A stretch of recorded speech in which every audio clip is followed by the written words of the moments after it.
All right, we are up and running. Streams on. Looking good. All right, welcome back to Old Realms for Bannerlord. So we're currently running a Chaos Warrior campaign, which is just getting into tier 4 and getting into lots of heavy sieging and warfare and stuff. So yeah, I'm going to continue that, but I needed also a bit of a palette cleanser, something different to mix in there as well. We'll be back with some more Warhammer Total War as well soon, but yeah, I've only got a short session today, so just thought I'd try out something different. So today we've got the Soul Huntresses. So I've got my got JPEG here, my new thumbnail. So the Soul Huntresses of Slaanesh. I've got my own little bit of lore I've written for them here. Okay, so the Soul Huntresses. Some say they are demonettes of Slaanesh. Others claim they were once a cabal of human sorceresses. Whatever their origins, these fiends jump from body to body through the ages, first killing the victim's soul and then inhabiting and changing the host body until it matches their true nature. Regardless of the host's original race or sex, they will over time come to resemble a fierce Amazon huntress, and eventually they'll take on the exact features of their murderer.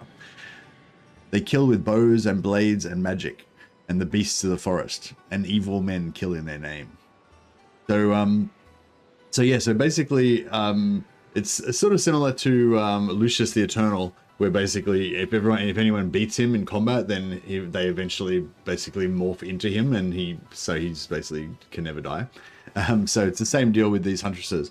They basically hunt down their prey, kill their soul, and then sort of take over their body. So in the game, what that means is I'm going to be using a mod called Detailed Character Creator to change all of the companions that I recruit into female characters. You can change the appearance and sex of the characters when you with Detailed Character Creator.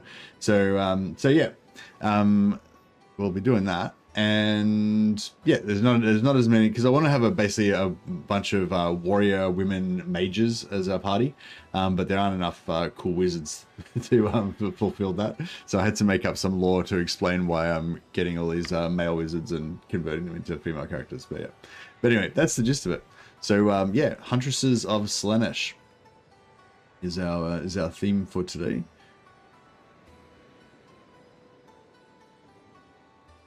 So some of the characters might change but throughout the campaign, but I'll just copy their appearance onto the new character basically, so that they'll be eternal and they'll still carry on. All right, so for this one, I was thinking of going for a Magister again, and I've been trying and emphasize, I guess, a few different Magister versions. But the basic reason why you want to play Magister is because they have Power Stones.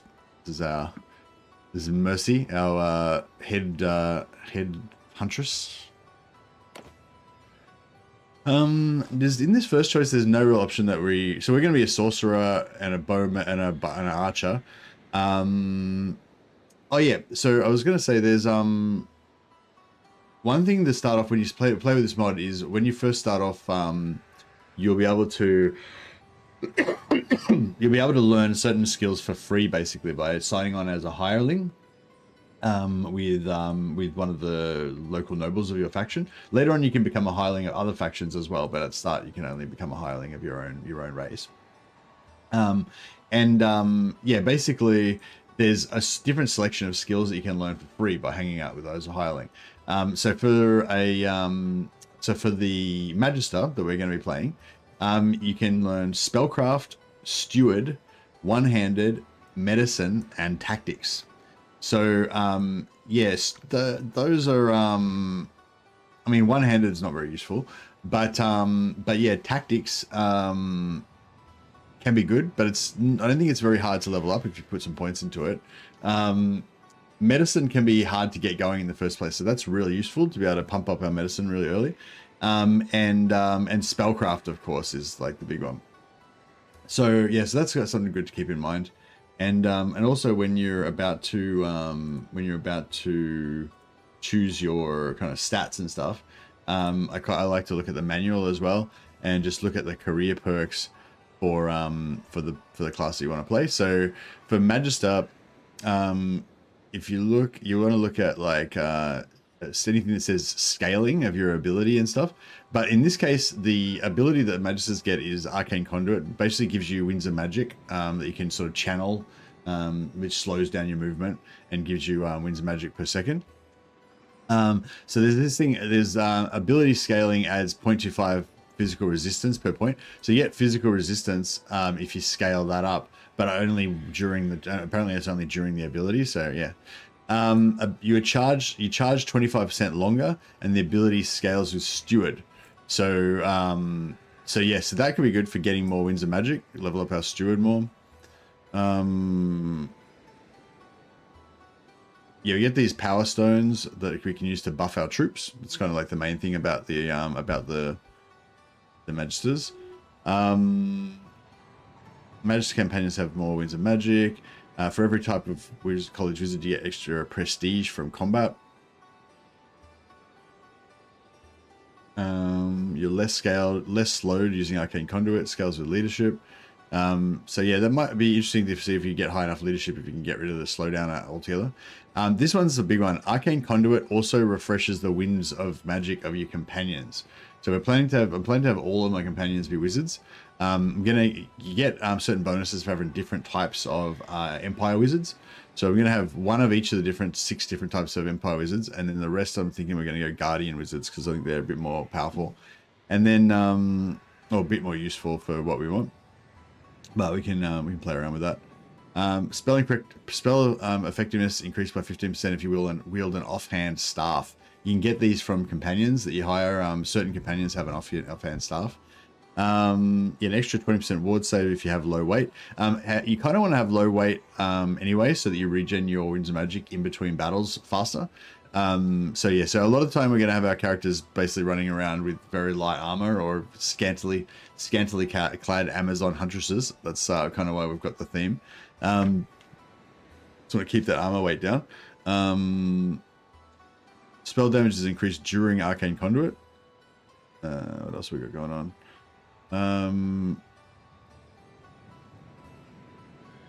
Yeah, this one. For every varying Imperial Wizard, so every different type of Imperial Wizard, Power Stone upkeep is reduced by 5%. So if we have 6, then we can reduce it by 30%. And Power Stones, I think, use a flat amount of Winds of Magic. So you basically want as much Winds of Magic as possible, so you can get more. You have more Power Stones to buff up your companions and your troops. Spell damage of companions is increased by 20%. Pretty cool. Oh yeah, also at tier 2, we get 5 extra companions, which is really nice.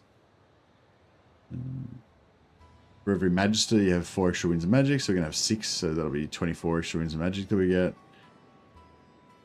Although if we had 13 of them, then that would be more, obviously. Arcane Conduit resets the cooldown of spells, etc. I don't know, I mean, maybe it'd be better just to have all Imperial Magisters. I don't know, my plan is to get the first 6 companions to be Imperial Magisters anyway, but then I was sort of thinking about having Elvish Guardian Mages after that, but I don't know, maybe it'd be better to just have as many Imperial Magisters as possible so we can get more Winds of Magic. But we'll see how we go. Anyway, that's a bit of a breakdown. So, so yeah, so Leadership, Steward, and, sorry, I lost it again now. Yeah, so Leadership,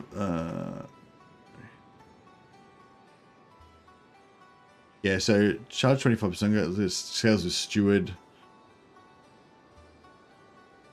and scales with Leadership. So scales with Steward, scales with Leadership. So those are the only 2 skills that really matter towards our kind of class skill. But also, of course, Spellcraft is really important because you need more Winds of Magic basically to power your Power Stones and stuff, and to, you know, cast magic. So absolutely none of these give us anything. So that's Vigor, doesn't help us with any of that stuff. Control doesn't help us with any of that stuff. Although if we want to be an archer, Control helps a little bit. Cunning helps a little bit with tactics.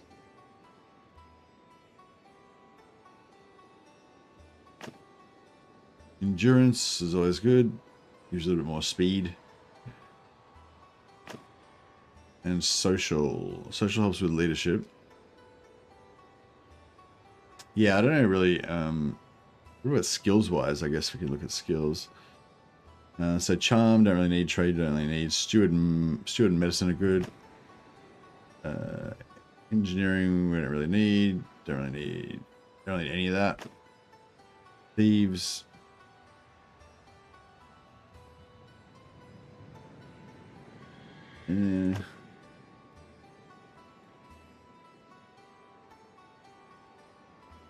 Well, that's probably the best in terms of skills. In terms of skills, that's not too bad.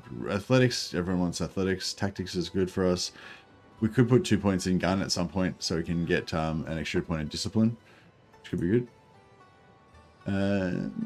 Yeah, all right, maybe we'll go for Imperial Sergeant. All right. So at some point she inhabited the body of a soldier. Hey, Action Man, how you going, buddy? Thanks so much for the subscribe. Appreciate it. And I guess you got to think of what your Amazon Huntress name would be. Actiona. He seems like an obvious choice. Yeah, thanks, man. Appreciate it. Yeah, we'll go for Imperial Sergeant. She was yeah, so I guess she inhabited the body of an Imperial Sergeant at some point. Then we basically want discipline as our top priority, so we get as much magic as we can. So we go for Imperial Cultist, that gives us extra discipline. One-handed, which you don't really need. Medicine's good. Steward's good.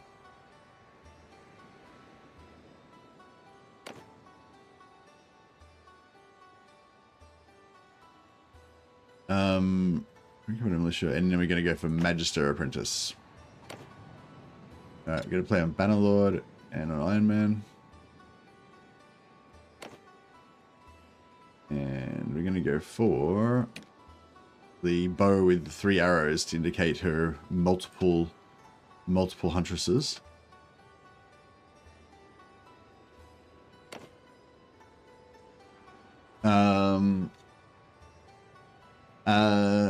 Of the huntresses? Of the what should our clan be? The hunters? Of the hunt?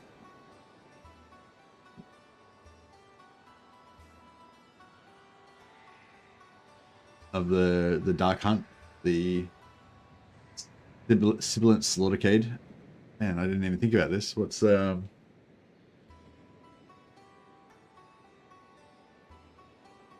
Soul Hunters? Yeah, that works. And her name is simply going to be Mercy.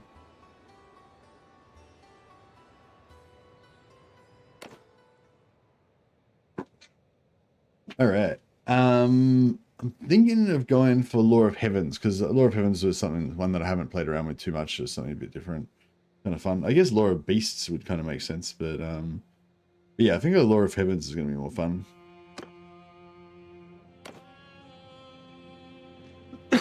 You only get one choice of lore of magic, so it's a bit of a big choice. So I want to join up with a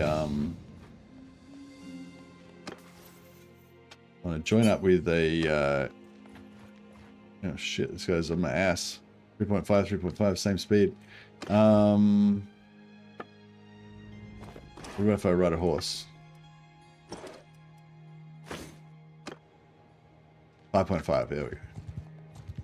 We're out of here, loser. We'll pray quickly. You get a massive amount of faith XP when you do this, so it's nice to just hit it straight away. I'll probably go up a level from just one thing. Nearly. Nearly went up a level.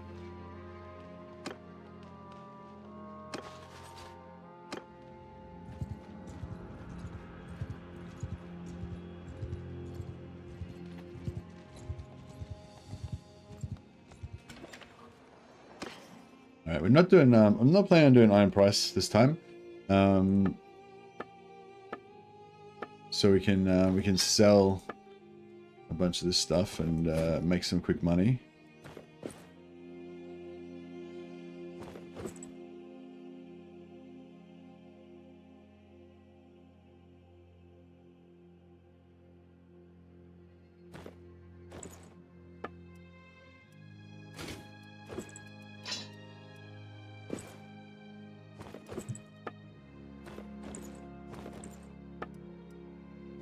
that for now. Actually, she may as well get rid of that as well. But I'm not going to start hitting people with her dagger. Alright, we need a bow. But we can't really use any of these bows. That's alright. We'll figure it out. So it's 7,000 gold. We can straight away do some blacksmithing. Try and get some money up.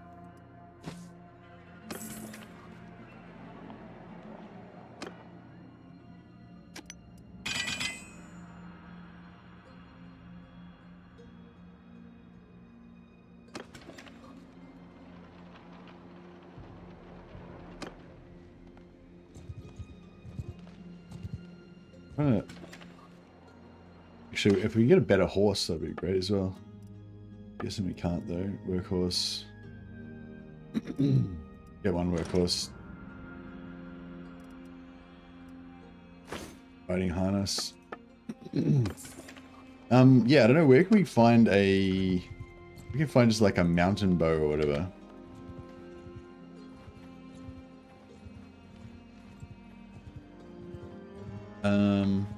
Not sure where mountain bows come from. I think the Vampire Lands are pretty good for bows, as a general rule. How close is it to Vampire Lands?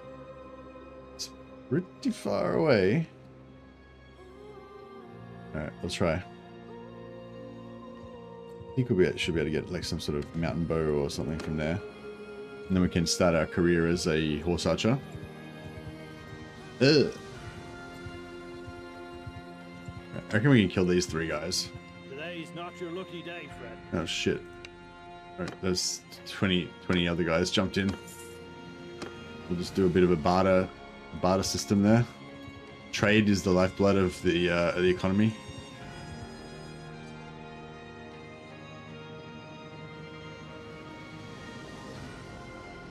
Yeah, so we're just trying to get started, get a little bit of experience, get a bit of money, join we'll join and get some training from Lord for a while.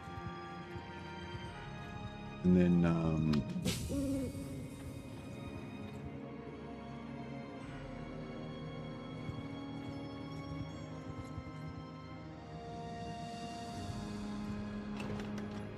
so you can probably get a heap of wood from here.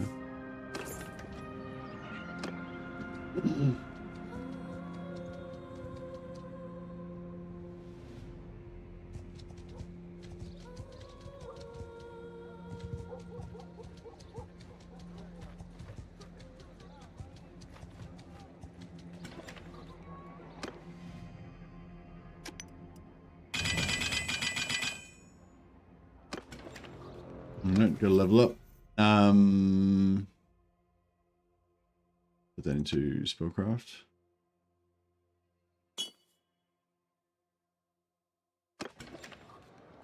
And actually, is there any like spears we can get?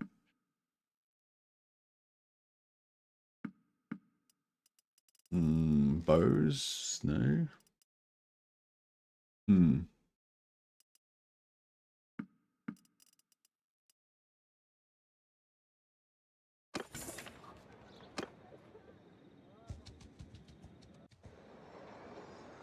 Yeah, I'm just trying to get a bit of quick cash and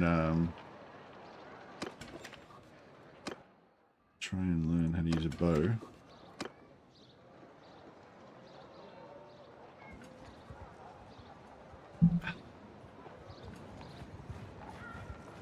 We're also trying to look for an Empire Lord that we can sign on with.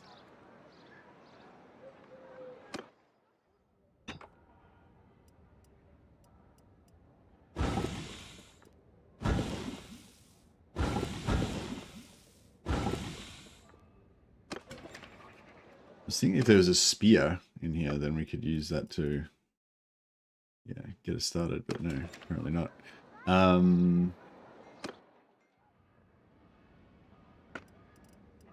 Let's get to the classic money pole action.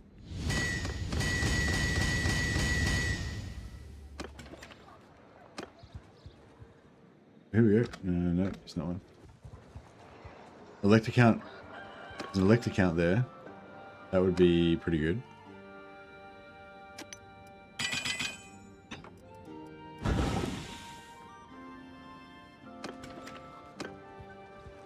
Alright, here we go.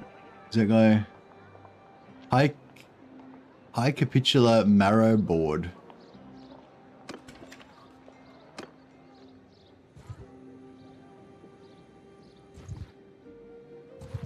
That's close enough. Who are you? Time to hoard luxuries and max out smithing, eh? Nah, I'm not going to go max smithing on this one. I'm going to get, I think if you hire an Imperial Wizard of Metal, then they already have some smithing and stuff. So I was just going to get them to do the smithing for us. I like to, oh yeah. So we'll focus on our studies on spellcraft for now. And whenever we go into a settlement, so the good thing about smithing at the start, you can, so I've just hired on as a hired sword with this lord, so I can passively just learn spellcraft all the time as long as my health is at full. So I'm doing that, but also whenever you go into a settlement, you can actually go into the smithy and do smithing as well. So you can kind of just double dip a little bit and get, you know, do smithing at the same time as getting free skills from that. But yeah, I don't know if I'm going to put any points into smithing this time around. I don't know, I'll think about it. I mean, but yeah, I'm going to level up one of my other characters as a smith. A little bit at least. I don't know if we care too much about high tier smithing in this one.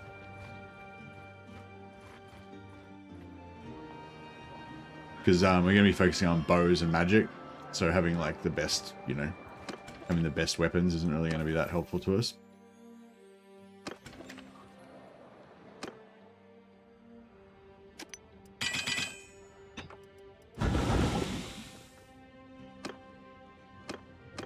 But we can get a quick, a bit of quick.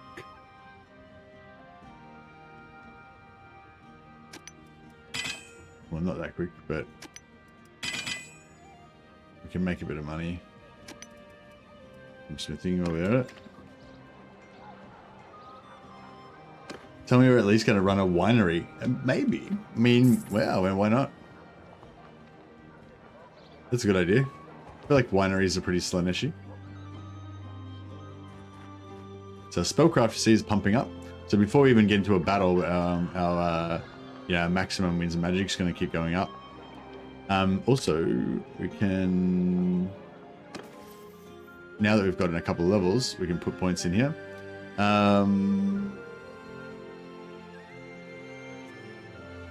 Get +1 wins and magic.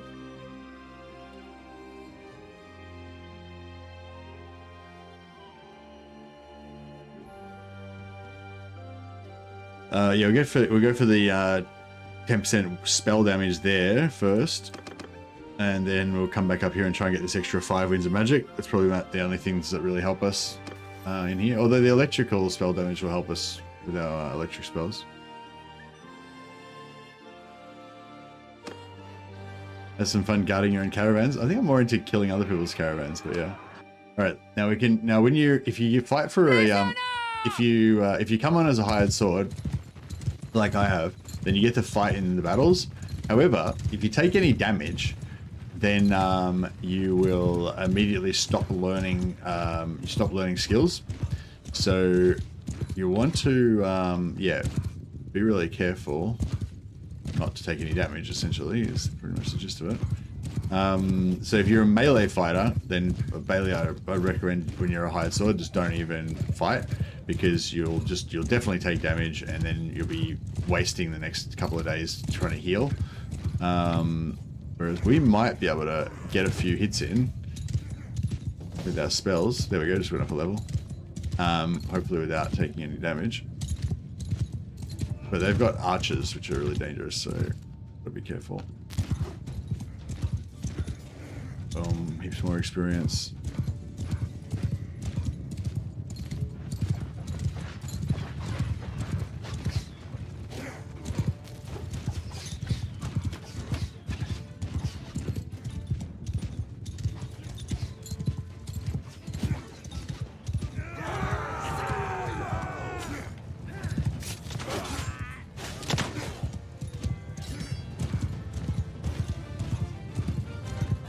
Alright, nice.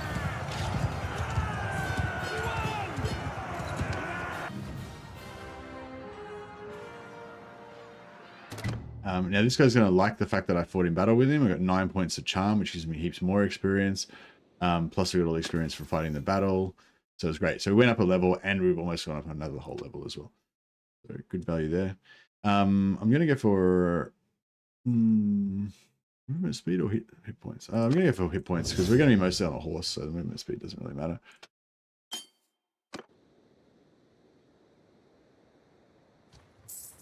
No, just keep hanging out with this guy. Keep getting our spellcraft up.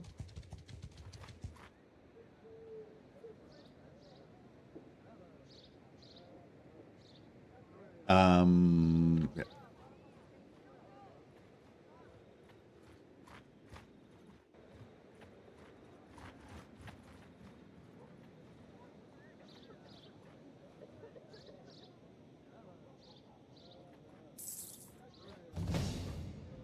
Level up.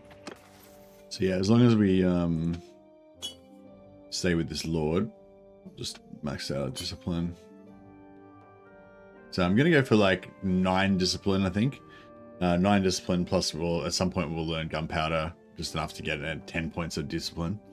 And does artillery have friendly fire? Yep, it sure does. And so do grenade launchers and stuff.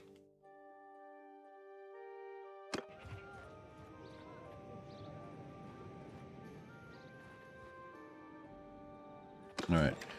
Yeah, while we're here, we can do a bit more smithing. We'll get the smithing going probably. Yeah, we'll get money smithing going more once we get our other metal wizard companion.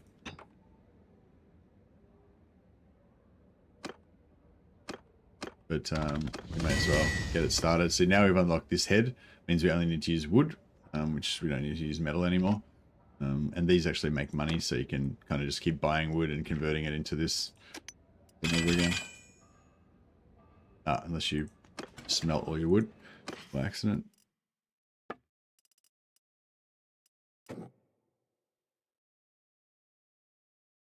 Buy a bit of wood. And is there a better horse? Oh yeah, we get a Midlands Palfrey.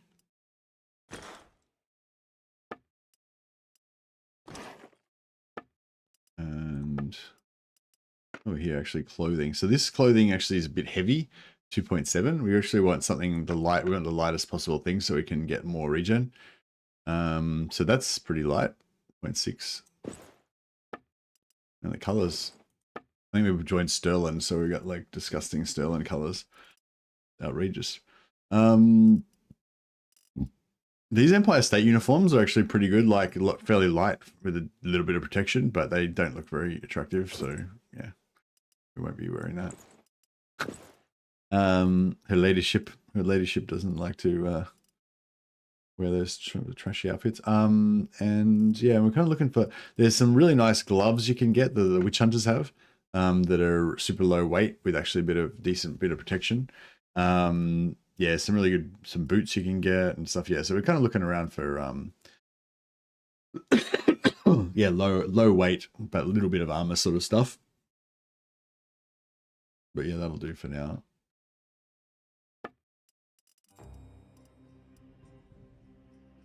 Oh, here we go, spears. If I smelt those, will that unlock stuff?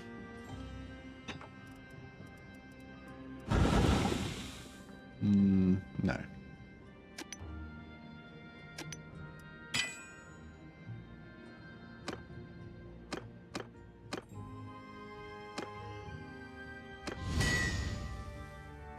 Alright, whatever. And then we just, yeah, we just hang out with the Lord. Keep getting our spellcraft up.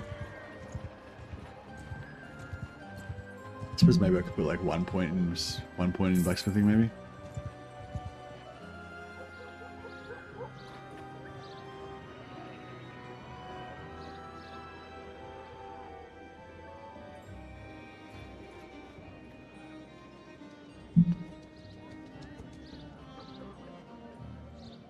Yeah, so we should get like a fair bit of cash from this guy. He's giving like 80 gold a day at the moment. His spells do 90% reduced damage to yourself.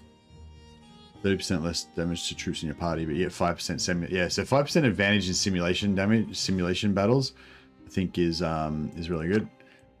So I'll take that for now.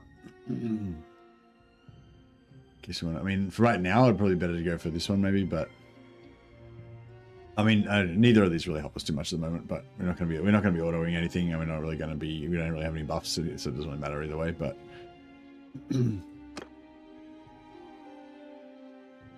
increase spell damage by 10%. Boom, and then yeah, we'll work our way up to get an extra 5 winds of magic. Then probably eventually go up all the way to here to the 25% longer charge.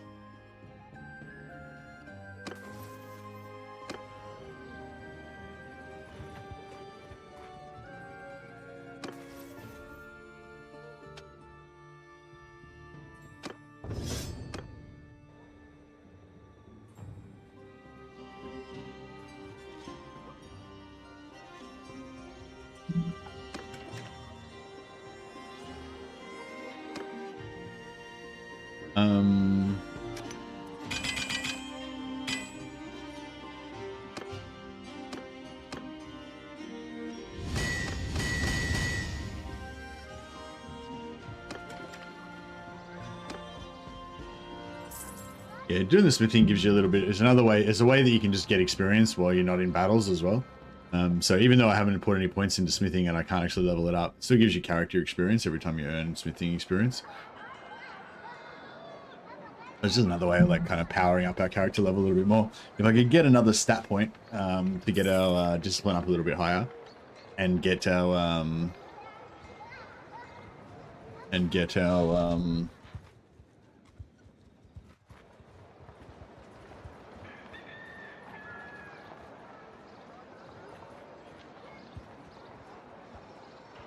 actually, so yeah, I'm thinking about going like 10 discipline just to have the absolute maximum amount of spellcraft, so we can maximize our power stones.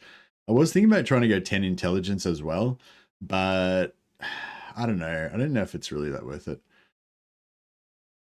We could go intelligence, but it'd take a long time to get to 10 intelligence. And you know, like we'll probably, by the time we finish the campaign, we'll probably be 10 discipline and like 7 intelligence or something like that. Whereas if we put that 7 points into endurance, then we could also get 2 points to put into vigor that we could also swap at some point and put into control. So that would help us with being a huntress and a swordswoman and stuff as well. I really like endurance. Or we could try to like mix it up a little bit and put like, you know, 3 points in social so that we can max out leadership, like get to leadership to 250 to hit this perk to get an extra companion, you know, get charm 250, but you know, to get an extra companion there as well, stuff like that. You know, roguery, I think with 2.5 we you can get to absolute maximum 218, which gets you up to here.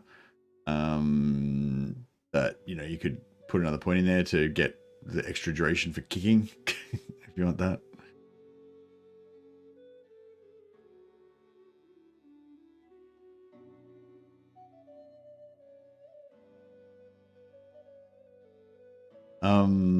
I don't know. Well, yeah, I'm just sort of throwing things out there. I'm not really sure what breakpoints we want. I mean, we can learn steward ourselves because it gives us boosts to our party skill, and so does leadership. But yeah, I don't know if we really care that much. Leadership, I wouldn't mind powering up because we can get 50% recruitment of infantry prisoners, which would be pretty cool if we were trying to get minotaurs and chaos warriors and stuff later on. But yeah, we can get to 200 without any points in social though, but obviously it'd be easier if we had some. So I'm thinking I might go 5 roguery and maybe even 5 tactics as well, but maybe not scouting. Get somebody else to do scouting, just so I don't have to waste the 5 points, or 3 points, whatever. And then get somebody else to do engineering, But maybe we do medicine and steward. I don't know. Or we could, yeah, I don't know. We could level up medicine to start with and then spec out of it again later on. I don't know.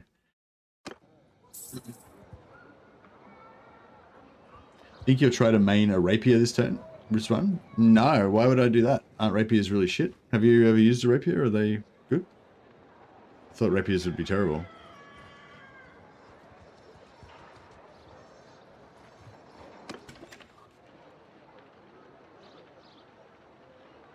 No, our character's kind of like a Amazon is her theme. She's some kind of like ancient witch, ancient voodoo witch from Illustria or something, and is yeah, fall into worshipping Slaanesh. Now her sorceress cabal goes around inhabiting people throughout the ages. She's not like an Empire noblewoman, so I don't think there would even be like a roleplay reason for that.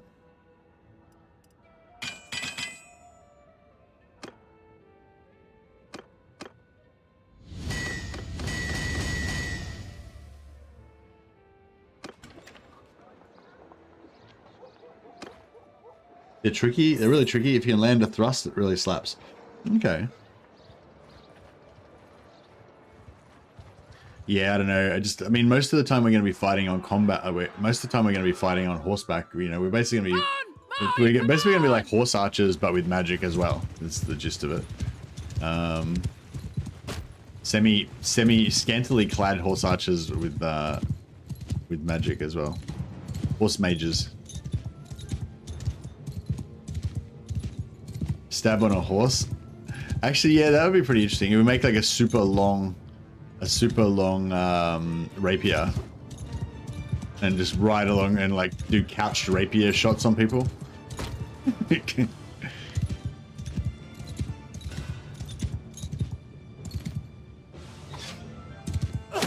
Oh fuck! So now we're wounded. That means we don't get any. We don't learn any spellcraft for like fucking. Use my French. So like 4 days or however long it's going to take us to heal up. Should learn medicine first.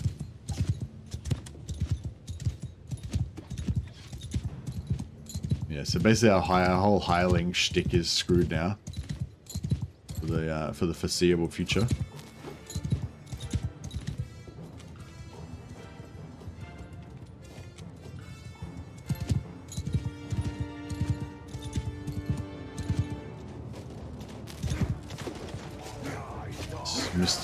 I nailed that tree.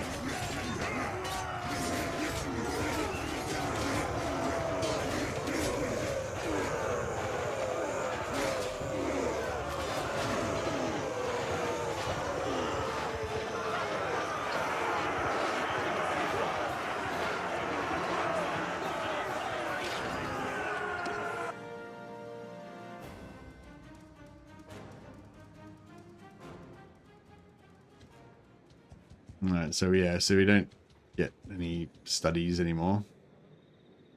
I might have to just leave this lord until we heal up. Try my patience.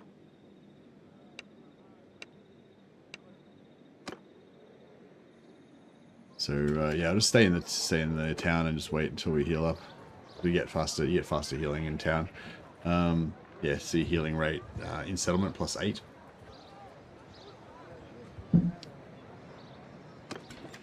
We can just do a bit of smithing while we wait to heal up.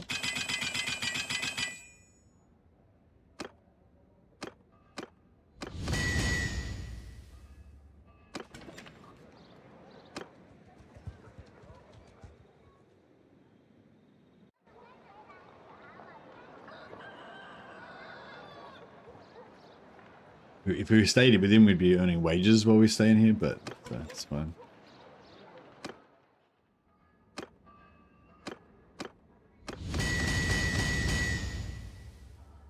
Alright, now we just need to unlock the bill hook. We start making that infinite money. I don't know if I want to put a point in blacksmithing or not. Kind of, but it'd be kind of nice to, if we're not going to do blacksmithing, it'd be nice to just put nothing in there so we don't waste anything.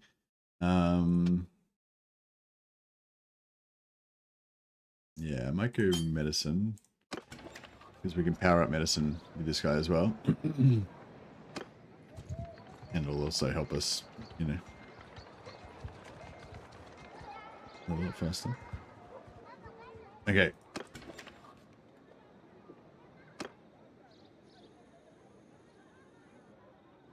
Try and...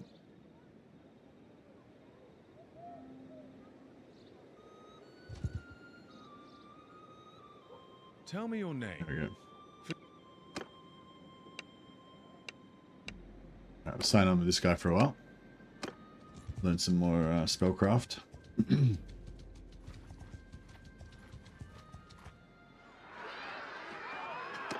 gonna try not to get shot this time. Hear me! Once we get some more money, we can get a spell that like doesn't require us to target the enemy.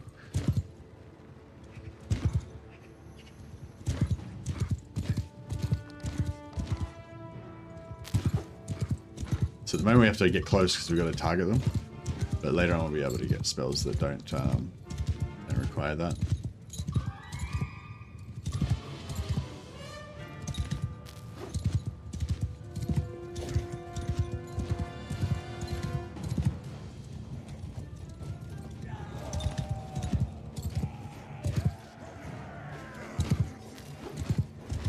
Doesn't really matter if we hit our own guys. As long as we pass the spell, we'll get a little bit of wins, a little bit of a skill experience. Not really. Yeah, that's right. Got a bit of experience. That does the job. This guy likes me. More charm points. Kind of powering up our levels. But while we're here, get a quick. So yeah, you got to stay for at least one day, otherwise it won't give you the option to leave. You can like desert, but then you get reputation penalties and stuff like that. So we'll stay for a bit longer. Cool. We're in the settlement. We can. So you only get smithing stamina back while you're actually in the settlement, but the lords quite often stay in the settlement for a little while and recruit and stuff like that. So you can get your stamina back while you're doing that.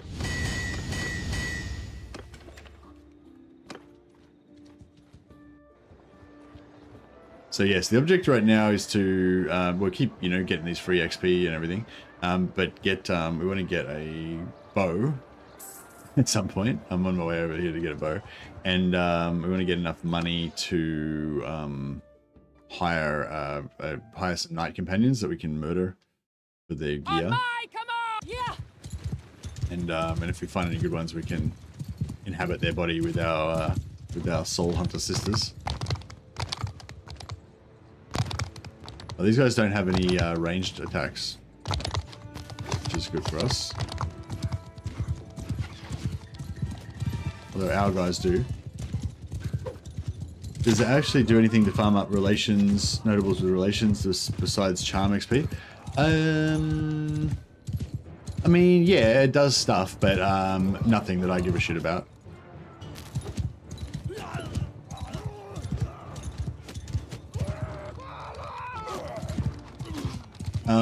Yeah, like if you get like relations up with the king, then that'll mean that you got more chance of getting things, getting settlements given to you when you take him over and stuff like that. I think if you have like personal relations with faction, like if you want to make peace with a faction and like you go and talk to one of the nobles and that particular noble likes you, then you'll be good. If that particular noble like hates your guts, I don't think that you can make peace with them, even if even if the king doesn't hate you that much. I'm not 100% sure on that one though. But yeah, there's like little things like that, but I can't really think of anything like super important.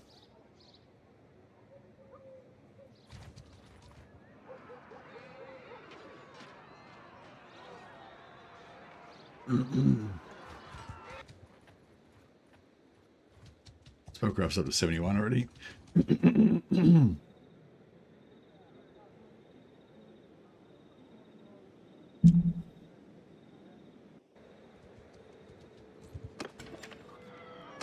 Get the old smithy again.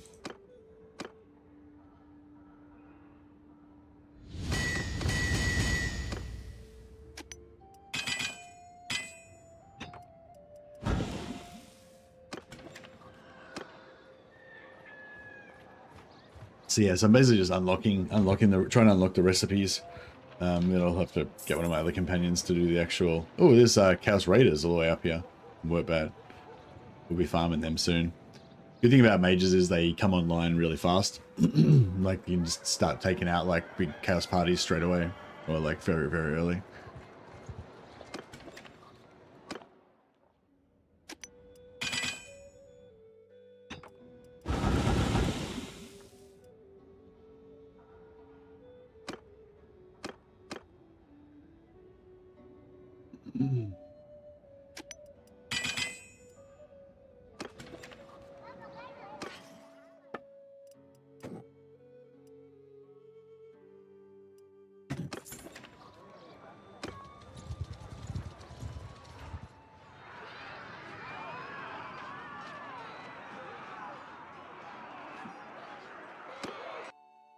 In the battle again. Because we've got such light clothing, we basically just always get through all these goddamn Sterling peasants.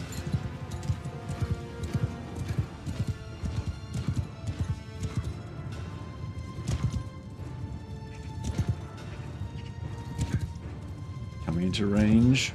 There we go.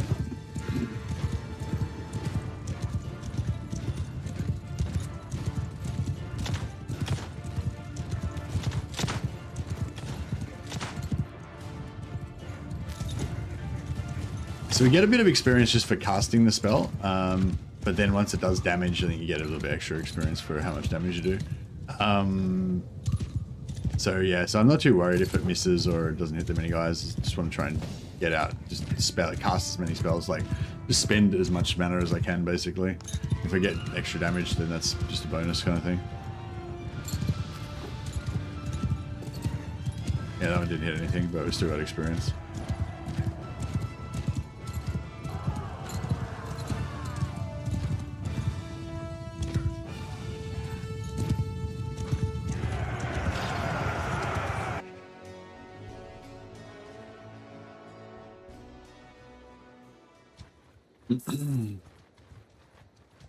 But yeah, there's little things that like relations would help with, you know, and like I guess like also when you're taking over castles, like if you want the other nobles to vote for you and stuff, if they've got high relations, there's more chance that they'll vote for you as well.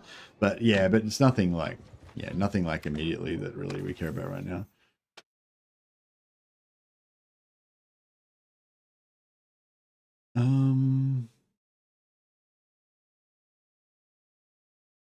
Should I make her a gun huntress to start with?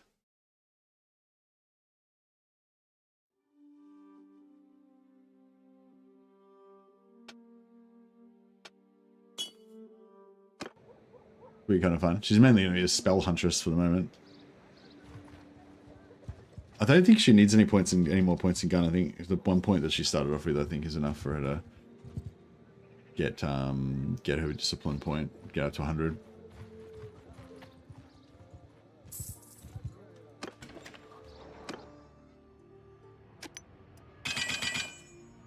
Guns are sleek if we get one. Yeah, I sort of feel like it could be kind of cool to have everyone using guns. Gun huntresses, maybe. Be like outriders. But yeah, I think bows have more DPS, but yeah, guns definitely have a vibe. The soul huntresses could step into the 21st century, well, not 21st century, step into the, you know, 13th century. Actually, no, it's like the 26th century or something in Warhammer, isn't it?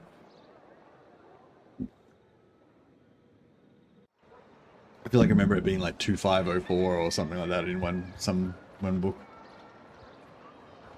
2511 or something. Not sure what their date. I guess they date from the time of Sigmar or something. Not sure.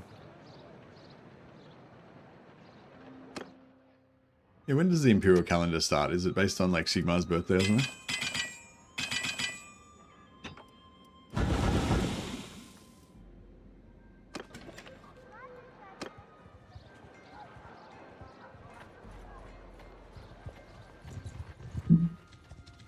Spellcraft's still pounding up, 79.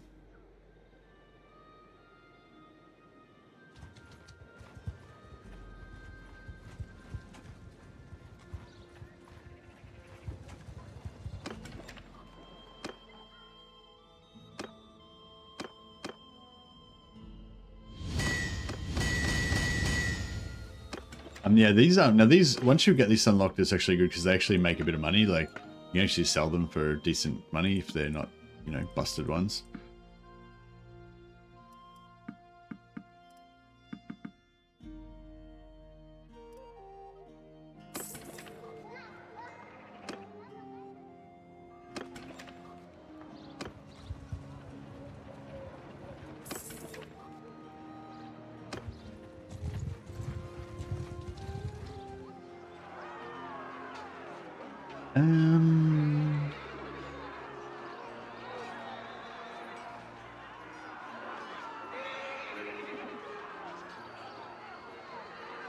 Join the combat again. Listen up! Yeah! Trying to think whether it's more worthwhile to fight or just to wait. If you're a melee, it's probably better just to wait. But if you're a mage, then yeah, you can, or an archer, then you can do damage and get that charm XP. Which, yeah, the main thing I'm doing with the charm XP is just to get level ups in charm and character, more importantly, character XP.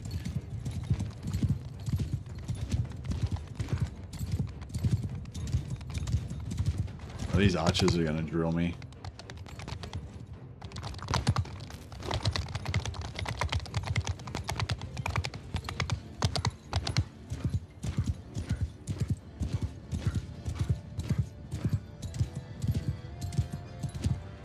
Oh shit, can't see.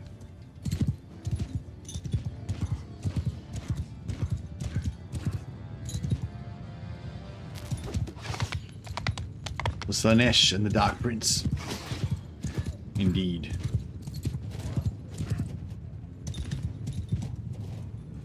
Oh man, I was hoping they were going to come across the bridge.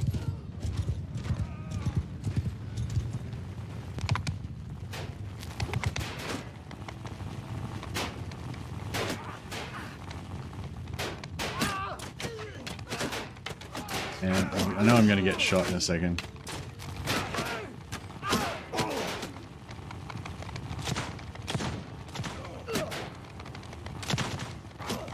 Planet's called Malleus? Really? Oh shit, they're throwing axes at me.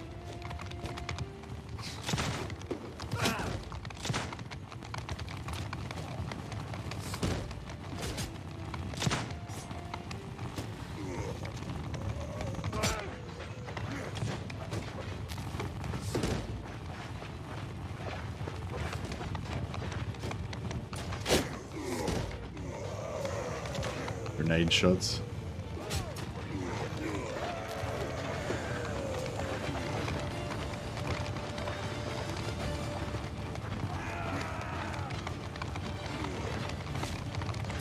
I'm just trying not to get shot by an arrow, that's all I want. All I want for Christmas is not to get shot by an arrow.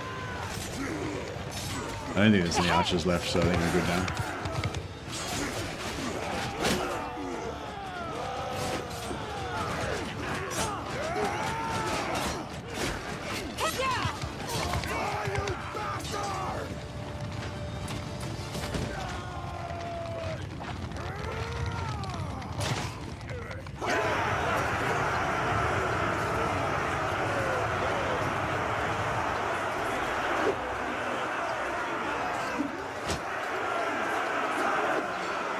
Minotaur axe?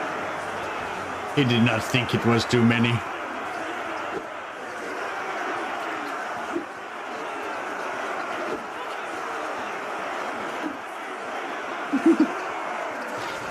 think it works.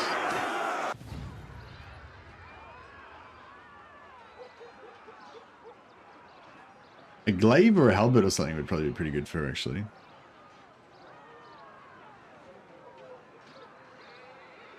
Bellacore name drops the planet in Warhammer 3. I think Age of Sigmar, you started using it.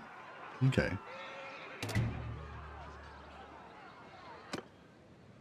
More points in charm.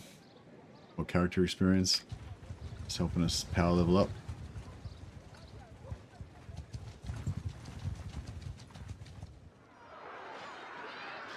I just avoided combat. We're not fully, haven't fully regened yet. Go to 5,300. I need to smithing more.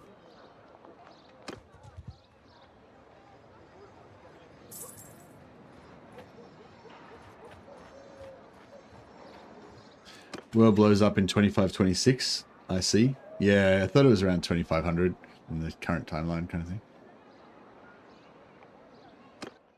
Something like that.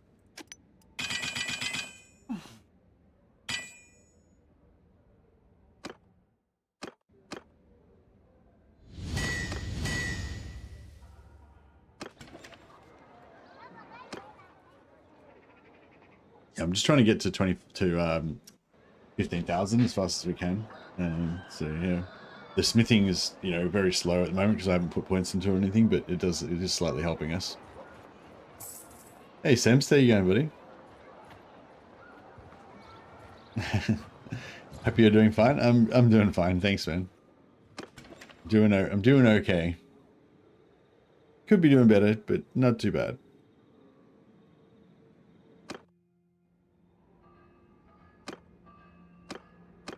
But yeah, no, I haven't seen Simp's name pop up in chat for a while.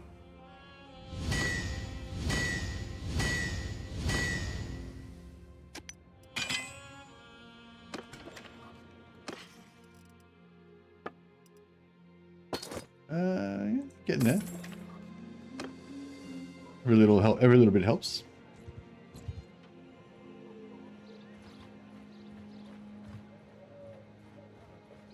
Yo, we'll hang out with this guy till and do a bit of blacksmithing till we get to 15,000. Then we'll go and murk a few, Empire, Bretonian knights, and then, excuse me, and then I think we'll, yeah, go and look for some Magister wizards to join our posse.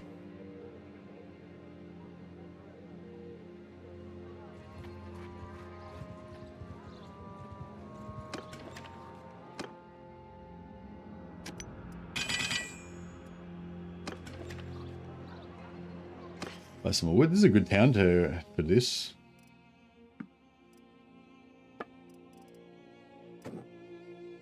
Yeah, Pujas are good to buy early on. Even if you're not even at the level of smithing where you need the ingots, you can just smelt them and then just sell the ingots for money. If you just smelt a Puja, then the ingots you get, you can just sell them for a good profit.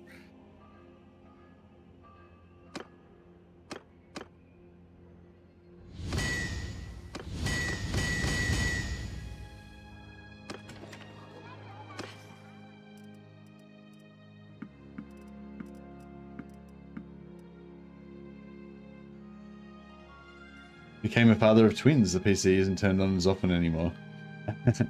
Oh, that's awesome, man. Congratulations. Hope they're bringing you great joy. I haven't got any kids, but I've got my sister's got a couple of daughters, and so I've got a couple of little nieces, and yeah, it's pretty awesome. I don't know if I want to have to look after them all the time, but yeah, whenever I hang out with them, they're just like super cool, super fun. One's 2 and the other one's 6, so they're probably like just at that super fun age, I guess, at the moment. Probably, no, there's probably other ages where they're not as fun, but yeah. All right.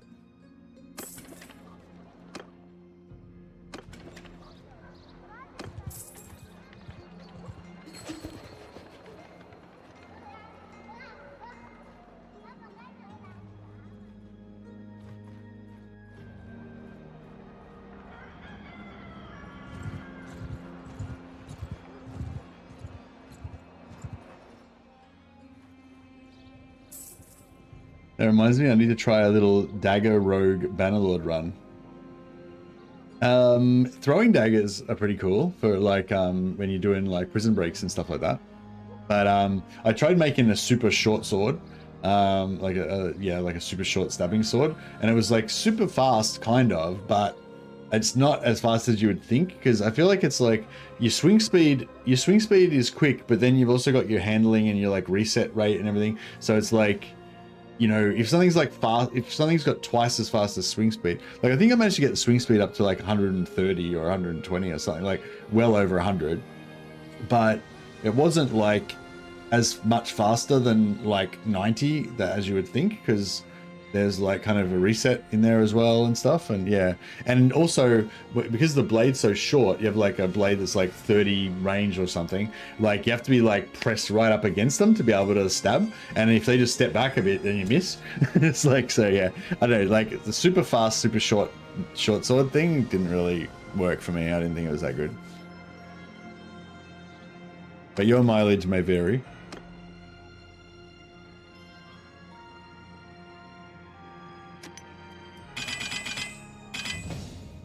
Hey, you got another level up.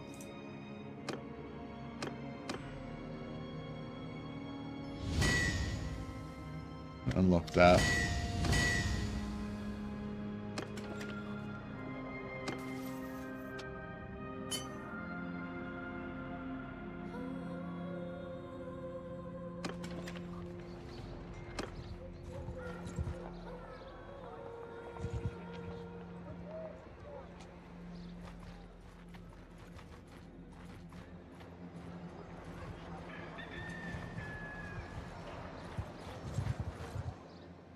Spellcraft's of 90. Getting there.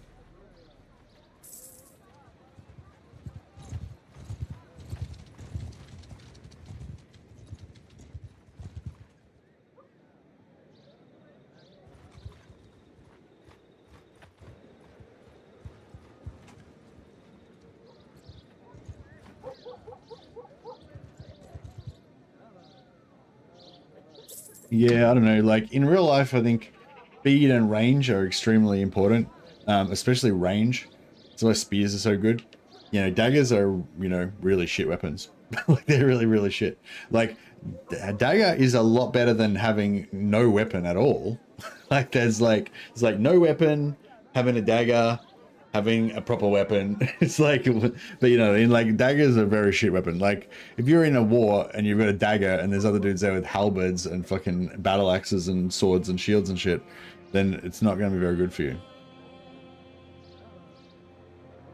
Maybe dagger and a big shield, and you could do some like Roman legionary shit.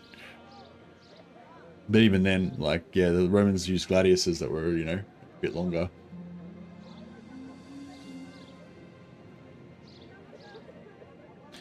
Yeah, I'm not saying that Bannerlord is a perfect simulation of real life, but I think it will simulate real life enough to show you that using a dagger is shit. But I'm interested, if you do try it, I'm interested to see how you go. I'm not very, sorry I'm not being very supportive, but yeah, my level, degree of confidence is not high.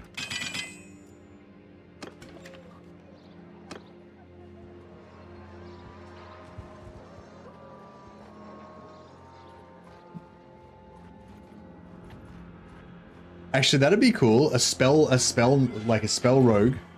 So you could go like, yeah, go like one-handed sword, one-handed short sword or whatever. Or you could have different swords for different jobs, you know. But yeah, you could have like a fast one-handed sword or whatever, and throwing knives and stuff like that. And then you could go like, yeah, maybe go like Law of Heavens like I am, so you can get Curse of the Midnight Wind. Curse of the Midnight Wind AoE debuffs everybody around you and makes them move slowly, attack slowly, and get 40% reduced speed, attack speed, and damage. So basically they move slow, they hit slow, and they do less damage when they hit as well. So then you could be like a spell sword and kind of like, you know, curse them and then like run around them in circles, just stabbing the shit out of them while they're all like going all slow motion and stuff. Basically makes you into a blood dragon. Do you have a video on getting a fast confederation with Alariel that's playing as Tyrion? No, I don't. Sorry, Zoddy.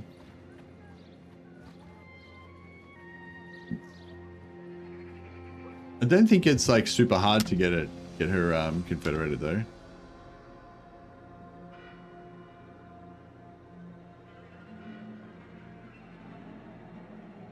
Well, stunlocking, yeah, stunlocking the knight would be easier if you had, yeah, if you had that Curse of the Midnight Wind.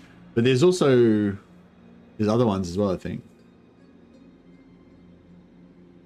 Yeah, it's not too hard, I don't think, Zoddy. Just basically just get good relations with her. You can use your influence to pump up relations, and then try to conquer Safari before she conquers Safari, so that she can't expand down there. And then maybe even conquer Illyria as well. So you've got her boxed in on both sides, and then the only way she can go is north. And then hopefully she'll get her ass kicked by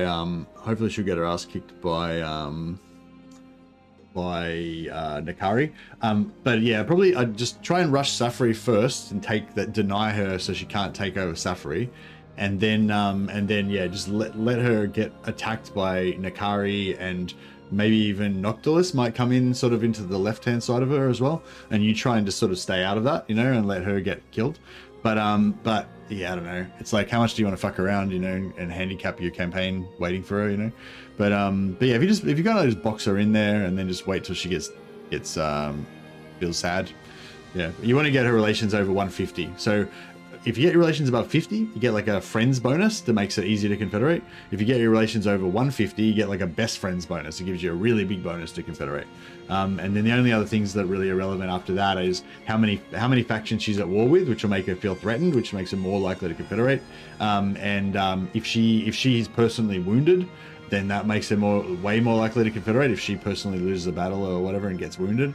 And then just if her faction strength gets low. So if you just keep checking, every now and again. And if she gets into a big fight and she takes a lot of casualties, even if she wins, like just say she has a big fight within her main army and Nakari's main army, and she wins, but her army gets like decimated and she's only got like 40% of her army left, that'll drop her faction strength down a lot in, like, you know, and then that, you know, if you're checking that turn, you might be able to get it then, you know. But yeah, get up to 150 as fast as you can.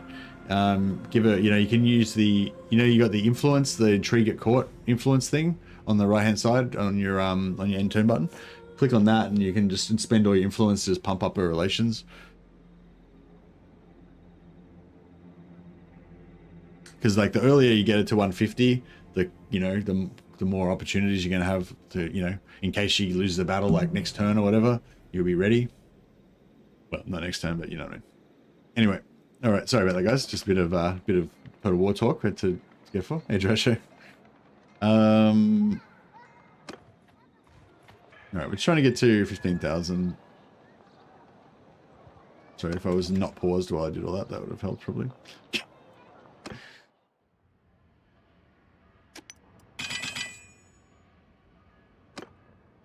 As soon as we get this unlocked, we'll basically just make as much money as we want. But until then, we have to wait. Might be misremembering, or do high elves continue to gain confederation chance because of their diplomatic trait beyond 150 relations? Oh, maybe. Never heard that before. No, I never heard of that. 6 Stones. Where did you hear that? I've had a lot of people like ask and wonder and think about whether high relations gives you a bonus, and yeah, I think the only answer has been like maybe, but not really noticeably. Like I've never noticed relations above 150 to really make any difference. I've had some other people say that maybe when you get it above 250 or 450 or something, then that's another breakpoint or something, but I've never noticed any difference. Do defensive or military alliances hurt chances to confederate? No, generally they don't make any difference. What do you call it? But if you're a military ally, but defensive and military alliances don't really make much difference to confederation most of the time, but tactically they can be important. So like how threatened they feel matters. So if you if they don't, just say you're nearly going to get the confederation, but you're like, sorry, let me just do this.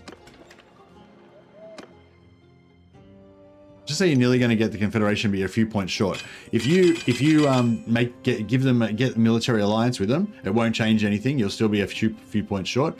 And then you declare war on somebody, then that will pull them into the war against that other faction. And then or next turn you declare war or whatever. And then you peace out with that faction if you want and leave them at war with them. And then they'll feel a little bit more threatened and you'll be like a couple of points closer to Confederation. So you can use military alliance to pull them into wars. But also, if you defensive alliance or military alliance, if somebody attacks them, you'll get pulled into their wars. So you don't necessarily want to do that unless there's a reason to do it.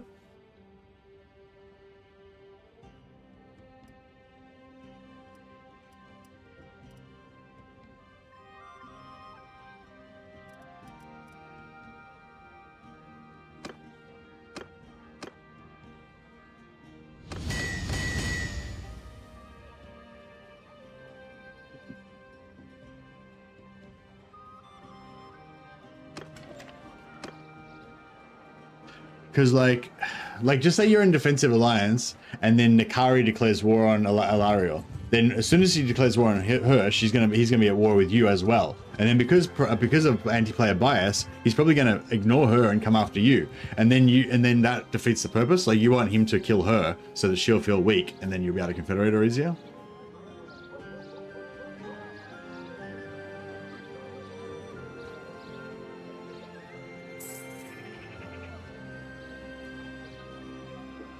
So yeah, I don't know. For now, I just go for everything else except for military and defensive alliance. Or go for defensive if you want, but don't go for military unless you're specifically going to pull her into wars.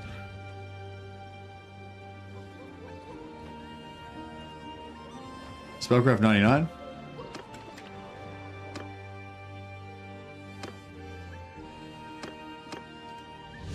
Hey, we got it. All right, so now as soon as you get this bad boy, you can make like 1800 gold a pop.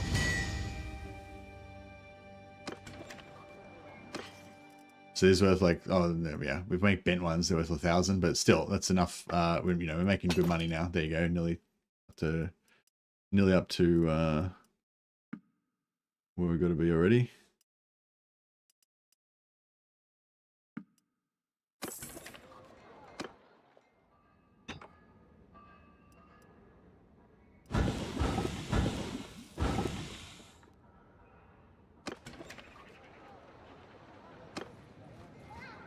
Hey, bold mercy indeed.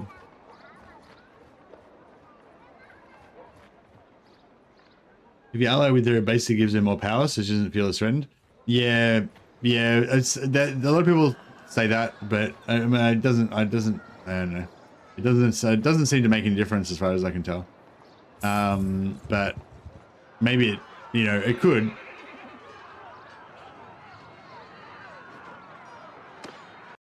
But it's not. I mean, yeah, it could make a difference, but in my experience, it's not really a huge deal.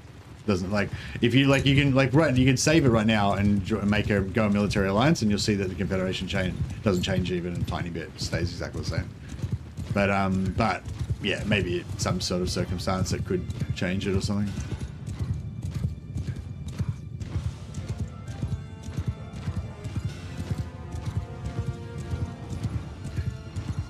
Try and hit these guys without getting shot. Operation Don't Get Shot.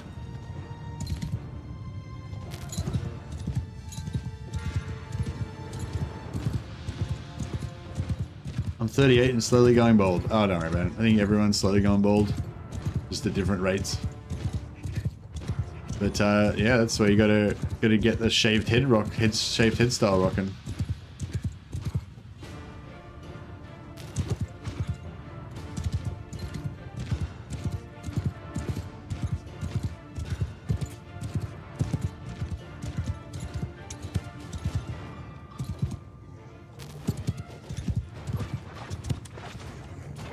Better than going bald at 21 like me. Yeah. Yeah, I don't know. I think my attitude to these things changes as I go along. I don't really want to look like a boy anymore, I think when I was younger, I wanted to look all like, beautiful and shit. It's like, nah, fuck that.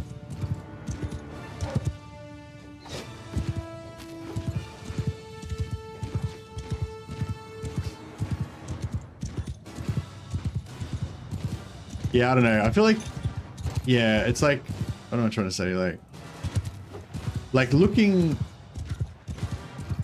beautiful and stuff is pretty important when you're on Tinder and shit, because it's like 90% photo. But like in real life, I feel like, you know, how you act is a lot more important, you know, than what you look like.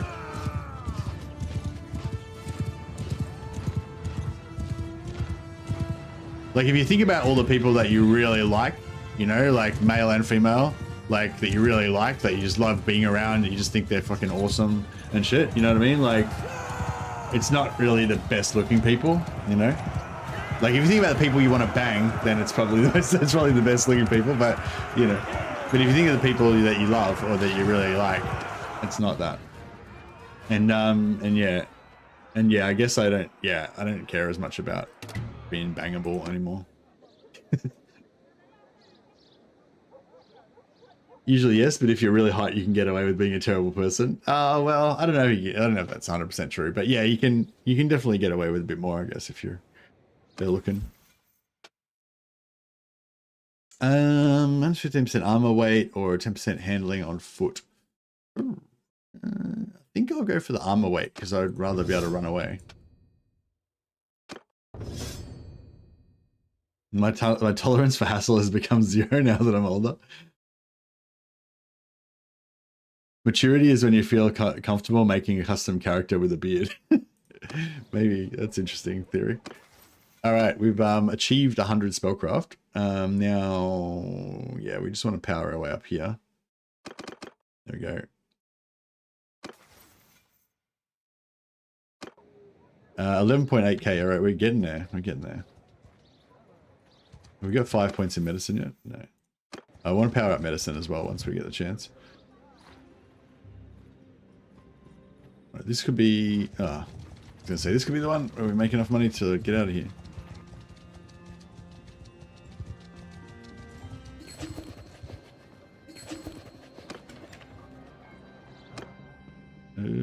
Okay, this could be the one.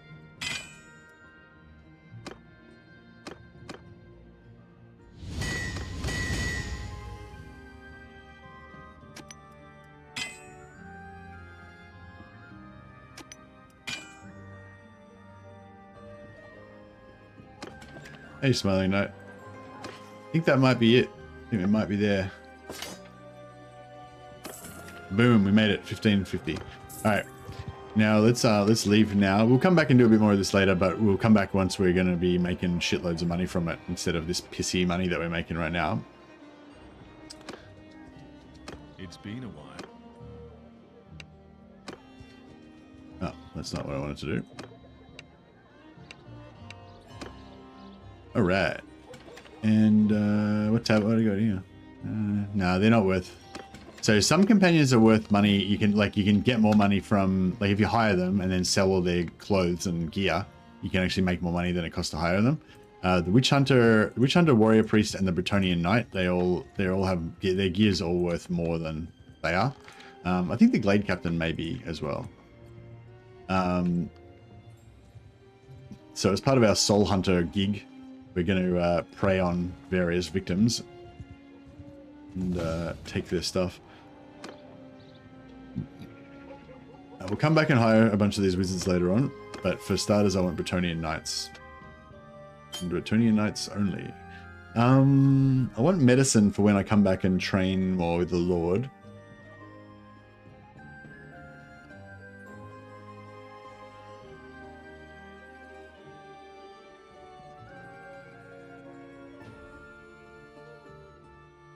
I'm thinking I don't know if I should learn Steward or not. Maybe.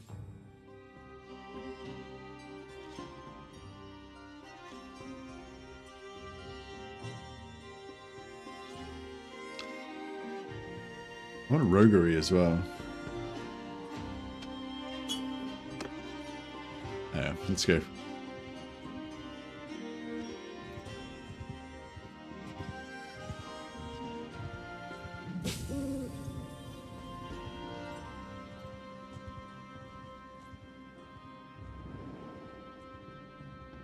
Oh, where the fuck am I? Oh, I meant to go...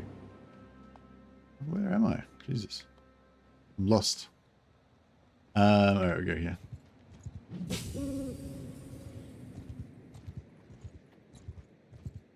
So yeah, if we get any warrior priests or witch hunters, we can kill them and take their stuff.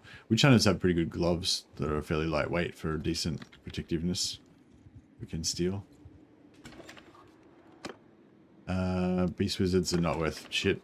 Some of the wizards have decent amount of gear on them that you can sell, but they don't cover their costs. But yeah, beast wizards are not one of them.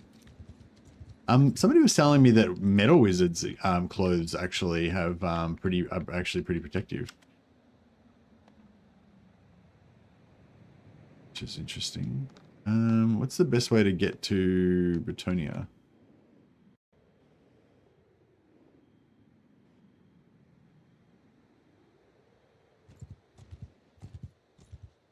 I might as well stop in here, see if they've got any warrior priests we can rob.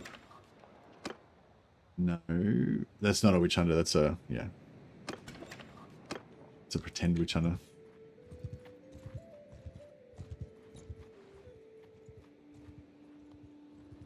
I could probably kill those guys now. Oi, what have we here? Hear me! What culture do you recommend I should start out with in this mod? Hey, Zusto, whichever one you enjoy the most. Which, yeah, are you not a fan of Warhammer? Like, are you a fan of Warhammer Fantasy? I mean, yeah, it's sort of like, for me, it's like a role-playing experience primarily, so it's just whatever kind of role-play idea that you get, you know. Yeah, I mean, do you like elves or humans or vampires more? Like, yeah, like, so the Empire is sort of like medieval, late medieval, early modern kind of Germania. Knights of Bretonia look cool. Oh, there you go then. Try the Bretonian Knight companion, the Bretonian Knight class. They turn into like the strongest, probably the strongest, well, maybe it depends how you define strongest. They turn into the toughest characters in the entire game. And they have you can end up having like a huge party of, companions that are basically invincible warriors. Pretty fun. Had a question about their technology. There's not really any technology in this game. What do you mean?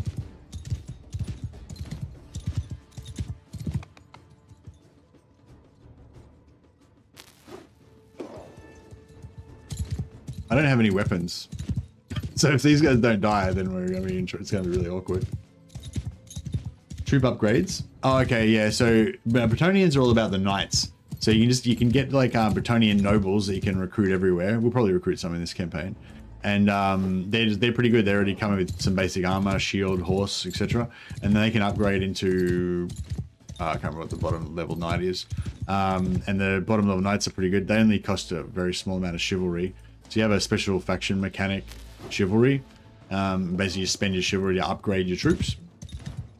So yeah, so basically what I do is I just upgrade them to like that second level because it doesn't cost any chivalry. And then if you want to go up a bit further, you can upgrade them a little bit more, and it's pretty cheap on chivalry. But if you go up to like the second top level, then it starts costing you chivalry per day, which is like upkeep. And if you go all the way up to Grail Knights, their strongest troops, they actually cost you like a lot of currency per day. So yeah, so you don't want to upgrade them all the way up to the top, basically.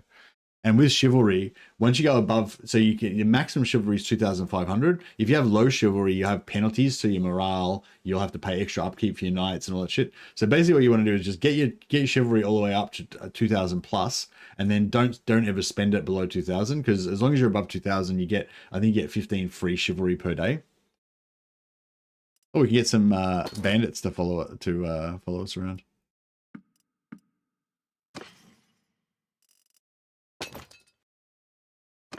All right, we've taken some slaves.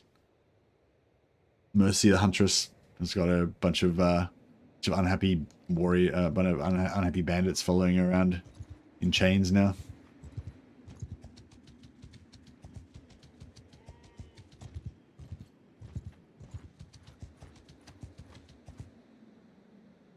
Yeah, we're faster than them.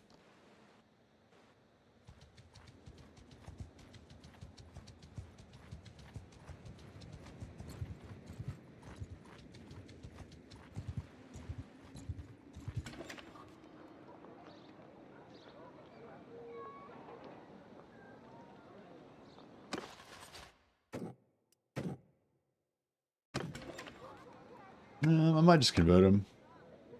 Go wizard, yeah.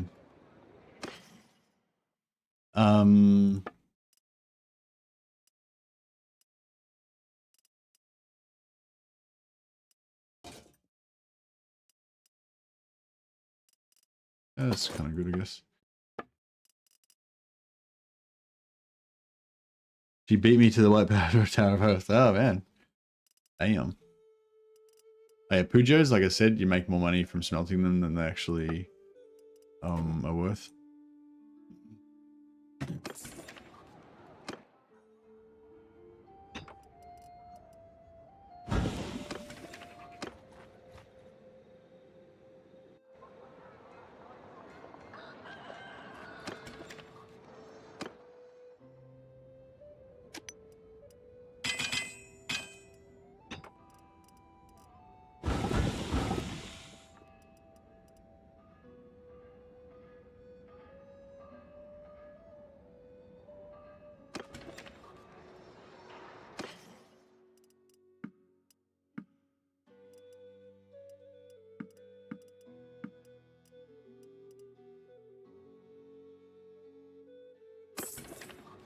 Oh, I accidentally bought 50 wood that I didn't need.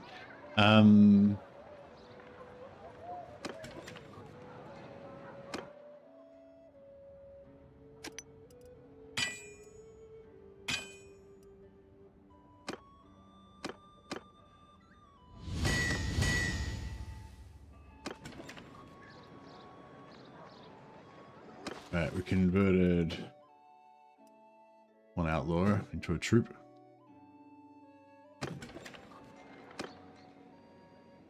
Sell this guy and we'll keep converting the rest of these outlaws.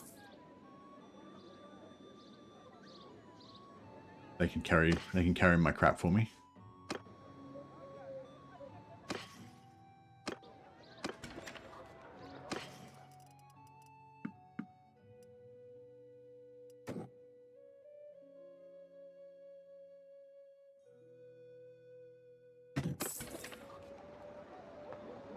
Actually, we should probably buy some food, shouldn't we?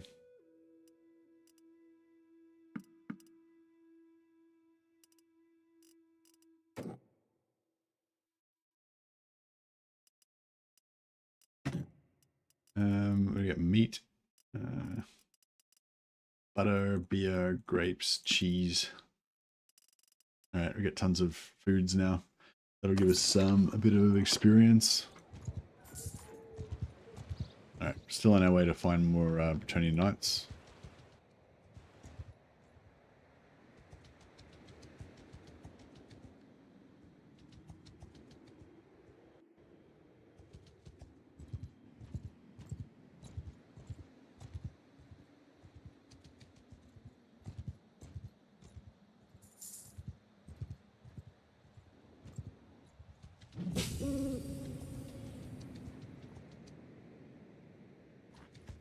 Gonna have to do a little dodge around this guy.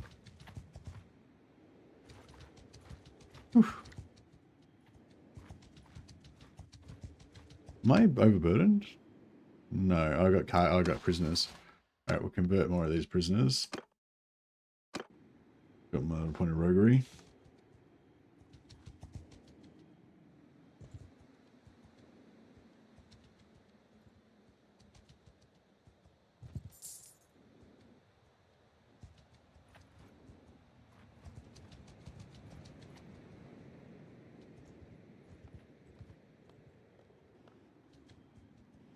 Getting smashed by any of these guys.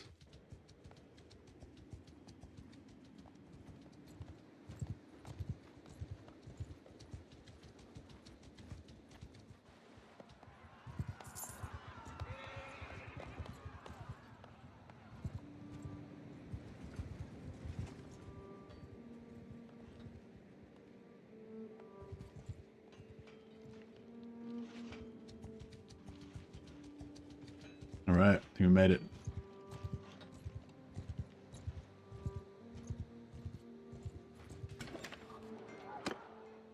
We've got a damsel that's no good to us. We need knights.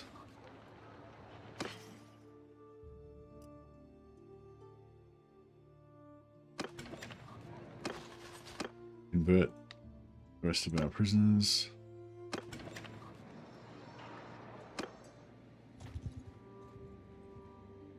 Keep traveling, looking for Bretonnian knights. Got a little band of prisoners to follow me now.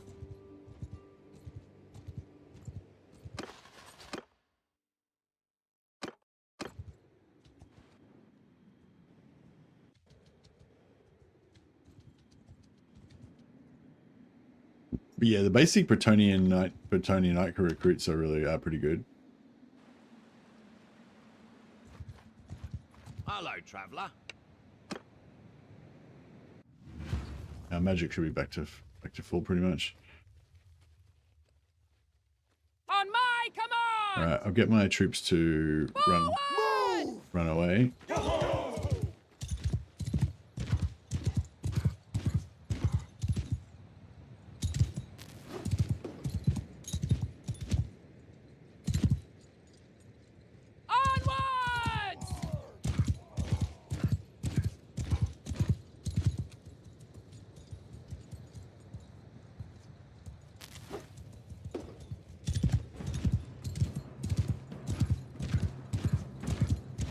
Mainly melee focus. Bretonnian Knights melee focus, yeah. If you're trying out the if you played a lot of vanilla and you're just trying out the mod for the first time, it might be a good idea to try the Merc class, Mercenary. They're pretty cool. They get up to 10 extra companions. And they can learn one school of magic, so you can try out magic.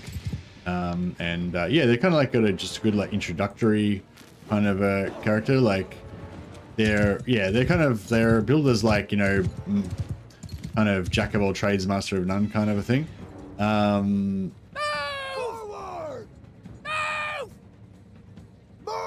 But they're yeah, they're pretty good.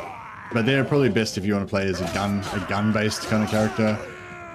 But I mean, you can sort of do anything with them. They're just a good general, just anything you want kind of character.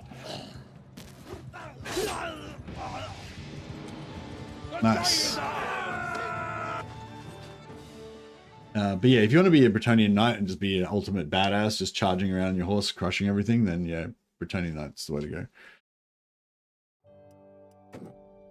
But yeah, they don't get any magic, but they later on they get kind of like a holy power kind of thing that's really, well, I mean they get it from the start, but it's not very good at the start. But once you get really high level, their kind of knightly charge ability becomes super powerful. Gives them makes them like resistant to damage. They heal themselves. They do holy fire damage. All this, they just go ballistic. Whereas yeah, the mercenary is a bit more like. The mercenary is like the least kind of crazy out of all the classes, like the least overpowered probably. But the cool thing about the mercenary is that you can have up to 10 extra companions, so you can have like 17 companions by the end if you like that, and you can convert troops into companions. So you get like the most elite troops that you can find, and then turn them into a companion, so you can change their gear around and all that kind of stuff. That's probably the main cool thing about that's the cool thing about the mercenary basically. All right, let's see if we can get some Bretonnian Knights.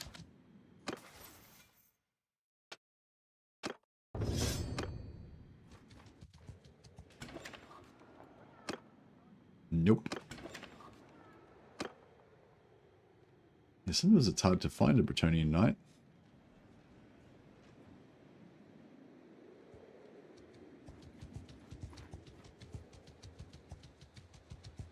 It's like a 50-50 chance, but sometimes it feels like it's not a 50-50 chance. 4.1, 4.3.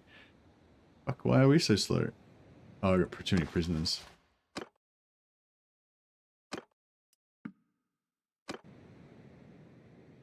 Alright, we're probably at 4.5 now, so we should be able to get away from them. I could probably win against them, but it'd be dangerous because they've got bows.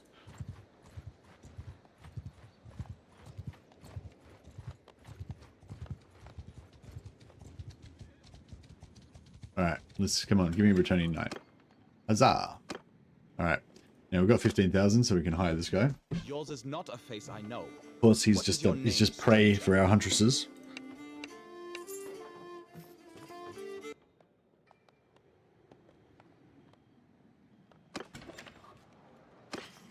And then as soon as we hire this guy, we just take his weapons, sell all his gear.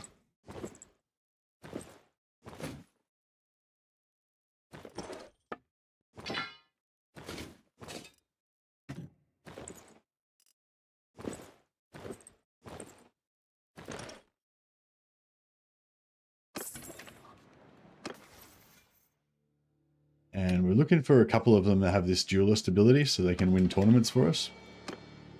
Yeah, and as soon as you hire the companion from the tavern, you can just leave, then go back in, and there'll be a new one. Unfortunately, it's not a knight, so it's not what we want. And so yeah, basically just go around. Traveling merchant's pretty cool. It gives you, like, you can browse, they just have a random selection of gear from all different cultures, so you can get sort of like pretty cool, like, rare stuff that you might not be able to. Well, it's just like a random selection, so it's stuff you could find in the shops of these different cultures if you went to them, but it's got like, that's Empire, Bretonnian, Vampire, Laurelorn, Elves, Vampire, Necroc, you know, so it's like mixture of all different stuff. But yeah, cool. You sometimes find chaos items in here, which are pretty sweet. But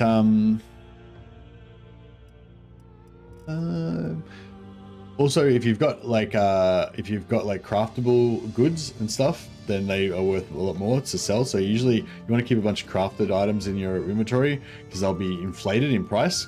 He doesn't have any money, but you can use them to trade for expensive items that he's got. So it kind of works out well. But yeah, there's nothing we're really looking for, like super lightweight sort of stuff is our main thing we're looking for.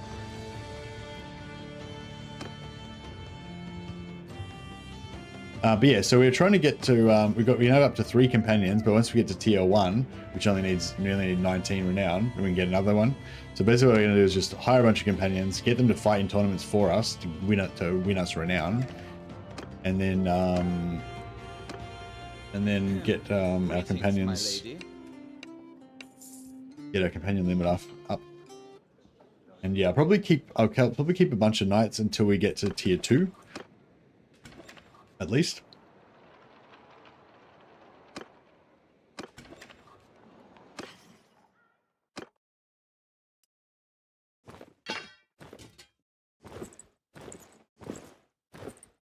So you can just, like, once you get 15,000, you can rapidly increase your cash by just robbing these guys.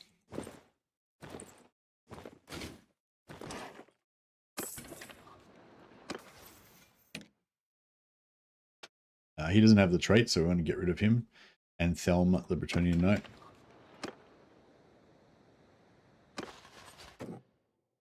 See, power stones, so we can put power stones onto our characters. Like this one gives range damage amplification, lightning melee damage, or lightning resistance. These are just the lowest level of Heaven's ones that we've personally got access to. Later on, we'll get higher, more powerful ones, and we'll get ones for life magic, metal magic, all the other ones. So yeah, pretty cool. Yeah, we'll get rid of this guy because we don't want him.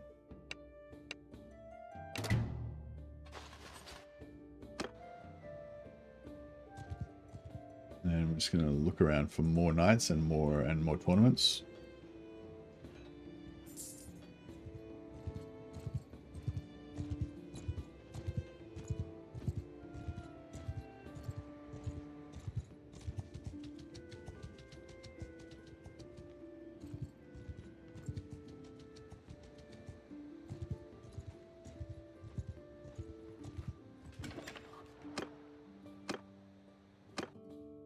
Yours is not a face I know. What is your...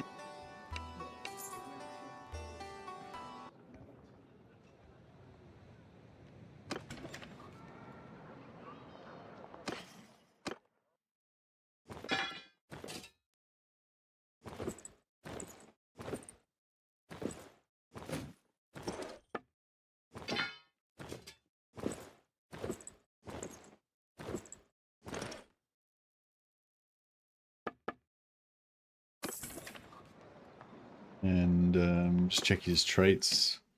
He does have the trait. So both of these guys get double renown from tournaments. So they get 6 renown instead of 3, like I would get if I fought in the tournament. So I won't take part myself. I'll just watch them. And yeah, Theo, one of my new slaves, won the tournament.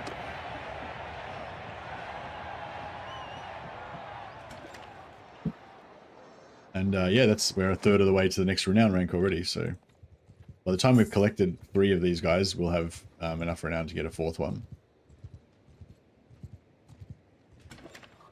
Probably. Well, maybe not. No, not quite. But yeah, you get the gist.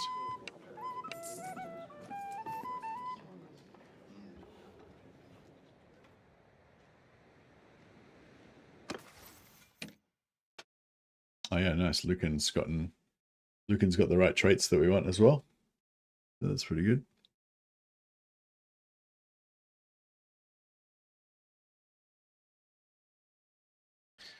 All right. I think Lucan. We should do the ritual on him. So basically, we're going to be. So yeah, for those of you who missed the little blurb at the start, the background for our Soul Huntress's playthrough is the Soul Huntresses. Some say they're demonettes of Slaanesh. Others claim they were once a cabal of human sorceresses. Whatever their origins, these fiends jump from body to body throughout the ages, first killing the victim's soul and then inhabiting and changing the host body until it matches their true nature. Regardless of the host's original race or sex, they will over time come to resemble a fierce Amazon huntress, and eventually they will take on the exact features of their murderer. They kill with bows and blades and magic, and the beasts of the forest and evil men kill in their name. So yeah, so basically we're going to basically I want to have all my companions be like expert archers and also wizards, but it's going to take a while to train them up, I guess. When they first take over the body, I guess they're a little bit clumsy or what have you. But yeah, so the gist of it will be that we take over. We're going to take over companions, and then if they're not female, we'll use detailed character creator to convert them. But yeah, there's a character in 40k called Lucius the Eternal. He's a champion of Slaanesh, and he's like basically an unbeatable duelist. He's an expert swordsman. But if anyone does ever beat him, if they ever take even a moment's satisfaction that they beat him, then basically they fall to Slaanesh, and then they will become him. So if anyone ever beats him, basically, and they feel slightly satisfied that they beat him, then he'll take over their body, and they'll slowly morph into Lucius, and so then he'll live again. That's basically what's inspired these guys. So yeah, so we got Lucen, pretty close.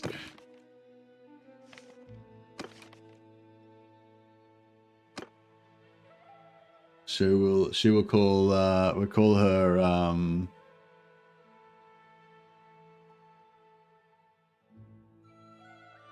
Ectona.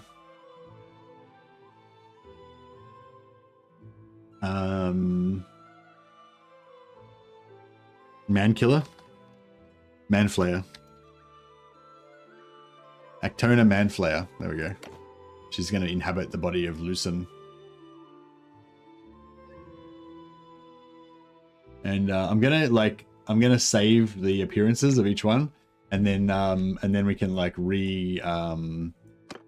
do you call that? We can like do them again. Like as they change bodies, we'll like take the appearance with them to each new character.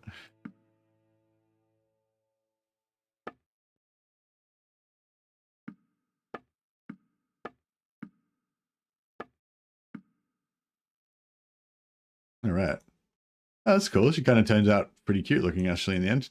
It's not too weird looking. And yeah, I'll make her like maybe a bit shorter.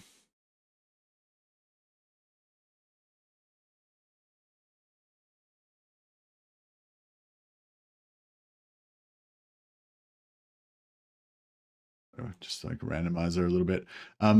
Cool. And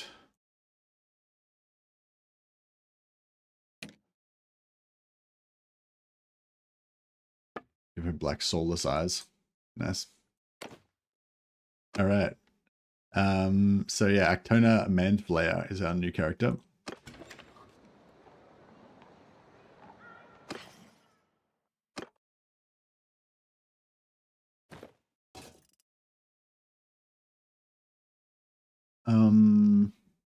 Yeah, I'll let her keep most of this gear. For now, we've got enough money to buy another knight even without her stuff, so it's alright.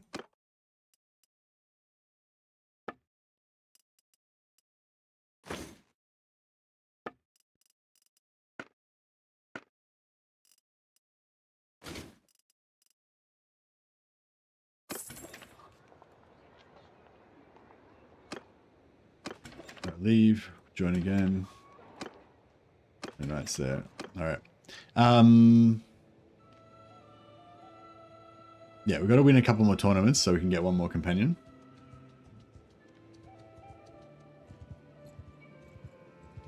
So we'll just travel around a little bit more.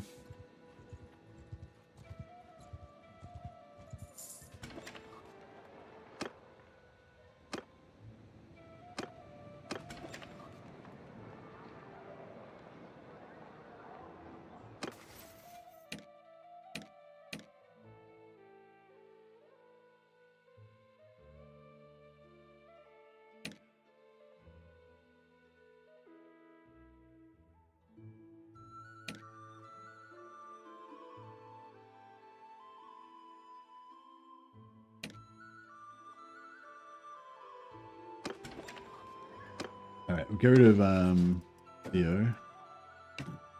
I'm yours to command.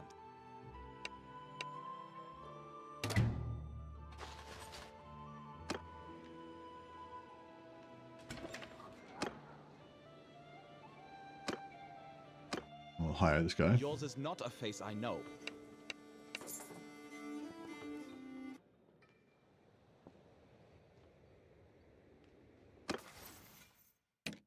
And yeah, he doesn't have the right traits. Strip him.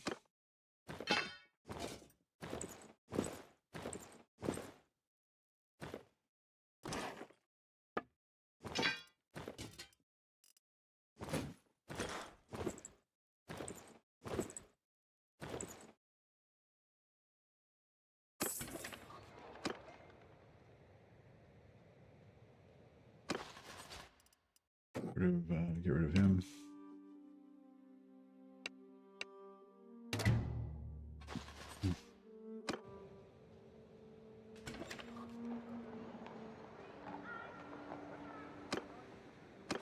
Nope. All right. Is a tournament on? What's the tournament?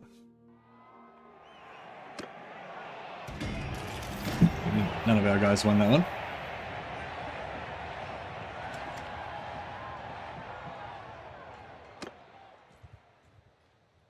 Good to rent.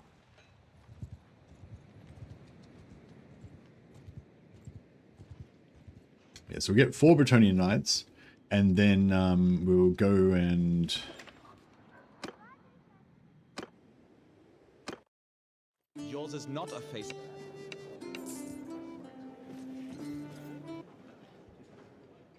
get 4 Bretonian Knights, then we'll go and start recruiting some battle wizards, and we'll replace. Yeah, it's not too bad. I like to have that instead of this.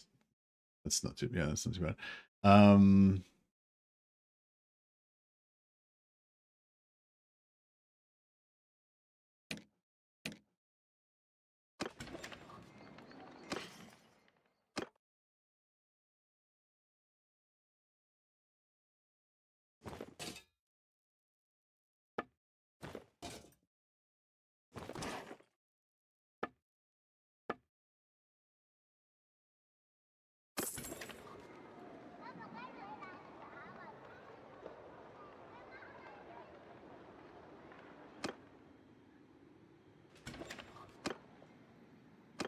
Nice. Okay, we'll get rid of Emery. I'm yours.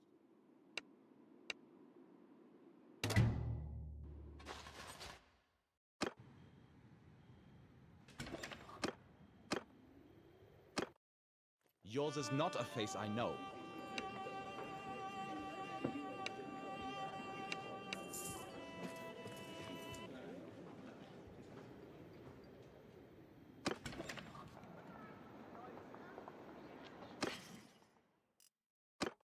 actually.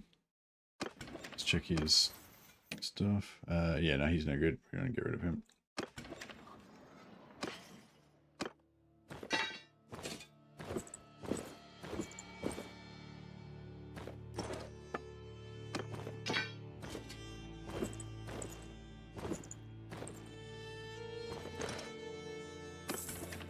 So every time we do this, we're making more and more money.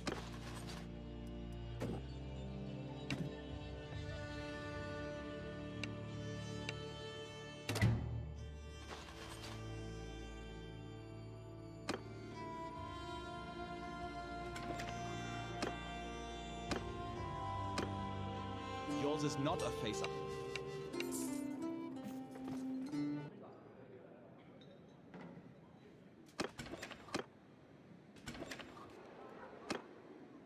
Here's another one. All right.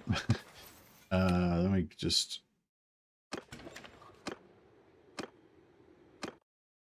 Yours is not a... Oh, we got full. But we.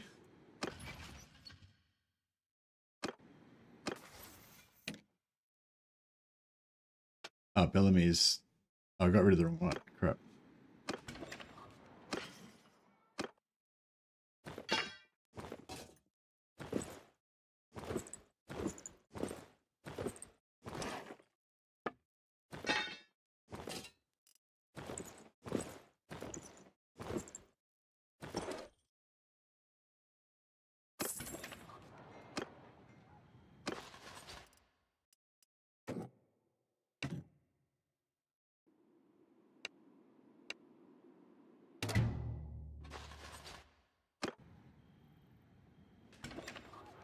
Right, so we just want one more that's got the double renown trait,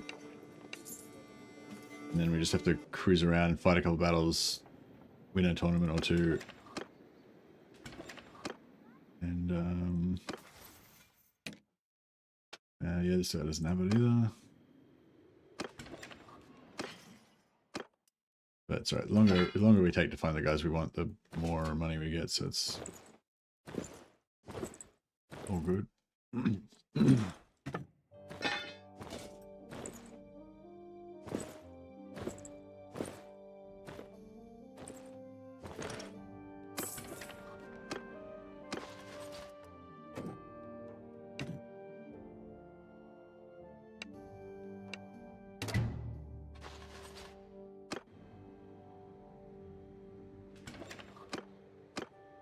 Bagel.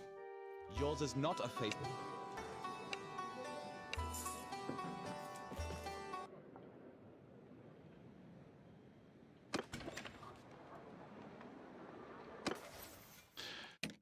Bago has the right. He has this trait that gives you double renown from tournaments. So to see, everyone does except for me. So we're good to go now. All right. I'll just see if there's another one there. No. That's cool. All right. So now we'll just cruise around and do some tournaments. We just need to get 13 renown. So 2 tournament wins and a battle and a little battle will get us there.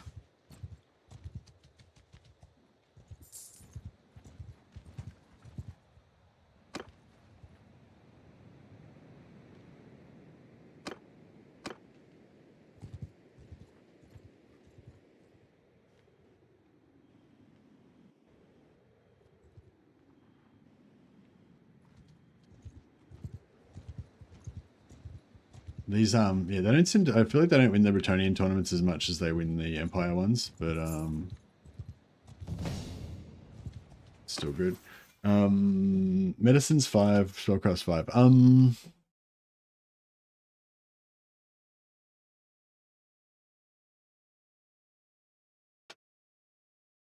So I want faith. I want faith, I want roguery, I want tactics. I don't think I want leadership really. Maybe like 1 point. But I don't think I'm going to go all the way. Like, I'd like to get all the way up to 50% recruitment rate of infantry prisoners at 200. That's 2.5. But I don't know. That seems excessive. Excuse me.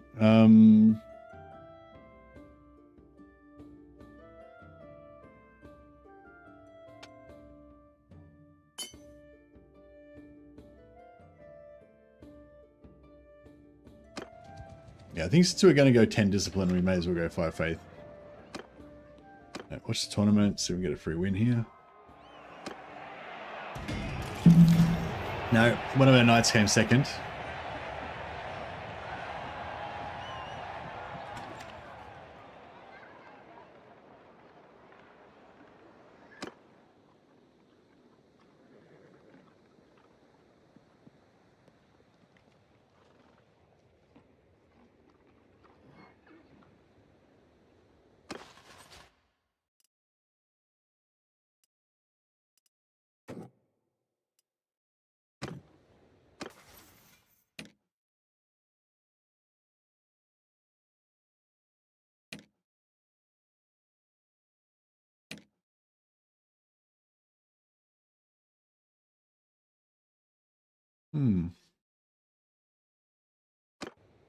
Right. I'm going to call this guy Wolf's Parlor.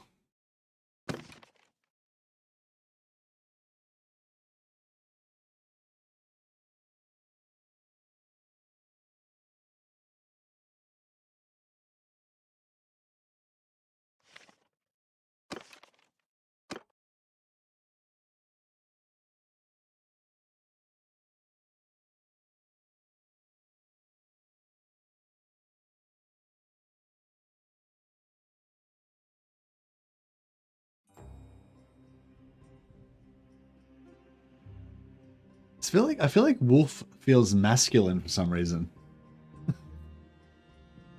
The she-wolf. There we go. With she-wolf on there, and then it works fine. Boom. Spola, the she-wolf, is going to inhabit this body.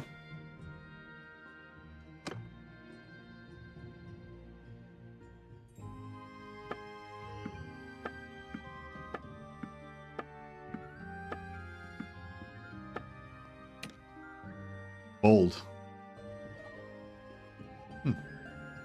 Okay. She's got camouflage. All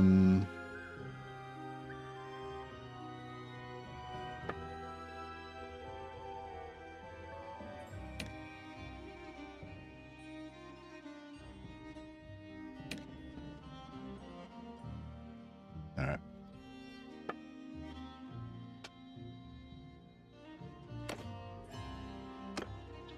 Lioness, yeah. We'll definitely have a lioness later on, but she's a she-wolf because it's named after Wolf's Bowl, so it's Spola the she-wolf.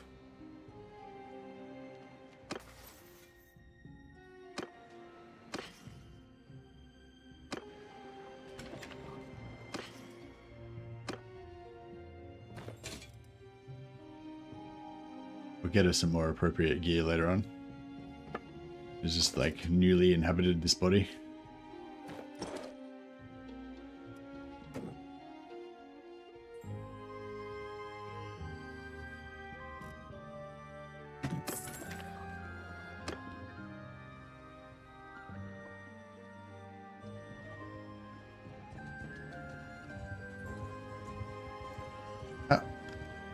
I had 10 and now I've got 8 all of a sudden. That's weird.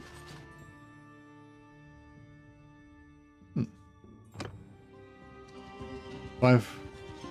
Oh, is there like poison? Oh, I think there's a poison area around there. So our guys were getting poisoned.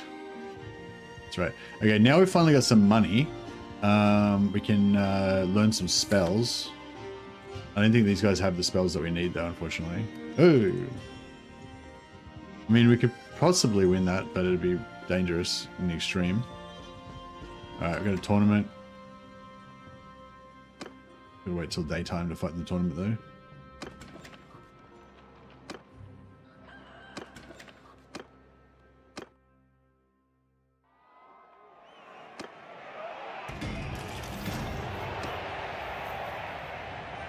Swing and a miss.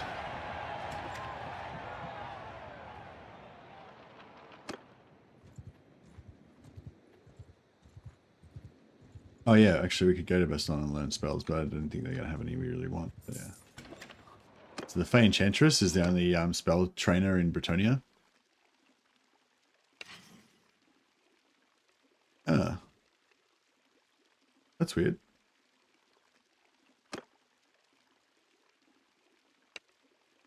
Apparently she won't teach Empire Magisters magic.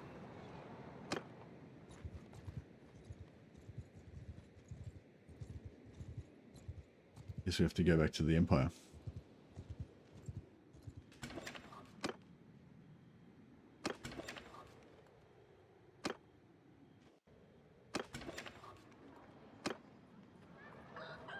As soon as you hear the cock crow, that means it's daytime.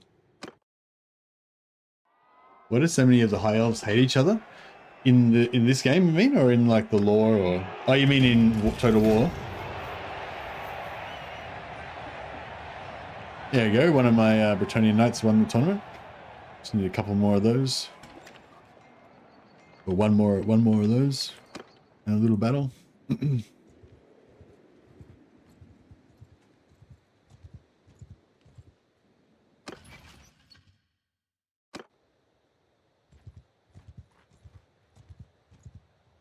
Hey, Melodith, how you going, buddy? Oh yeah, so if you're playing Bretonia, these when you do these little dilemmas, they actually matter for your chivalry and stuff. Like if you do evil stuff, you'll actually lose chivalry. I'm pretty sure we won't lose prestige though. Steal the sword, dig up the grave, defile the bodies, rob their armor. Yeah, no, I didn't lose anything.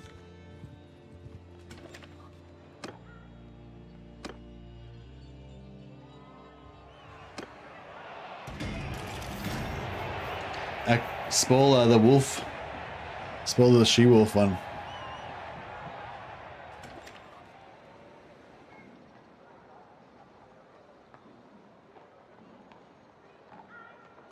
Should be like 1 point off, yeah.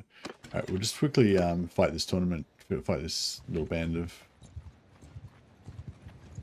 rogues here.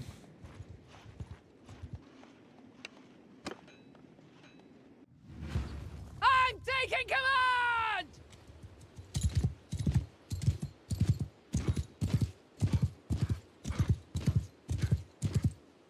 Get moving!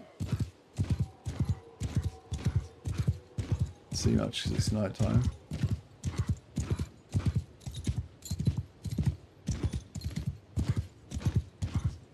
Oh, there.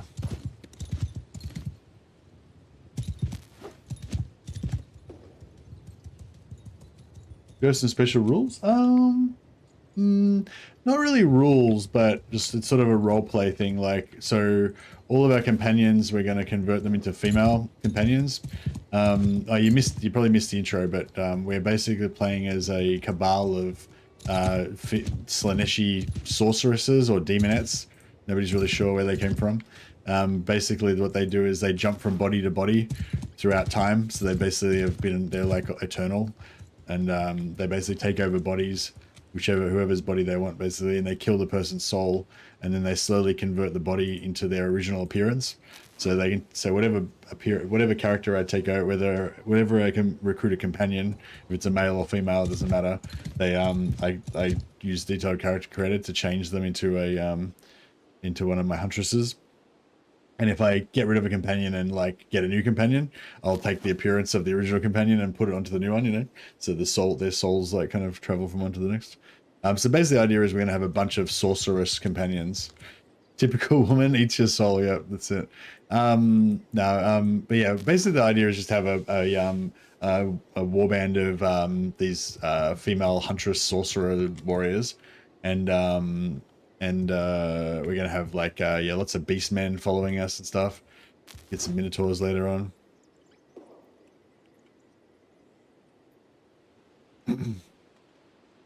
And yeah, I'll probably eventually join Chaos, as you do.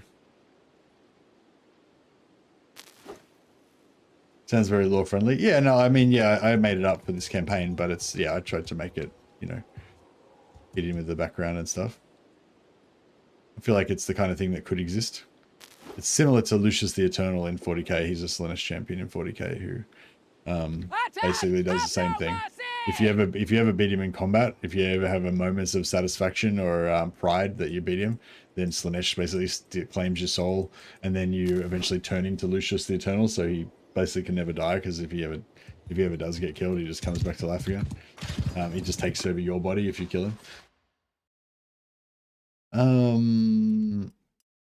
Yeah, we'll convert these prisoners. The Blade dude, yeah, he's a sword master. Yeah, that's right. In the Horus Heresy novels, he starts off as Loken's buddy, I think.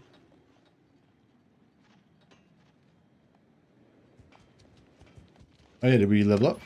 Yep. All right, we leveled up. So we get one more companion,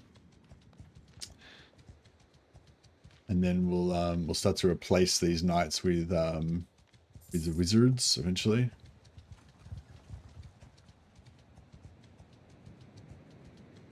Oh, the tournament just ended just before we got here. That sucks.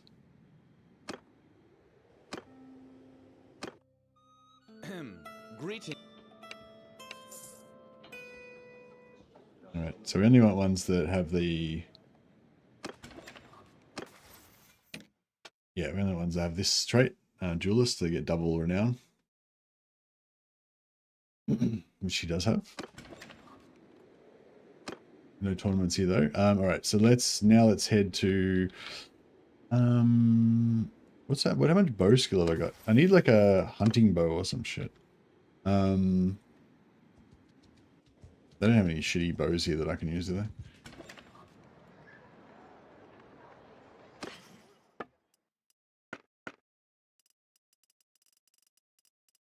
Nope.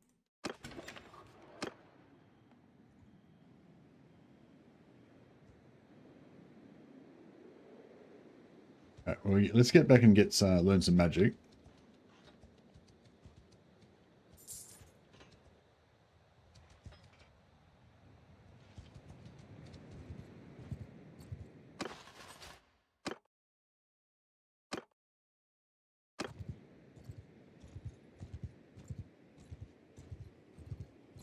Okay.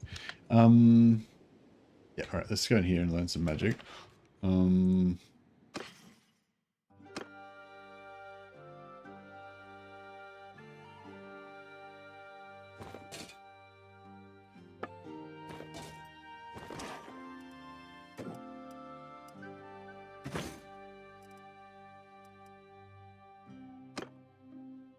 Better than my whole... No, sorry.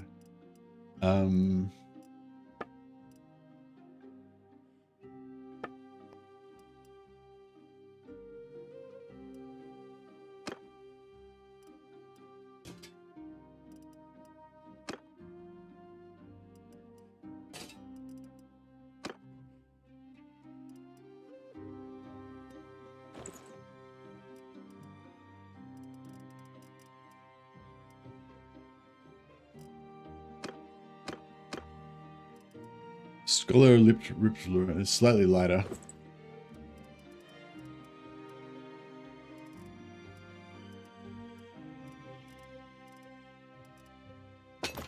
Gonna do a stream when the DLC releases? Yeah, for sure. For sure.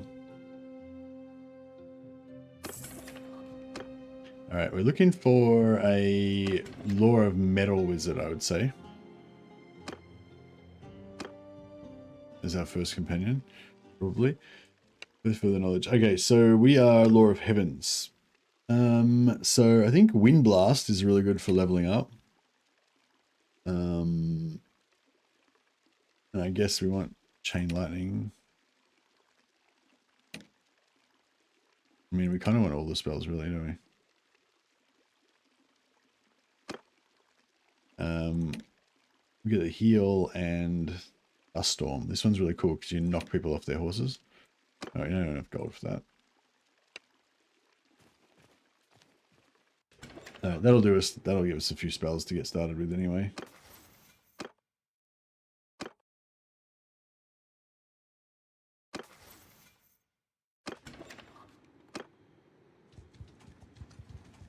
Alright, so yeah, I think we want Lore of Metal Wizard as the first one.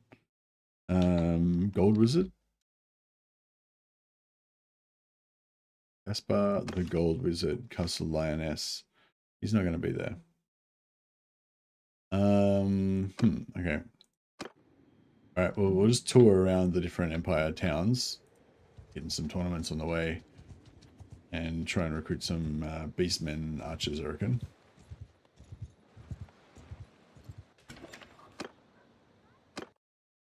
And yeah, basically, once we find a metal wizard, we'll replace one of our knights with her.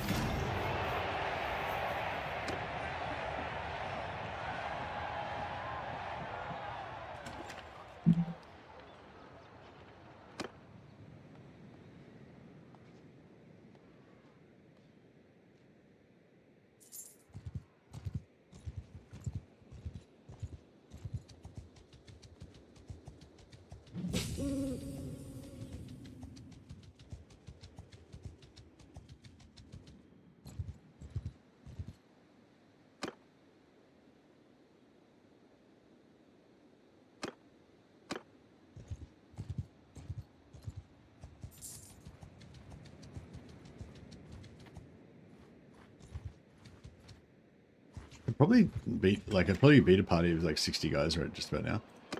Light wizard. I mean, yeah. Really want that metal wizard. Hi, someone.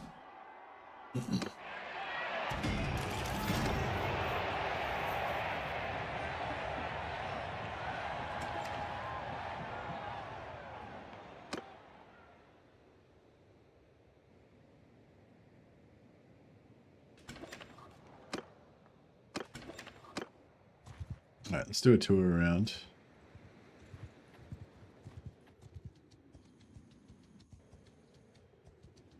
I'd like to get a light wizard, metal wizard, just because then we can start training them up in blacksmithing. Because I want to go and join another,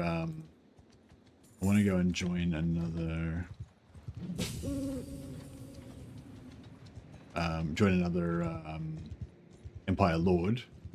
Now that we've got four Bretonnian Knights, we'll like get heaps of cash. Hey Sam.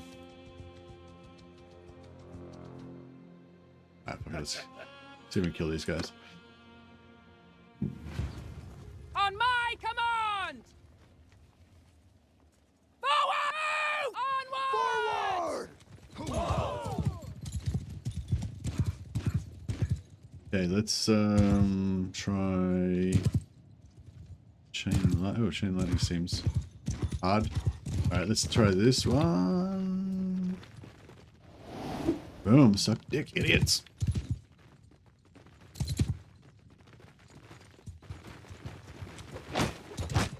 Crap, I missed.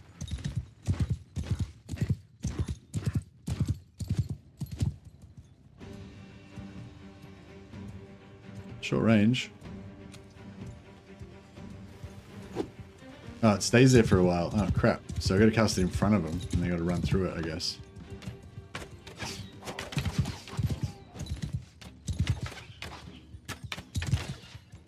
Cut them down!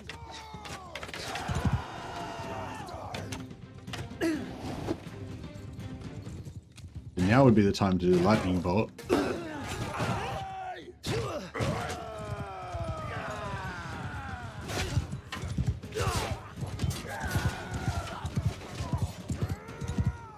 Got Kismet buildings while let's play in Demons of Chaos? Yeah, I got that too. Fireballs where I do most of my damage? Yeah. Forward! Actona went down.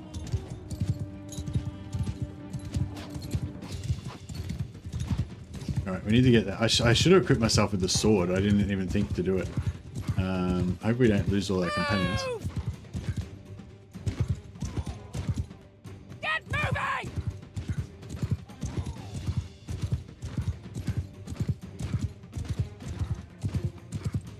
I'm going to settlement and goes both the money building and the raiding building is going to go. Yeah, nice. Yeah, I'm going to get Comet later on, which should be cool. Forward!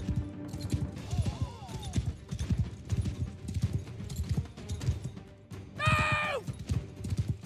Alright, so I'm gonna be able to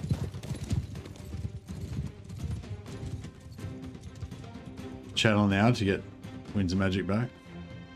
I don't know how much Winds of Magic we're gonna get back though. Fuck, I really wish I had equipped a sword before I fought this battle. I did not think it through.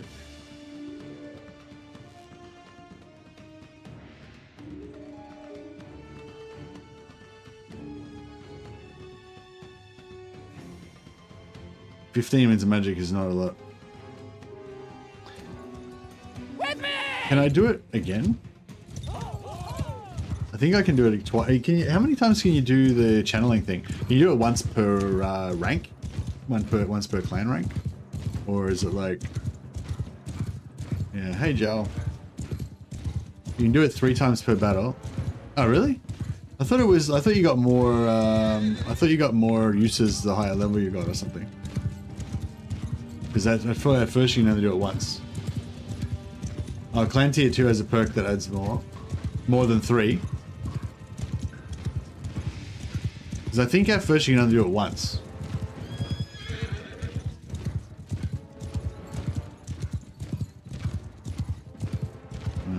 Right. So at first, so I can only do it once unless I get the perk. Oh, it's 3, but oh, so you're saying I can do it 3 times right now with no perk. Alright, I thought I could only do it once. Okay, cool. Well, thanks for that. Alright, so...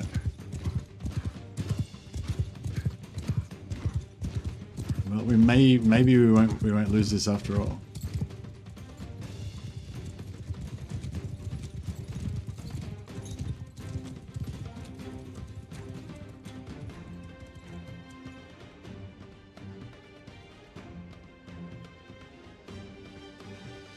$18 left.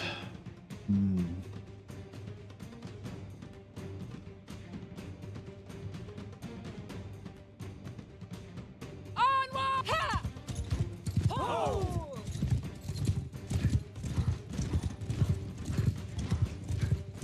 With me!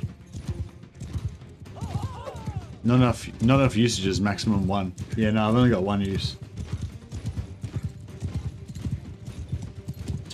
So, no, I can't. Maximum usage is 1. God damn you, Salmon. Alright. No! It's alright. You didn't, I mean, I thought I only had 1 and I was correct, so you didn't really, no harm done. Can't blame you for this one. Need not a one breathing!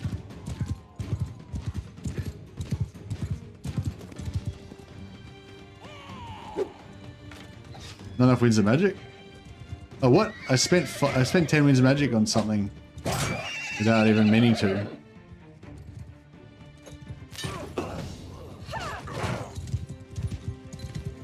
To me! Yeah, I don't know if it's gonna work out.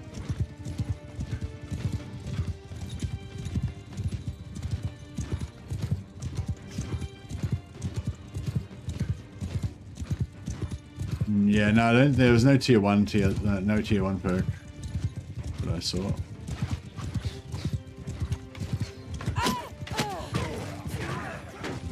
Alright, well, it looks like we're gonna be collecting up our companions.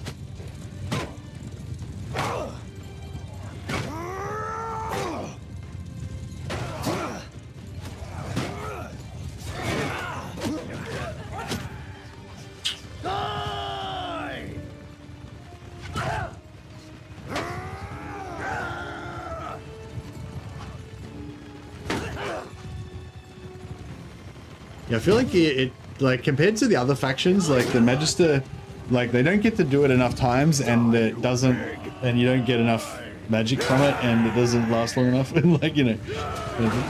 But I think if we level up our Steward skill, that makes it last longer, so we get more magic from it. So that could be cool. I feel like the chances of the girls winning this is pretty low.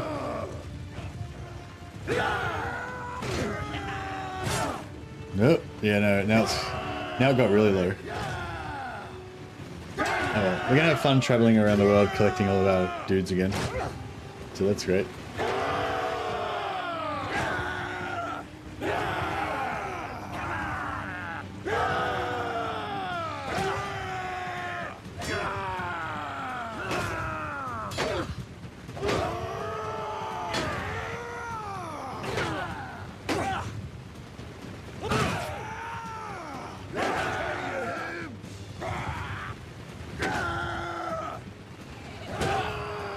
Every keystone picked adds an additional usage. Ah, okay, that's pretty cool. But the keystones reduce your maximum wings of magic, right? So if you take so many keystones and you've only got like 5 wings of magic left, then you won't be able to use, you won't be able to regen much then, right?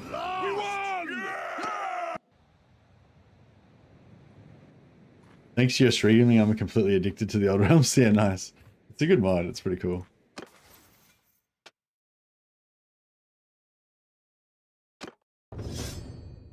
Alright, so we got Magic 5, Spellcraft 5. We need Bow. At least like 1 point, but probably more. Damn. I was more looking for a win there than a loss, but so it goes. If I had have gotten bows first, then we would have won that, probably. Yeah, I didn't realize, and I blew my big spell on just nothing as well.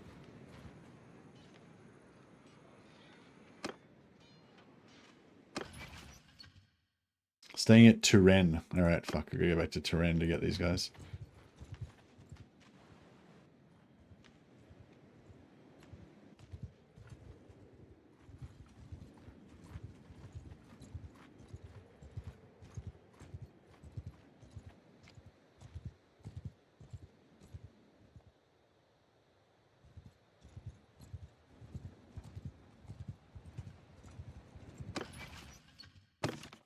Where's Turin?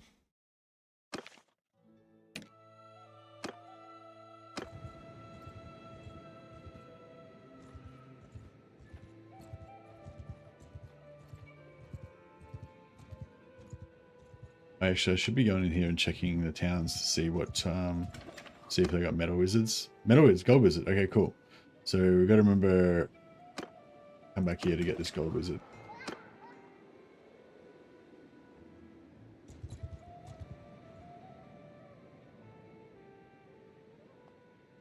Turin's really far away. I feel like it's always like as far away as it could possibly fucking be. Like whenever you lose your companions, like it's like the game conspires to put them fucking as far away as possible.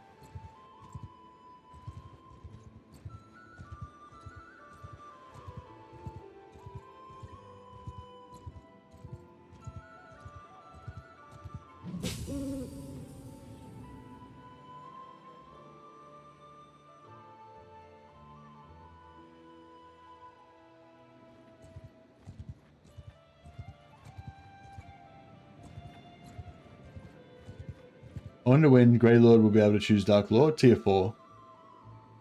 Yeah, once you get to tier 4, you can choose between Dark or whatever the other one is. High or whatever.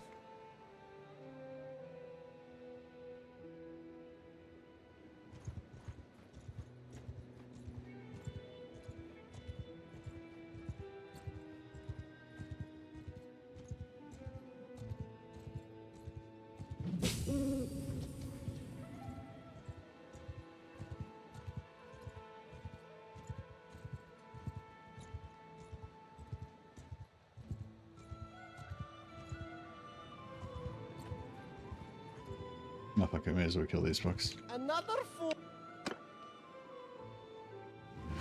Hear me! Yeah!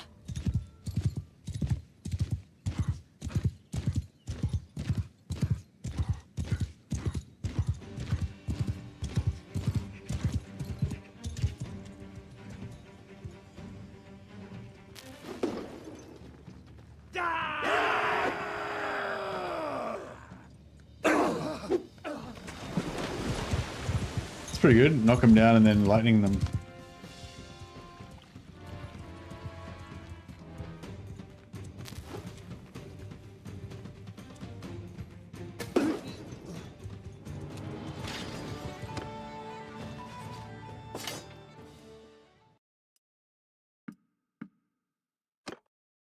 Alright, got some cultists to worship me. Worship me, cultists. Legendary robe. Boom, I leveled up.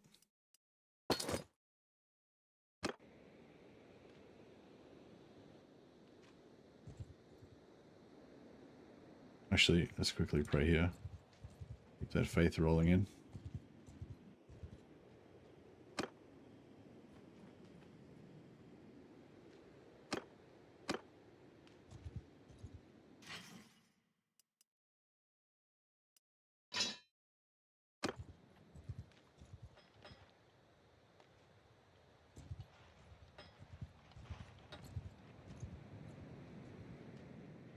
I think I should use a one-handed sword.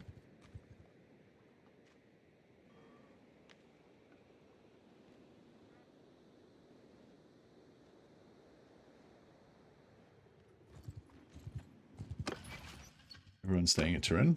Good stuff.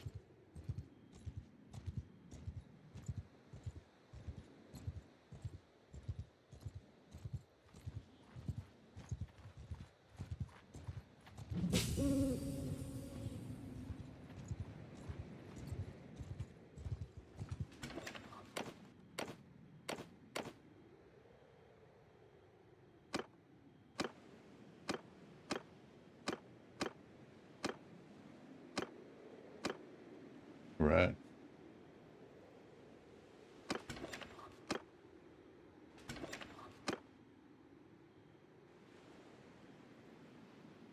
Okay, we're going to get rid of one of these guys in order to replace them with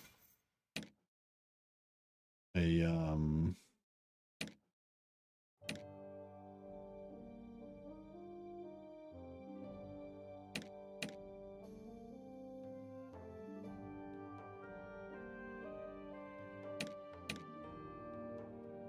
in order to replace him with the gold wizard. So I might just get rid of Theodoric right now.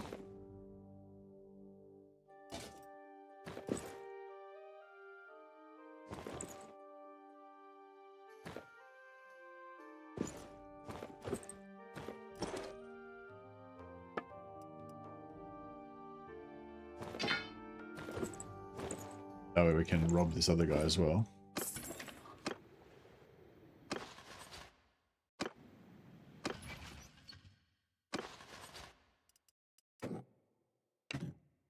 I'm yours to command.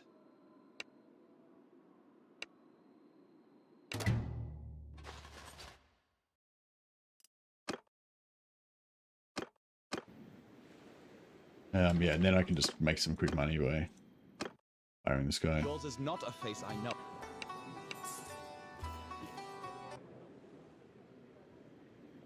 And then we'll just immediately rob him.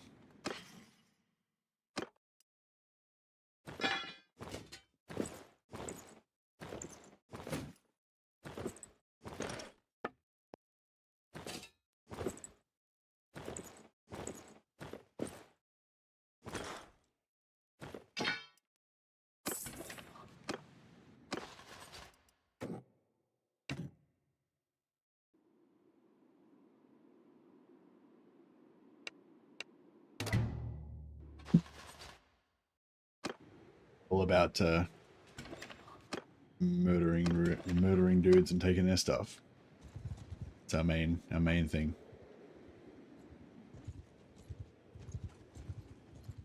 All right, cool. Now we can go back and serve a lord again for a bit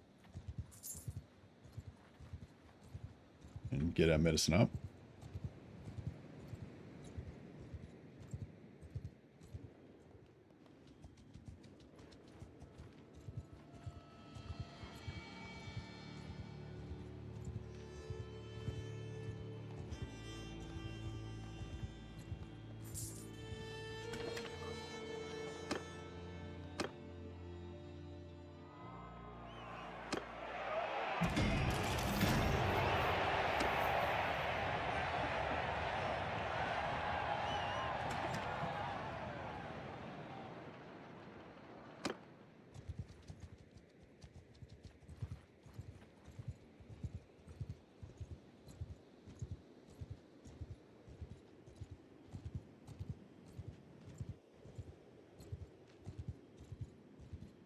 Right here till our faith blessing rate wears out. And grab another one.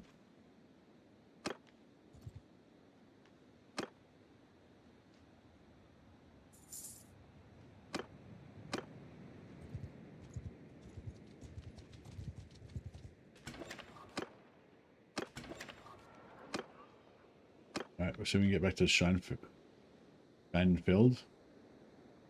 Get this metal wizard.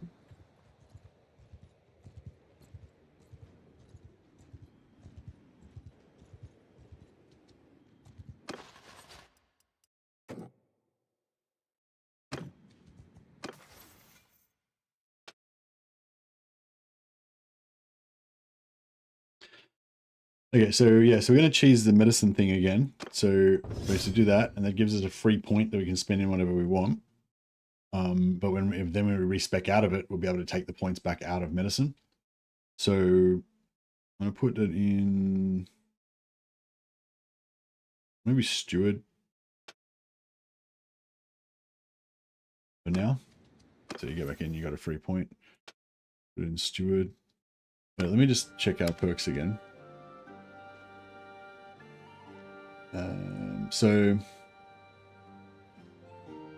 So yeah, I'm not, it's a bit confusing, but like it says your ability charges 25% longer, ability scales with steward. So I don't know if steward makes it charge longer. So it's like 25% longer plus more from steward, or if steward, for every 50 points in spellcraft, the duration is extended by 1 second. So yeah, I'm guessing it just extends the duration more.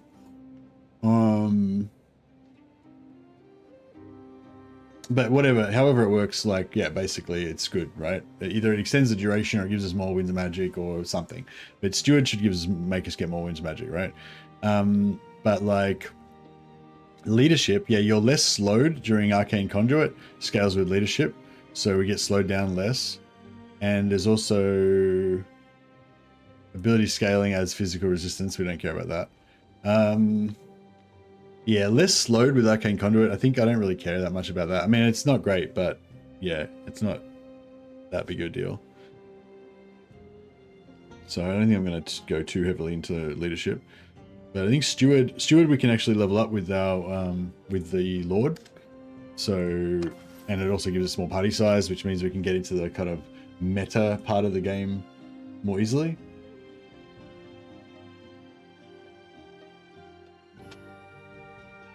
And yeah, I was just thinking we can, we're actually starving right now. Quickly buy some food before we starve.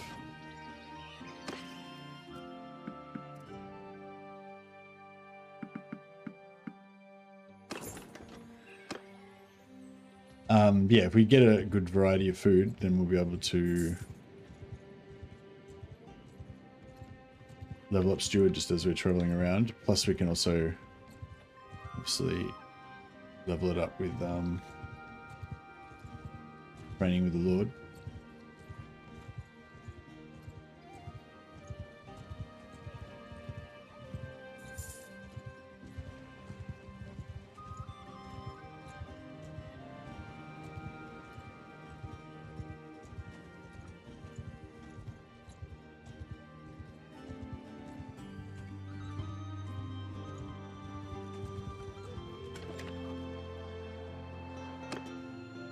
Alright. Get this metal wizard. I'm interested to check out their armor. I never really noticed it before, but apparently their armor's got good armor rating for a low weight.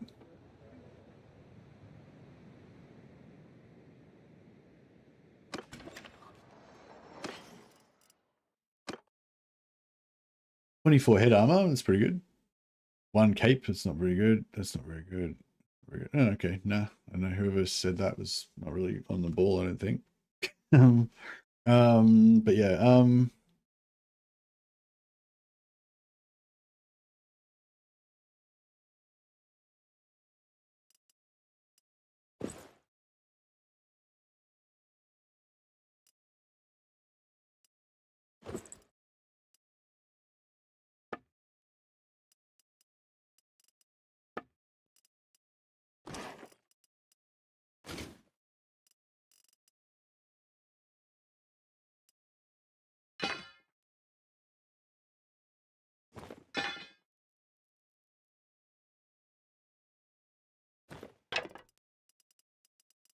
the 200 polearm. I guess I can keep using it.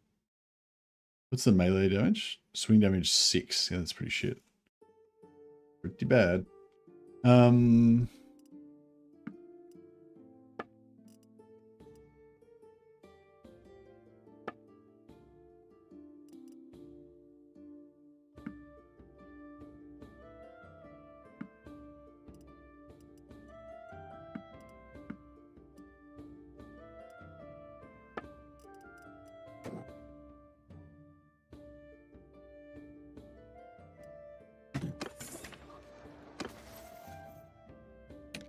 So Golgaz has got 38. Crap, he's got 38 smithing, but he's got it in the wrong. Like we need to respec him, but I don't think we can afford it.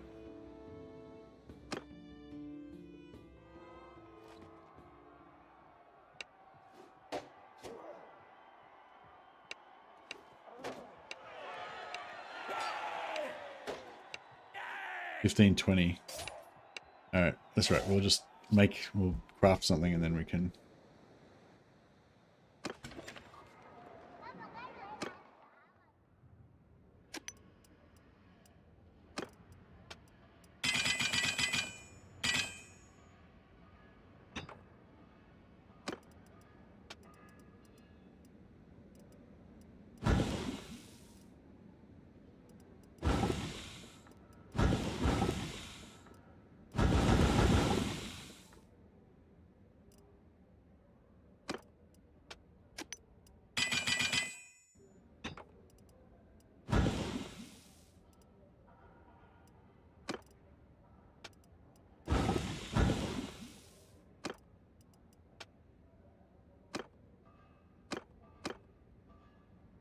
Alright, let's make a couple of these. Should get us enough money. Oh. Now we can go to the arena and respec our metal wizard.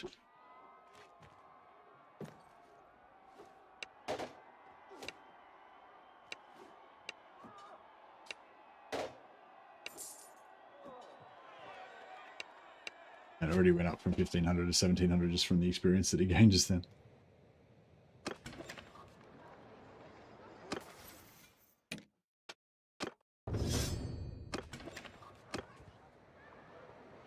Alright, cool. So now we can make money from smithing and we can make some nice weapons for ourselves.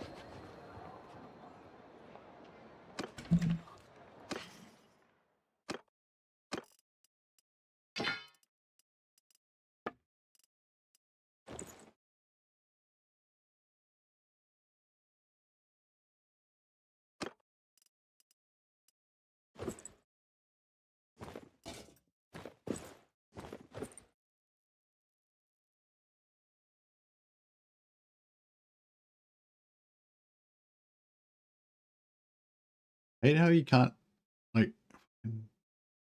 what?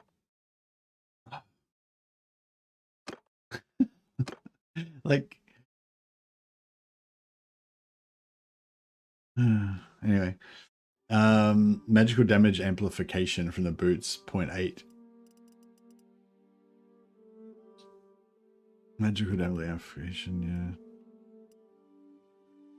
yeah. Magical damage, yeah. So,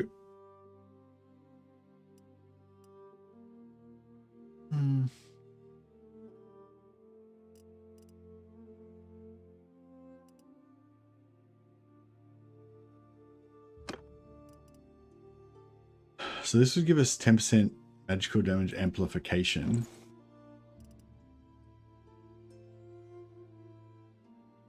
As would this.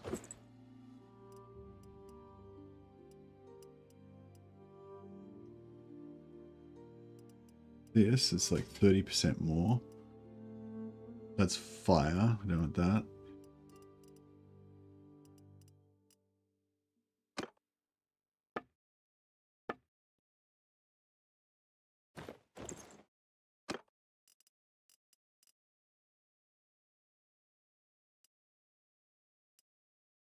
And the boots as well.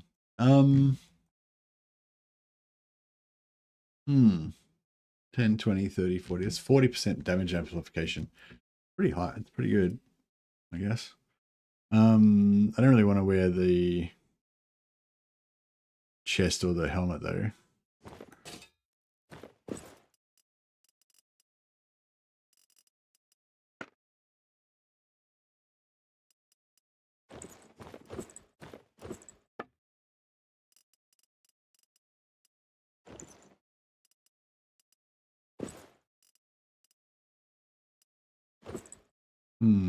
Puts us in, makes our weight a little bit higher.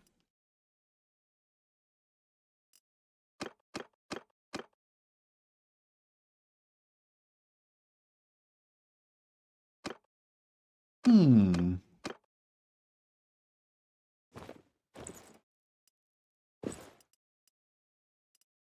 No, I'll think about it. Maybe we'll keep the boots.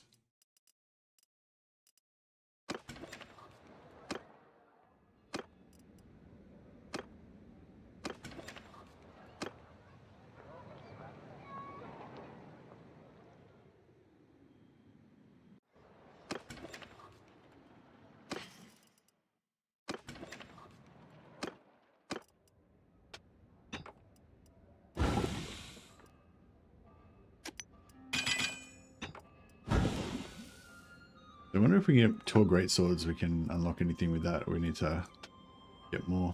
I know you can make them.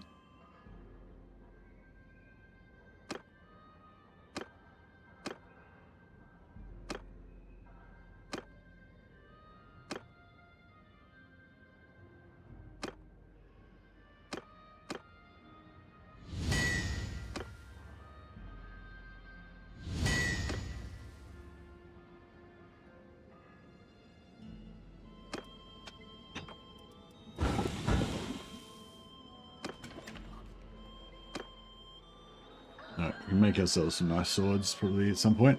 Probably don't need to worry about it too much right now though.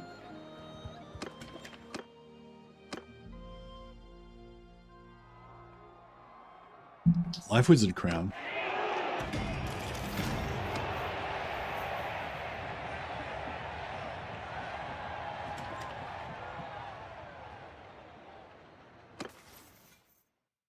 I think we could definitely wear a Life Wizard Crown.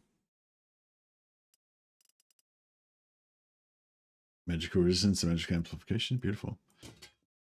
Beautiful. That suits us. I think we should all get those. They're good.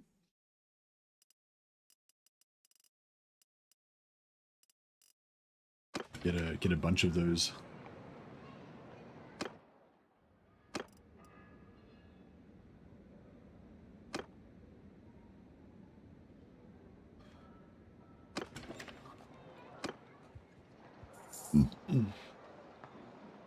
Gonna pay all the wages. Oh shit.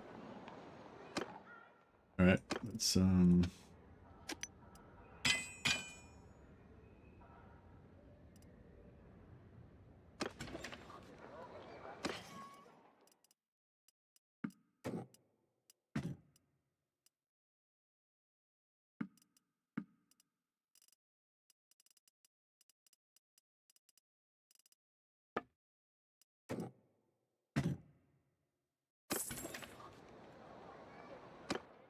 Alright, yeah, we'll get him to make some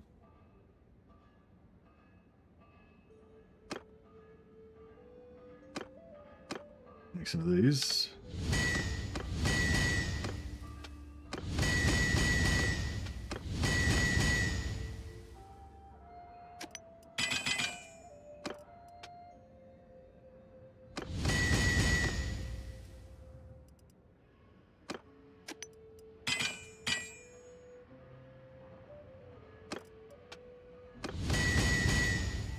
Alright, that should keep us out of trouble for a bit.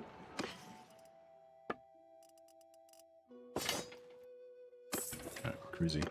Okay, let's go and see if we can...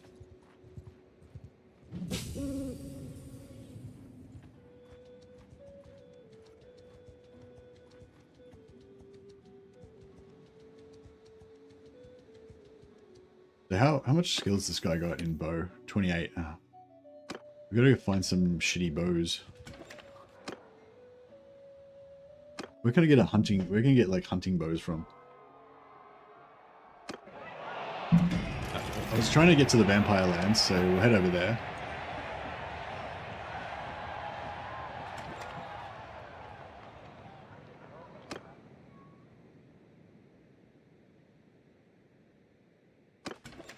Beast Wizards have an offhand...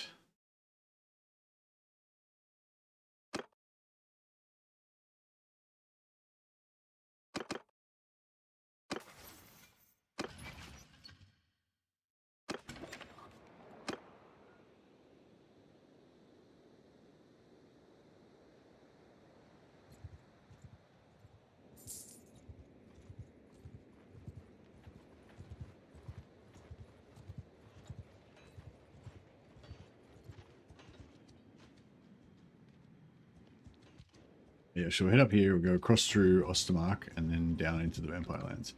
Get a few tournaments on the way. Life should be good. So you could probably...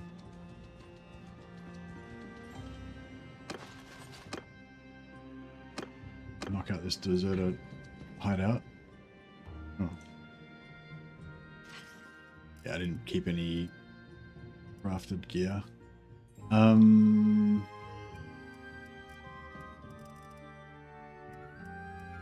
nothing that we need to worry about there.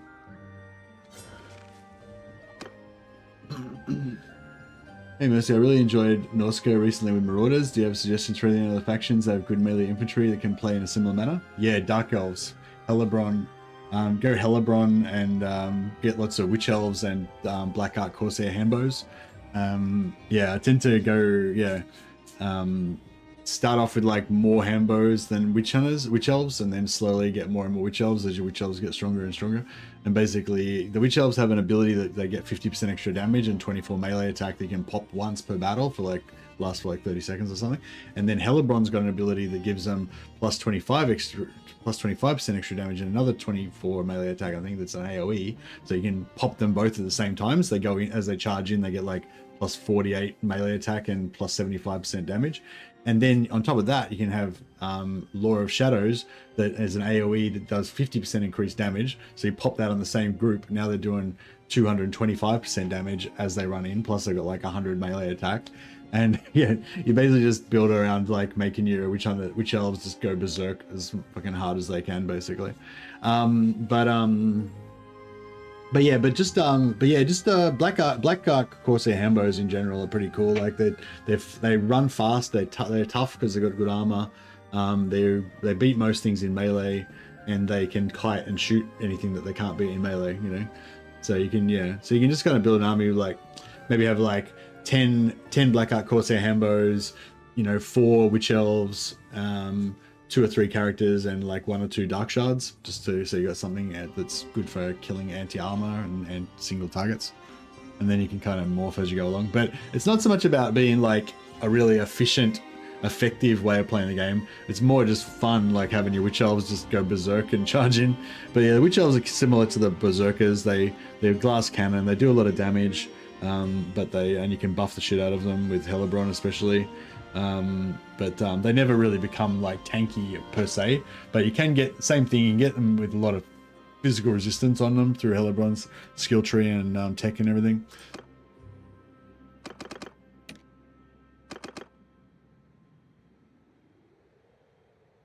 All right, let's see how this works out.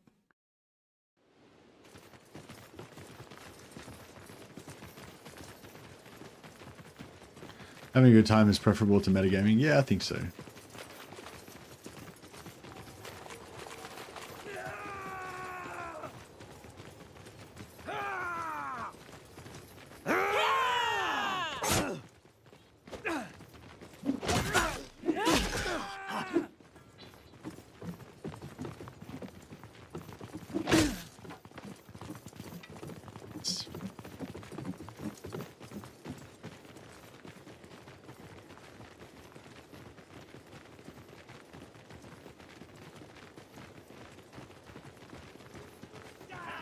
Like metagaming a lot, and it can be fun. Well, yeah, I think first you go for the power gaming, and then once you've kind of mastered it, and it's like there's no point power gaming because you're already dominating, then you go for the more like meme builds and stuff, for fun.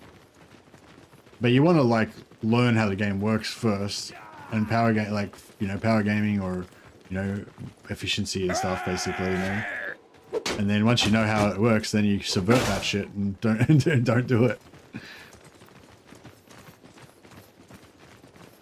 It's like, this is the most powerful thing that you can possibly do, but instead we're going to do this. That's kind of what it's all about. But yeah, I think meta gaming first, and then you go into all the obscure meme stuff later on. But yeah, playing Norska, playing Berserkers was making me want to play Hellebrand Witch Elf.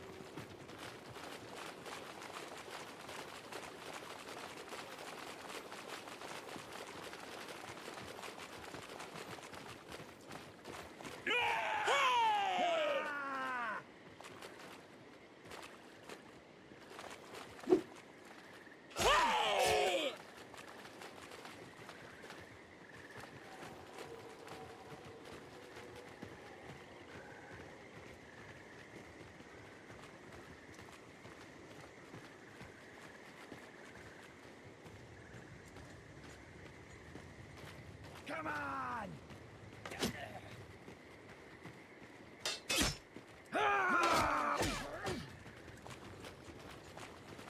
Man, I want to play Dark Elves now. I want to play Witch Elves now.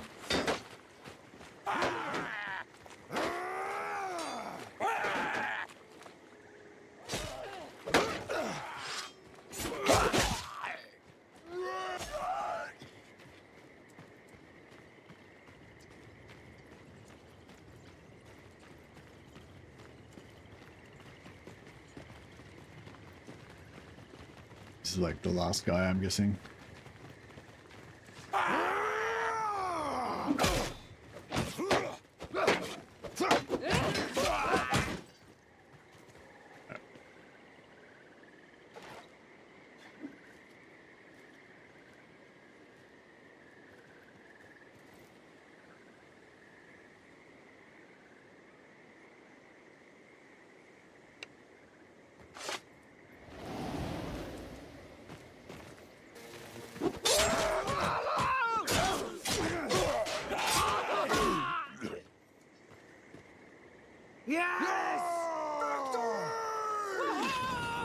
Alright, we got 6 captives. And hopefully we got some shitty bows from them as well. That's what, shitty bows? Shitty bows. We got arrows. No shitty bows. That's disappointing.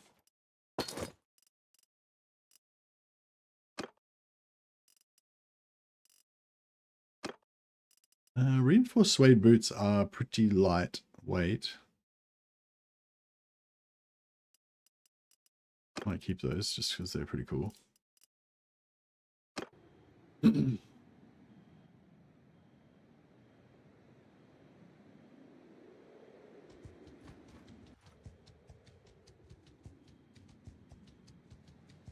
It's overburdened. Okay. 22 fish. Yeah, that'll overburden you.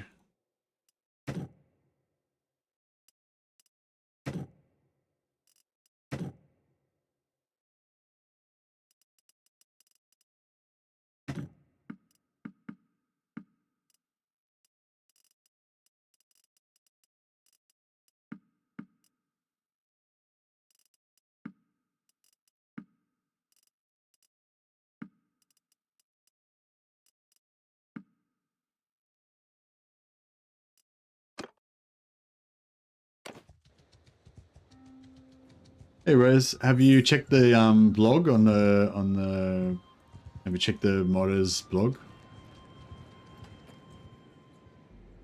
Yeah, if you check the blog, there that'll be where the news would be. If there's going to be any news about the mod.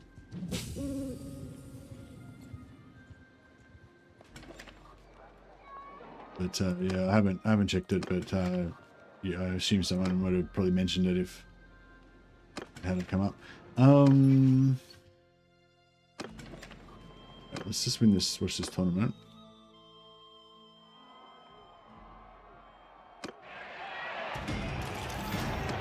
We haven't really won many tournaments yet. We're our tournament abilities are not doing very well. All right, let's see who's winning. Who has actually won? Has anyone actually won a tournament at all? That's probably the first thing to check. Actually, I went to the wrong place.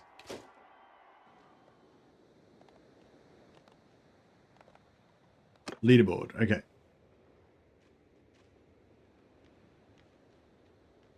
Where our banner's pink, so it should stand out pretty well. Actona has won 2.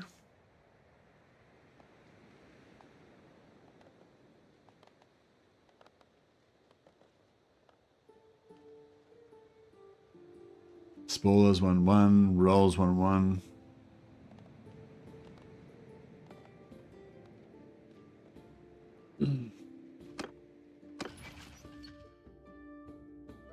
Yeah. Alright, well I guess we could get rid of Raoul.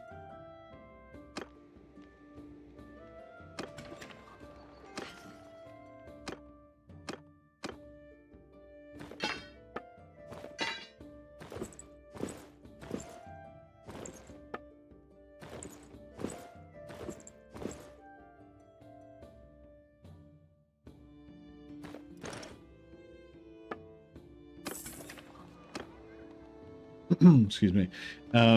Because yeah, this warrior priest has got some good items that we want to rob. I'm yours to command.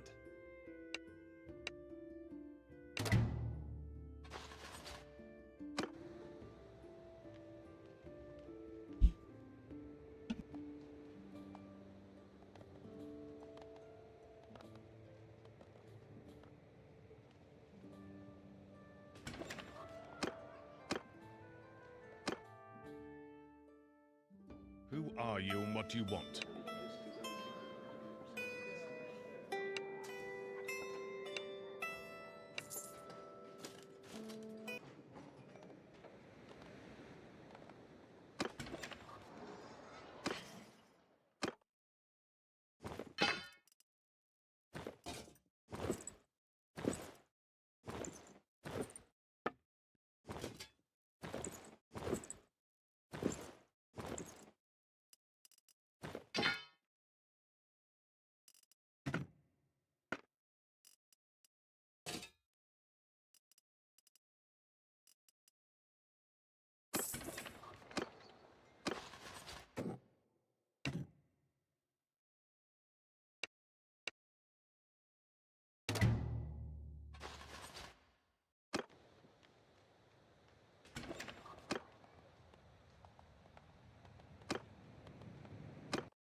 Who are you and what do you want?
Oh shit! Sorry, must have bumped the microphone. Sorry, I was muted. Thanks, Forks Whiskey. How you going, buddy? You arrived just in time to save me from hours of mute streaming. I wonder how long I've been muted for.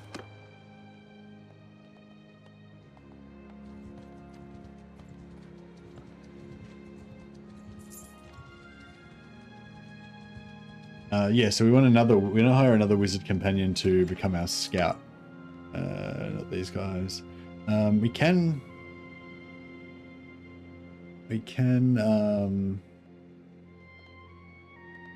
these guys do pay for themselves, I think. God, wine here tastes like piss.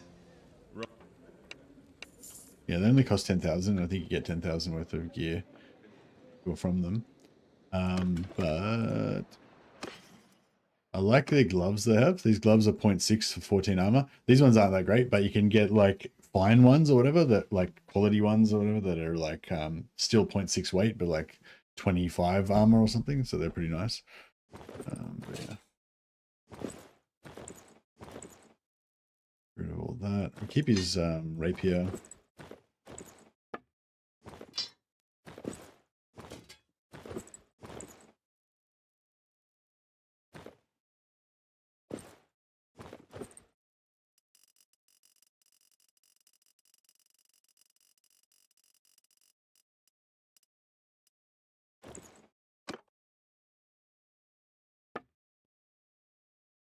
Yeah, so fire resistance and fire damage amplification. He doesn't really need that. So just give him gloves instead.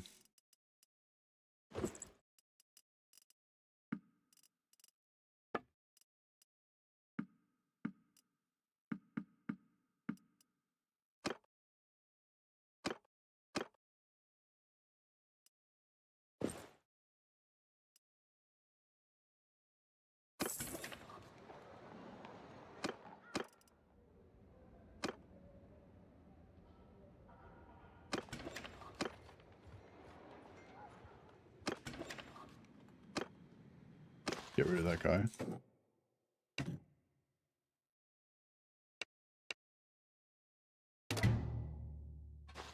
Hey, Catatonic, how you going, buddy? Just I'm running a second campaign. I'm going to kind of alternate between this one and my other Chaos Warrior one.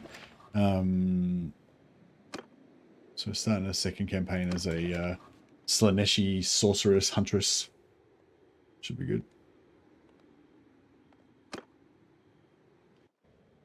Wait till morning so we can find the arena.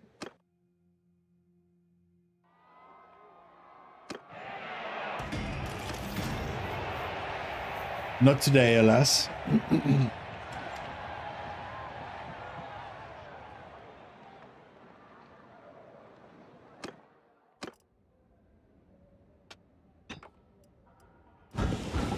There you go. Gives you another couple of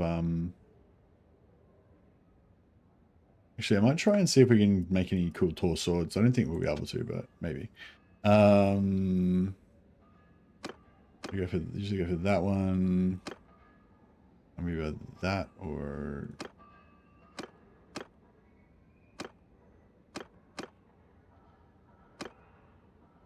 keep that. Maybe that.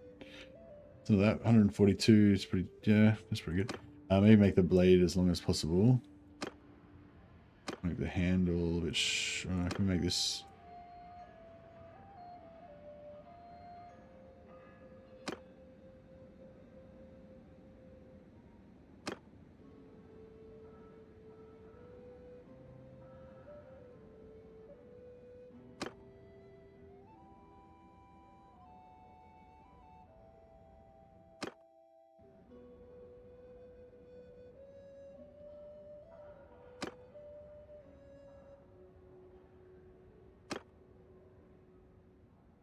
Yeah, I like 90 swing speed, 150 length is pretty good. Rusty crafted, here we go.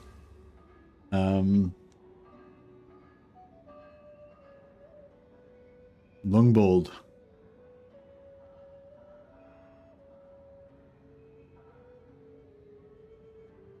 Alright, that's pretty nice. I don't think any of these guys will be able to make long bolts.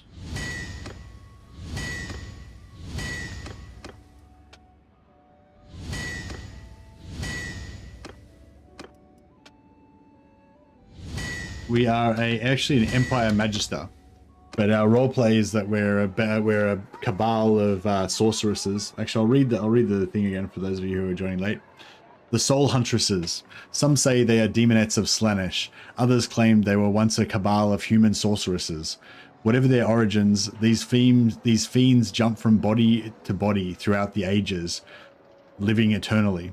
First they kill the victim's soul, then inhabit and change the host body until it matches their true nature. Regardless of the host's original race or sex, they will over time come to resemble a fierce Amazon huntress, and eventually they'll take on the exact features of their murderer. They kill with bows and blades and magic, and the beasts of the forests and evil men kill in their name. So yeah, so basically our thing is we're just gonna all female for companions, but all the companions I want are not female. So we're just gonna inhabit the bodies of, you know, the companions, and then they'll morph into our female huntress characters. But yeah, we're playing as a Empire Magister.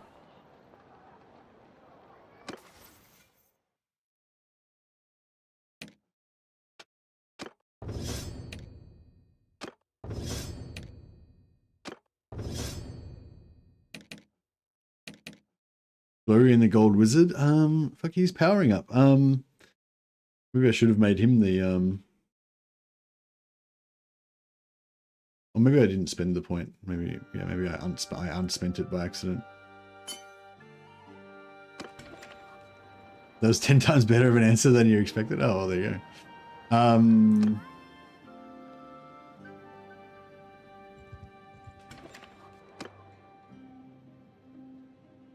We'll travel over this way, and then we'll head to the Vampire Lands, see if we can find some good bow and arrows.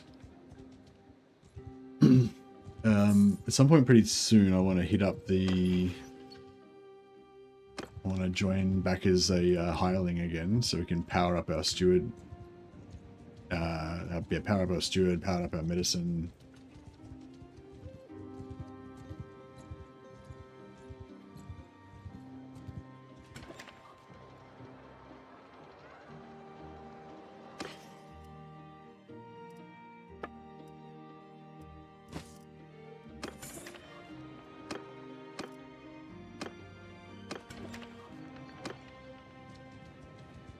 I wonder if you get smithing stamina from a shrine when you wait at the Shrine of Sigmar.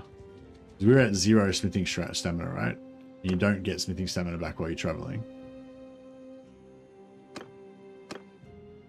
See if that gave us any stamina.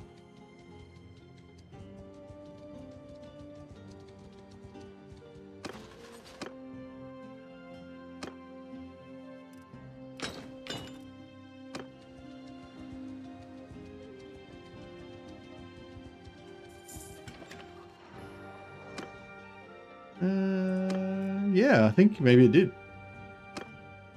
Cool.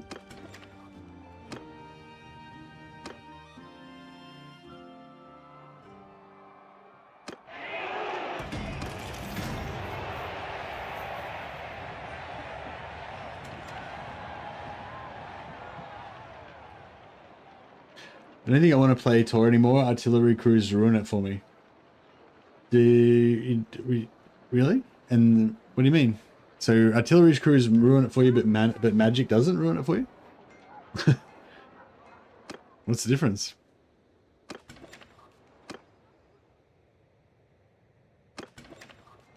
Alright, we'll head over here and try and get to the Vampire Lands. We will trouble your puny body. Crap. I'm taking command! Ahead! Yeah, this is not cool. I don't know if I have any like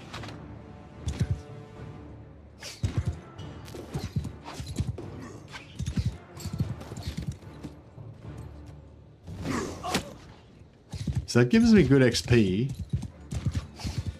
but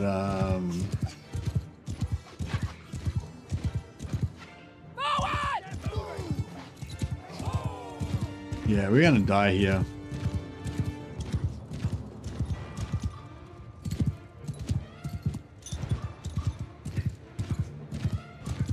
Infantry!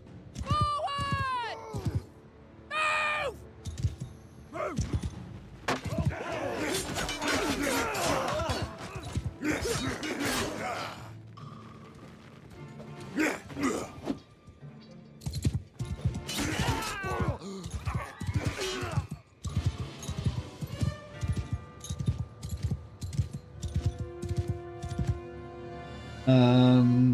Is it?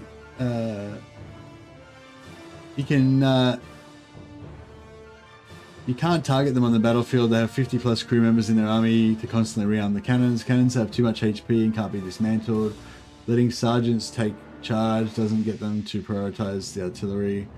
It's getting 700 plus kills. You run out of winds of magic, but they have endless capability on the battlefield. Not to mention, if a wizard is a problem, you can just target them and kill them. Okay. Can't you just like take a shitload of knights around the flank and then just ride your knights into them? Because they can only shoot forward, right?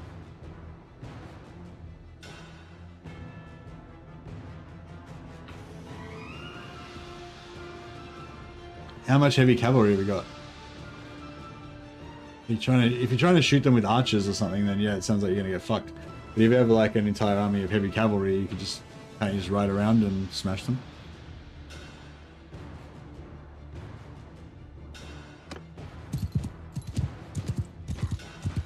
Get moving!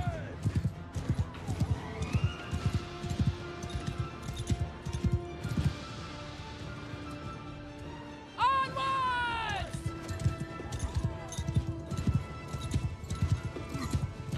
That gold wizard's actually putting out some damage.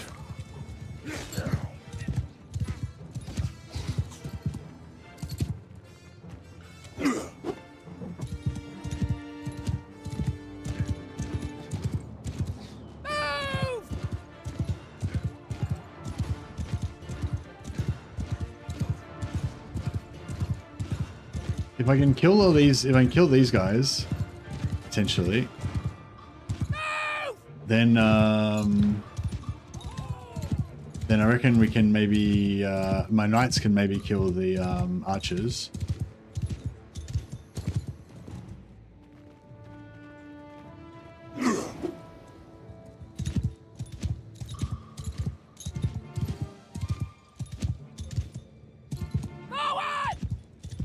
Wind blast, yeah. Yeah, it doesn't do much damage. It only does like 10 or 15 damage, but it hits like everyone, like hits the whole squad. So it's sort of like, I don't know, it's probably, I don't know. Yeah, I'm not really sure if it's efficient or not. It's efficient. It seems pretty efficient when you got a really big ball of dudes, but then I suppose anything would be pretty efficient in that situation. So yeah, I don't know.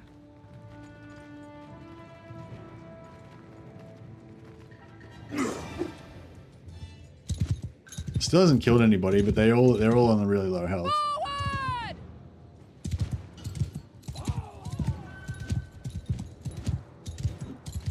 Get moving! Onwards! Move!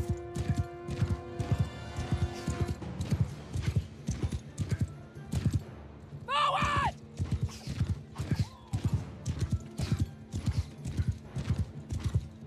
Move! Onwards!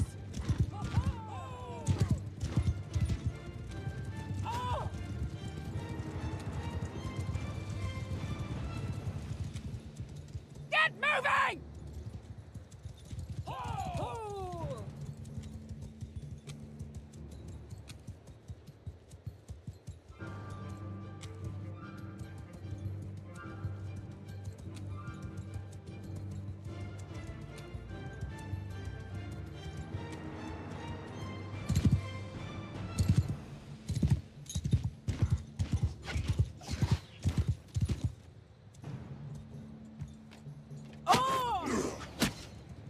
Did any of them die? Oh, some of them died. All right, we're getting somewhere. Move!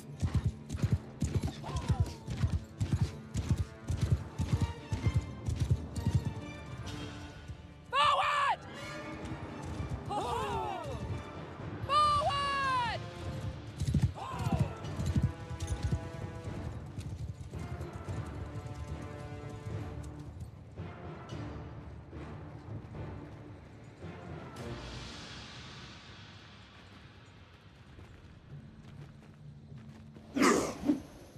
Boom. On them now!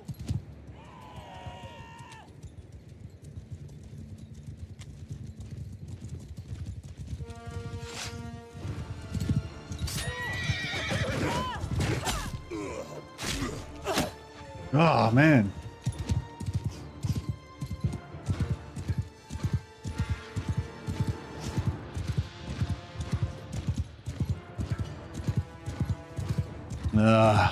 Wizard's down.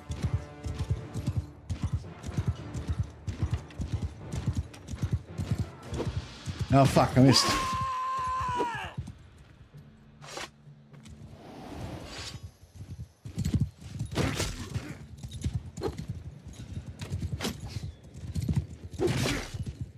Oh.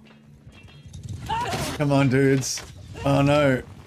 They've got, they get these spears out and they do like brace spear attacks that do like massive damage when you ride past. It's like 50-50, like, I don't know, not 50-50, we're probably gonna lose. It's 4 versus 1. There's a chance.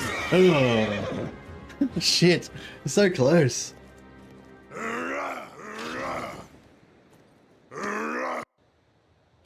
Yeah, I don't know, man. Just go up and drop a Commodore Cassandora on their artillery crew, I suppose, is the way to go.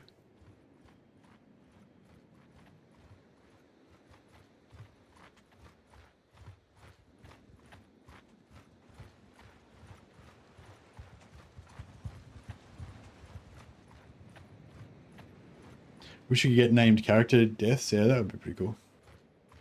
How do we go?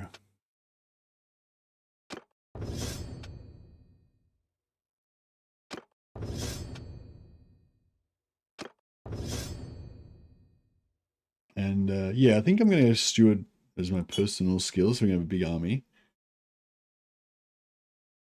I do want to get a lot of roguery as well.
What, LMS, your character is a Slaanesh worshipper and she got kidnapped by 4 beastmen? Sounds like a victory to me. Indeed, I'm sure she had a great time. No matter how much they torture her, she just laugh and enjoy it more.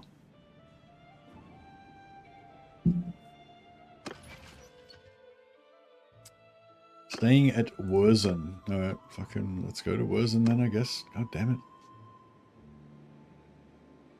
I don't think we had too much gear to, I don't think we had too much equipment that we lost, so.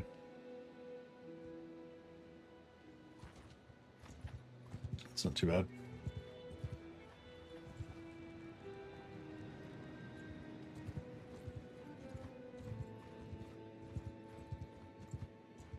Party's starving? I know.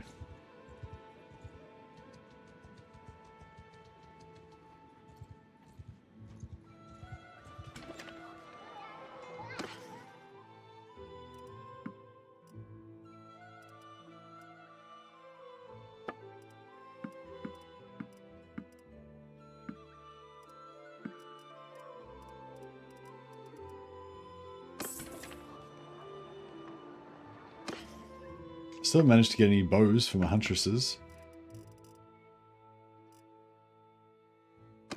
But we'll get there.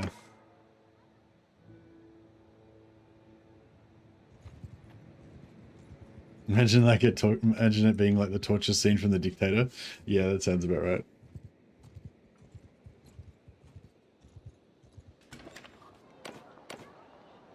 Alright.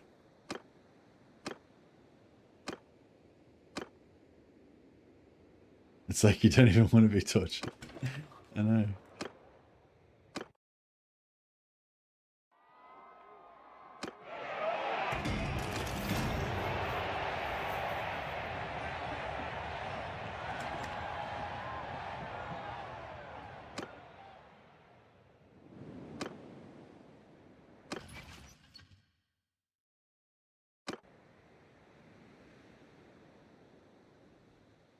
All right, let's go back and try and free our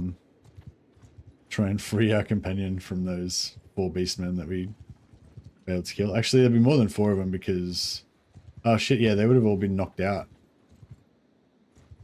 Oh, fuck it, we'll just leave her behind.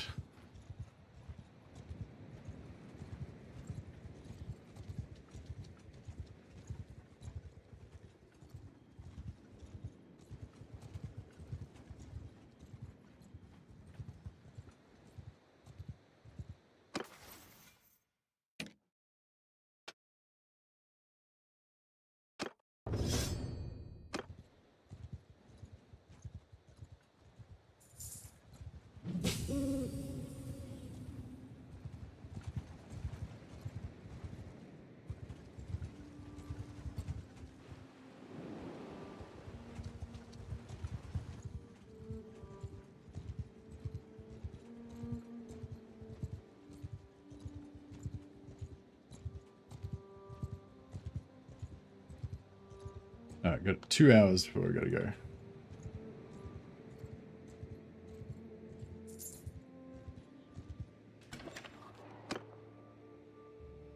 We've got another warrior priest. This one's with a pole hammer that we can steal.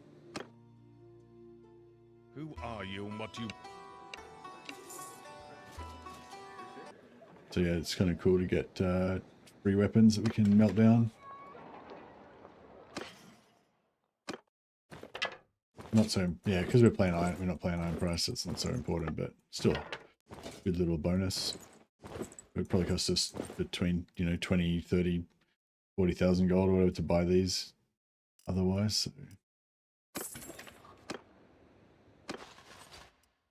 And of course, every time you hire one of these guys and murder them, that makes room for a new companion to pop in, so we could get something we want.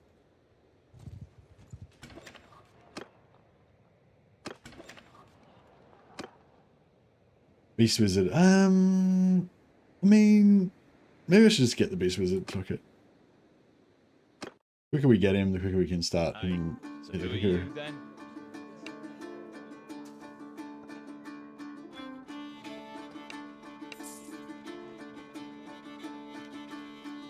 Taking men and stealing all their wealth goes with the theme. Yeah, I feel it works pretty well.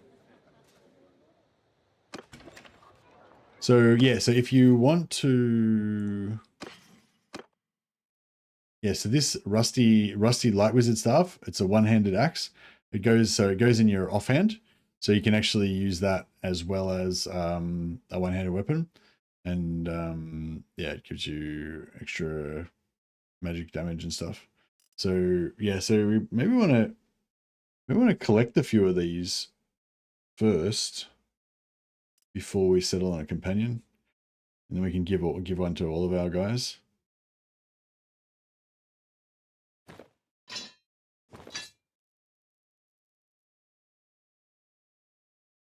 Magical weapon. Yeah, that's pretty good. This is 0.5 weight. That's pretty good. What's this one? 2.5 weight. It's a bit heavy, but still. Yeah. So money wise, it's expensive though because his gear's not worth shit to sell.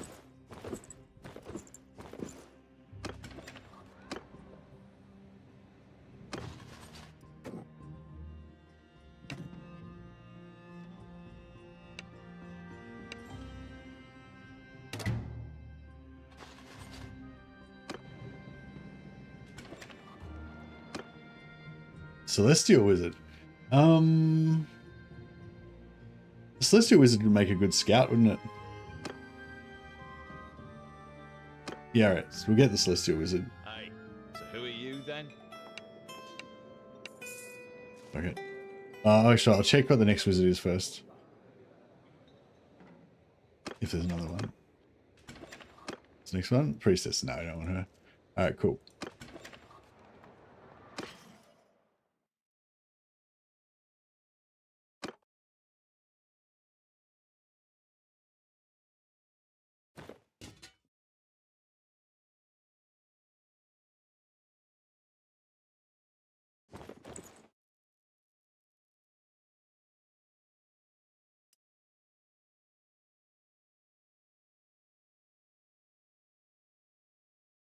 Fuck. How do you... Fuck. Like, how do you like make that? I can't. Breaks my balls.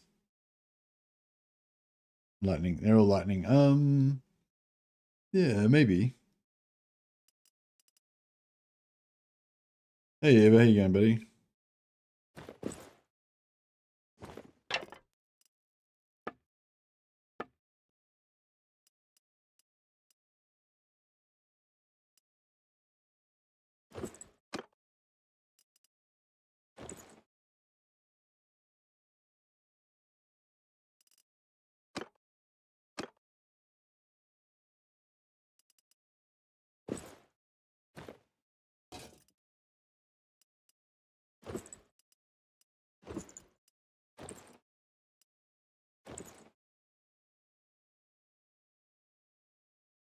All of them together make his lightning damage do 50% more than normal. Yeah, that's pretty cool.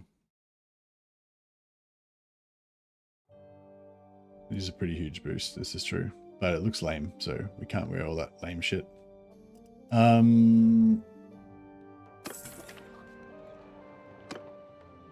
Alright, so Wolfram the Celestial Wizard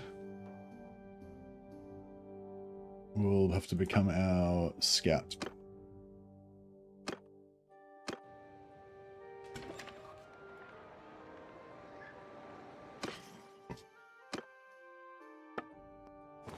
Soon his body will be inhabited by one of our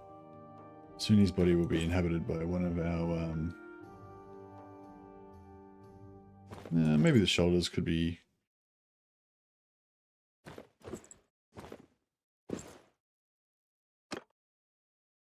Yeah, soon he'll be inhabited by one of our sorceresses.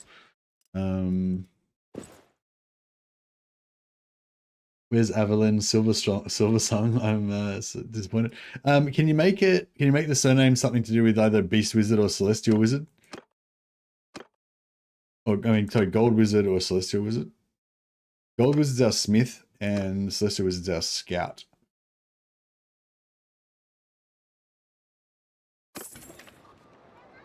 Captain Codpiece?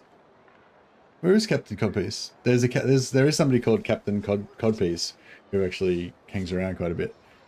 Evelyn Starsong. All right, that sounds good. We'll get you in there.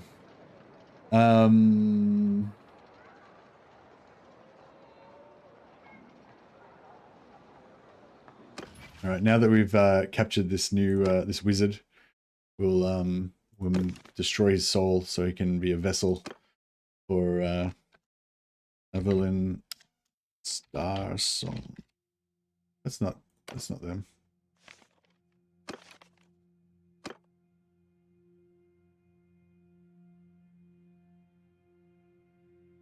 Evelyn Starsong. Jump. Her soul has now inhabited his body. Wolfram the Celestial Wizard is no longer with us. He still looks the same, but something's changed behind his eyes. And then, slowly, over time, he will...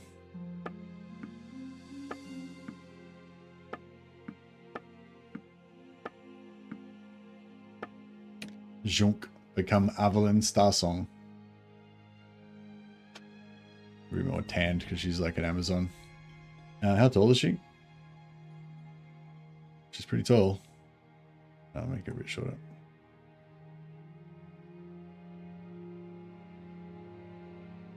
Alright, she's gotta have soulless black eyes. There we go.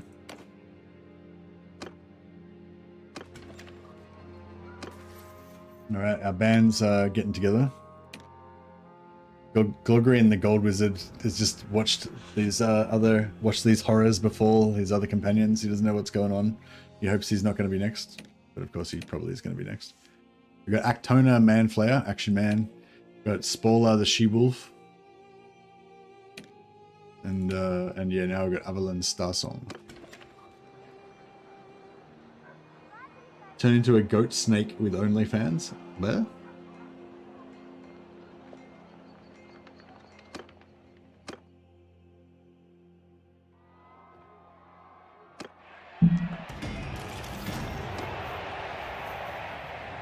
Alright, we need to go and find some bows.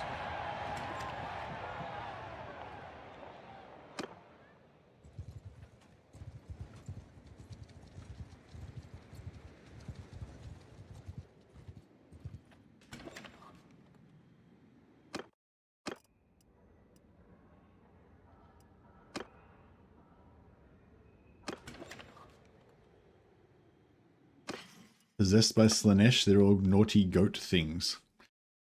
Potentially.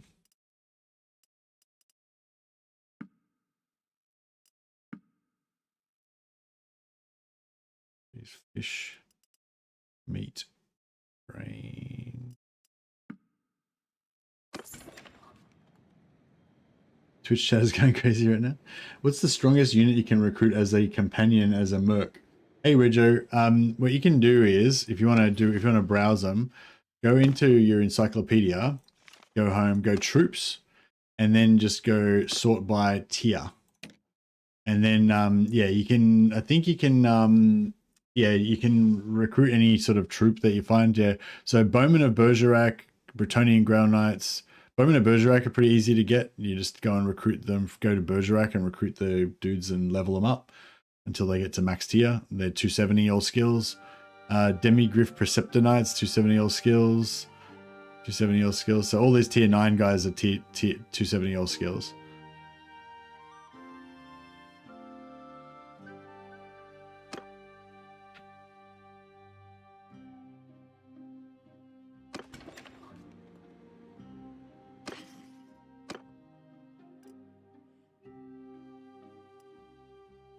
How much this way? 0.5. How much this way? 0.43. That's 0.43. That's a lot heavier than I thought it would be.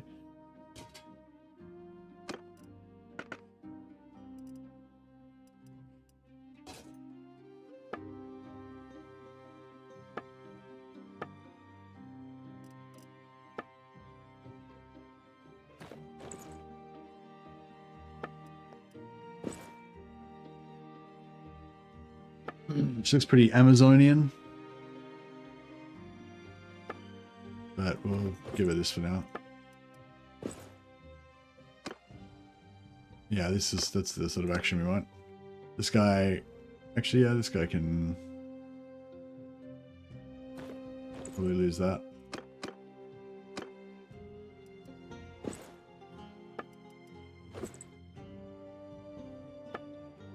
Nice. Actually, no, we'll smelt those.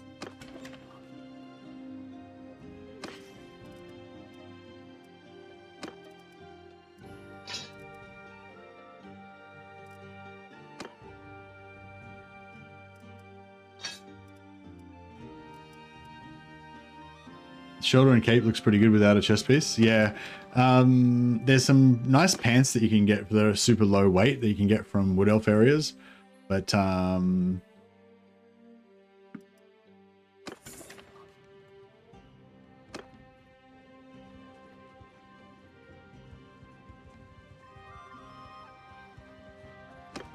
that'll go well with that kind of look, I reckon. But oh, I lost all my crafted gear. Just realized.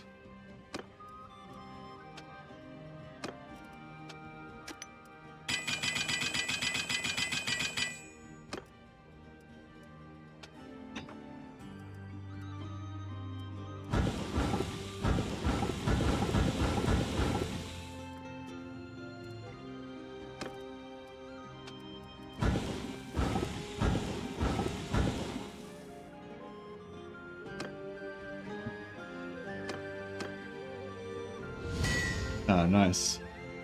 Long blades for the ladies.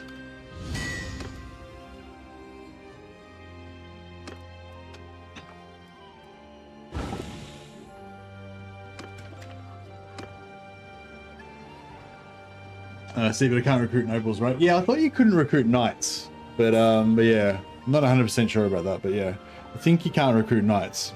So you can, yeah, so that's why you can get those Bergerac guys and the Maison Tal guys. They're both two Bretonnian noble faction. Yeah, there's 3 different Bretonnian peasants that you can get. There's the Bergerac guys, there's the Maison Tal archers, and then there's the peasant knights of somebody or other. But yeah, you can see in the tier list, yeah. Just go for the ones that are not knights, I guess.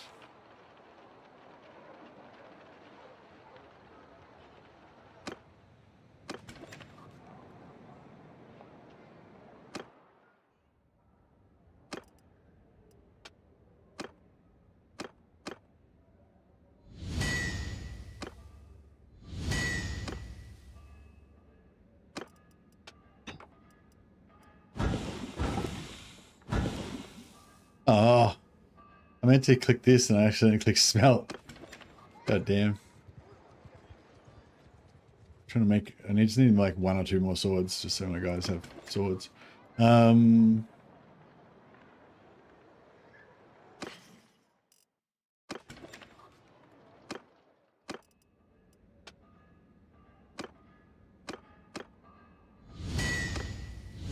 Next time I make one, I need to equip it immediately so I can't accidentally smelt it.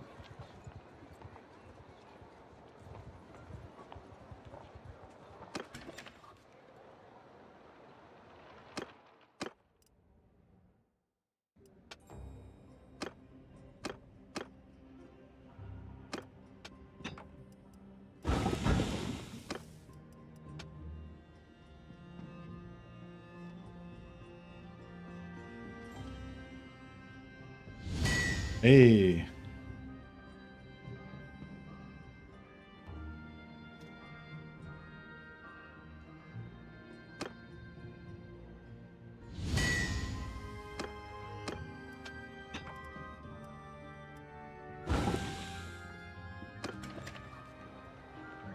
Okay.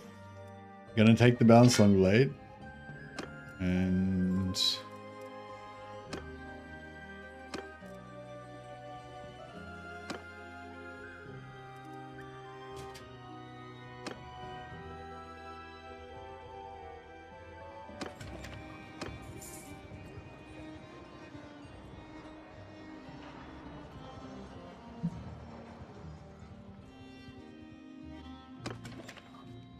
I don't really want to spend too much time smithing. I was just going to try to quickly make some of these swords, which I thought would be easy, but maybe not as easy as I thought.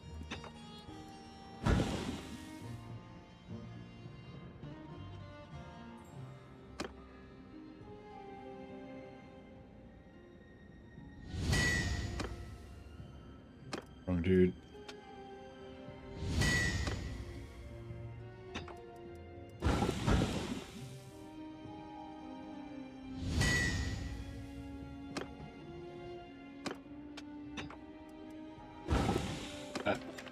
Just give me one sword, come on.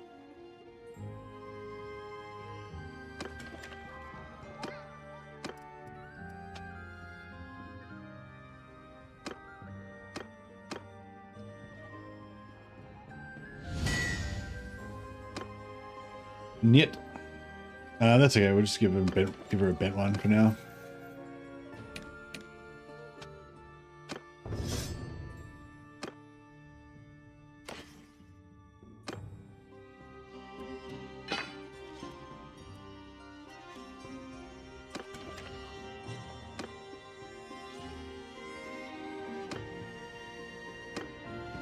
Just make some money poles.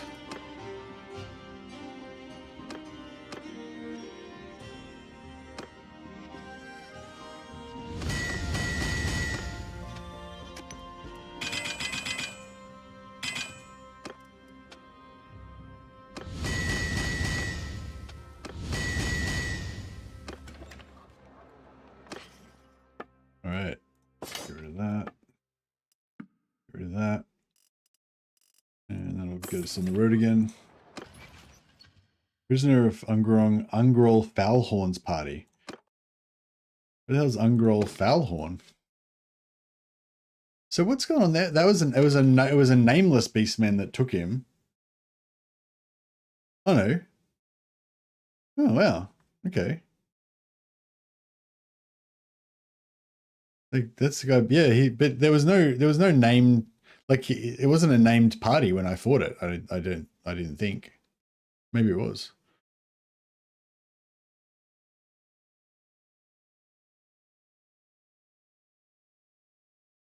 So there's no last. Oh yeah, last seen near Cursed. All right, let's see if we can go and hunt him down. Oh, I've nearly made it to the vampire. Fuck it now. I'm going to Waldenhof. I'm going to try and buy some arrows and some bows and assorted goodies. He's the new legendary Lord of the Ungor, I know.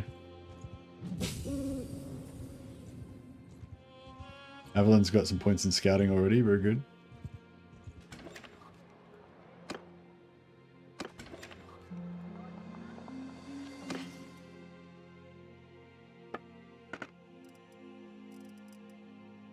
step bow. Let's go. Game on.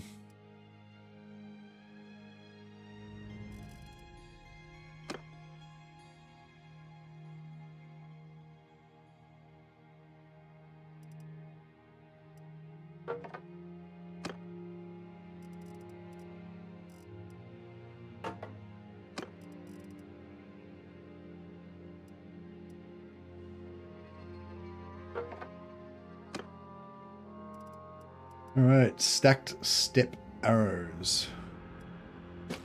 They're pretty much the best arrows you can get.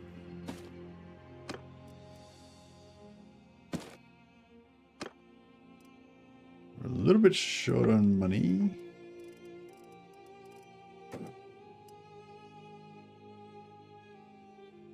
Let's buy a bit of wood. And...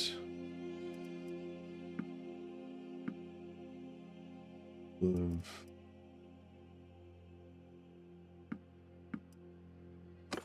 those things. Give us enough stuff to forge some money. Forge some money poles.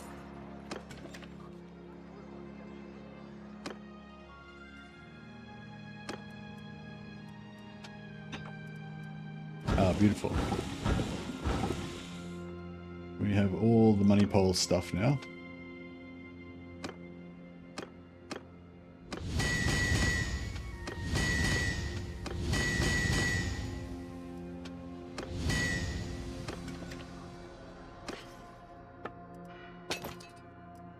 Beautiful. And we need more arrows.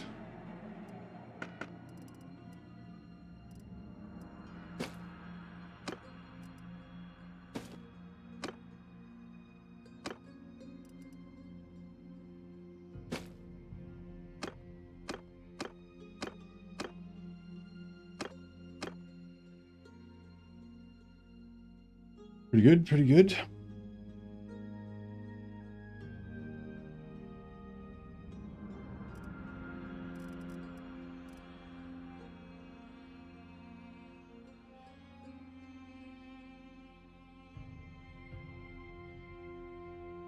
F for what?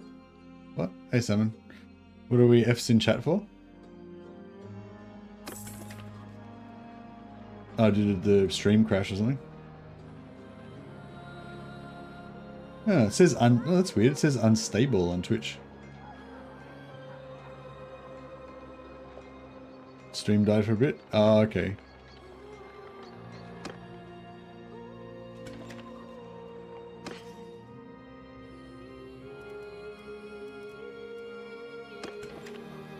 There you go, Dallas. Alright, let's GTFO. Head back to civilization. Oh yeah, where are we going? Cursed. Let's go to Cursed and hunt down our enemy. We've got a rivalry now.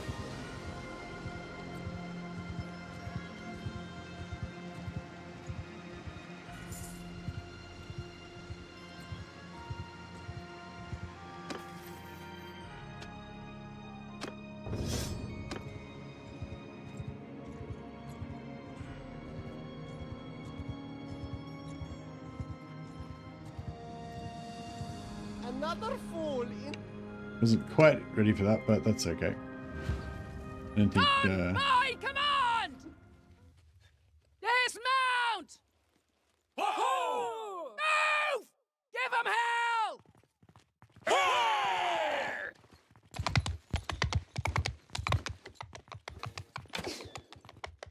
Sorceresses are getting jiggy with it.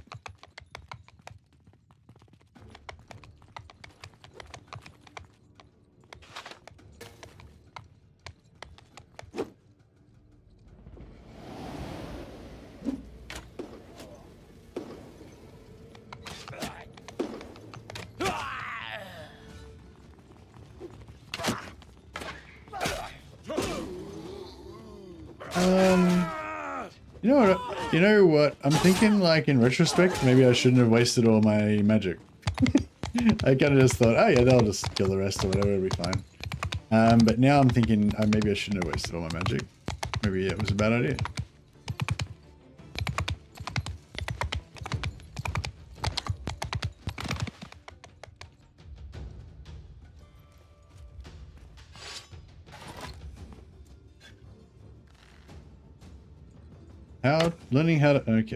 Learning how to shoot a bow. That worked out pretty well. My guy's wicked at bows. I'm awesome at bow.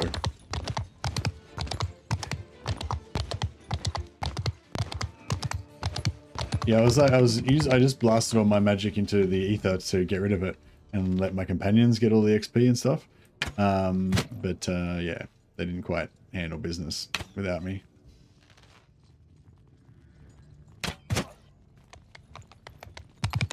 But it's alright. We got this. Yeah, the bows are basically insurance. We do go to the hardcore damage with the spells, and then we switch to bow to tidy things up at the end.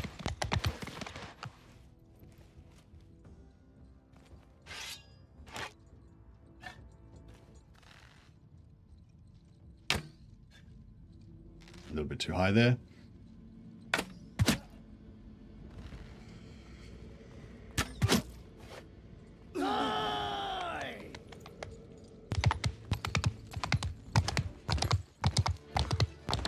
Yeah, I can shoot from. If I shoot from horseback, it'll be really bad.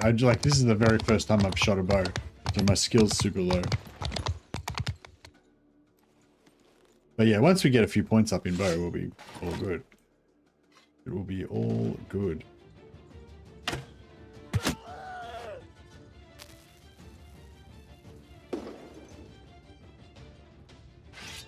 Okay, let's just do a little bit of a reposition.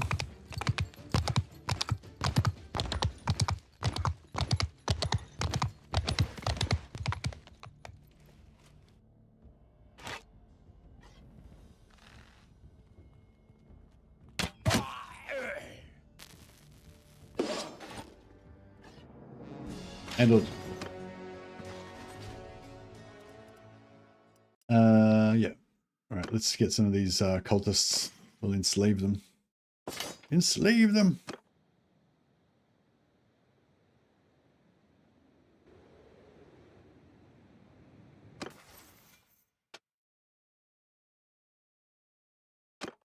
Boom. Another point in discipline. And another point in... I think 1 point in bow is enough to get to 50 at least. So I might go steward first.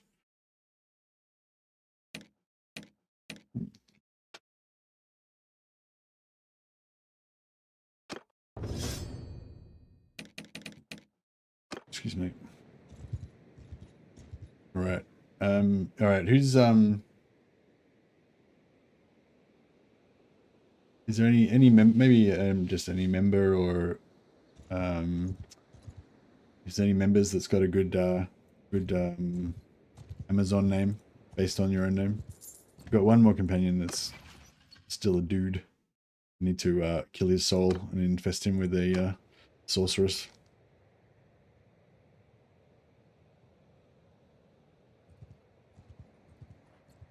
We will trouble Oh your fuck. puny body beneath. Can we like... Oh. I didn't even see them. I zoomed out too far. Shite. Listen up! Oh well. Yeah. We've got heaps of time now.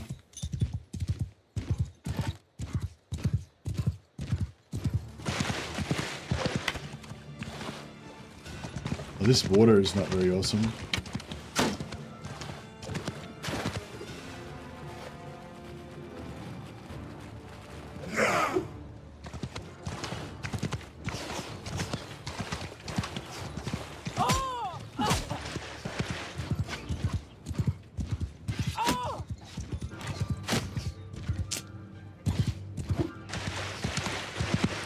Yeah, we ain't walking away from this one. I suppose I should just get it finished. Engage! You know, quick game's a good game and all that. I'll let my dude have his little moment. Cast a few spells. Oh yeah, boom. Unleashing. We've got to get him to level up that body before we murder him and take him over.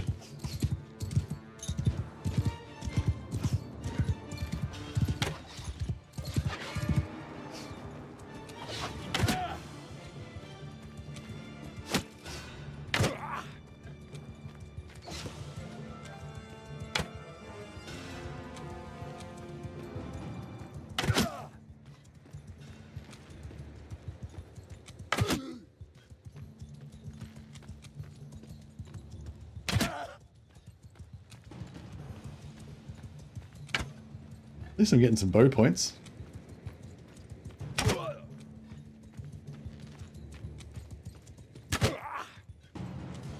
This guy provides an excellent bow target since he just never dies. It's excellent.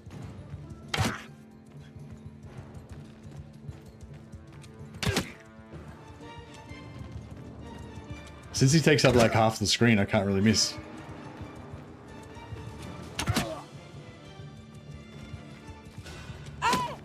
Oh, shit. Yeah, we're dead. Pretty soon. We get a couple more bow skill points up first.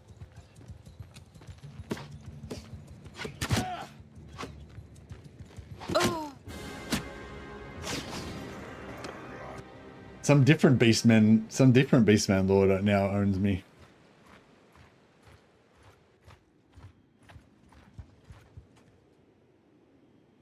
Ah, escaped.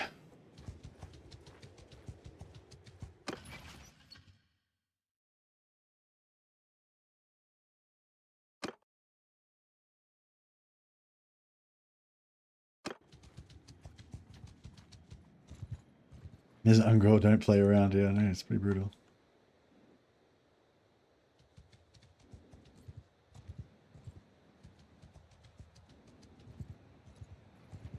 Pretty brutal.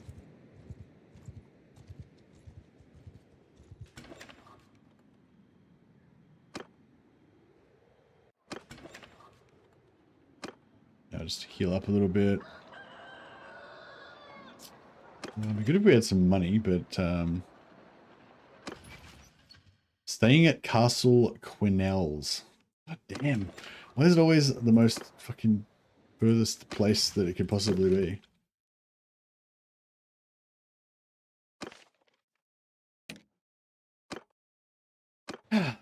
Alright.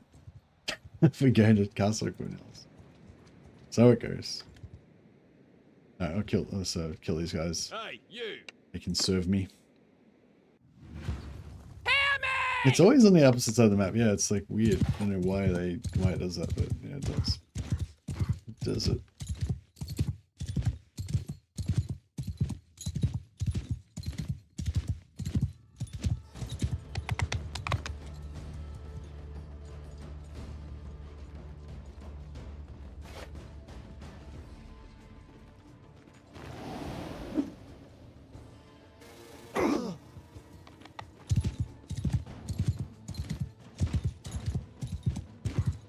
Does it always go away from you, the lightning?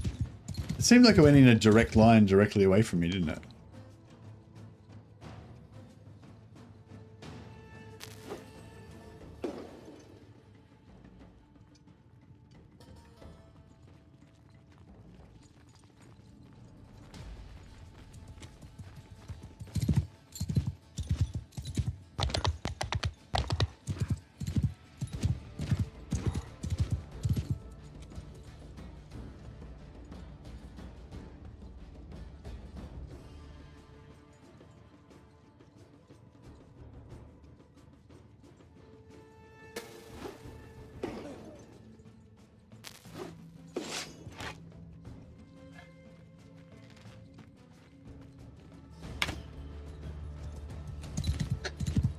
Venus.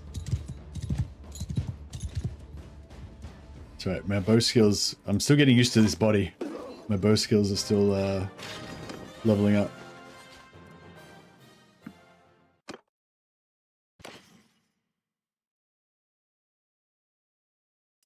Oh yeah, who wants to be a character in this warband? I need another Amazon name.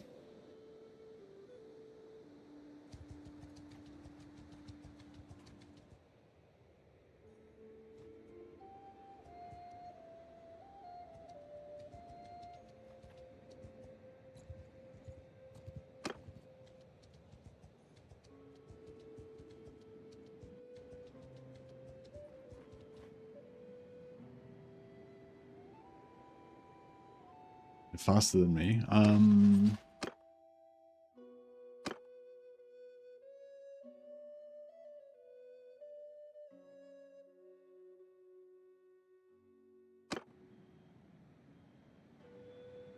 Yeah, we're faster. We're faster than them now. I mean, just get away far enough until I can get my magic back. Here. Oh shit. Shit.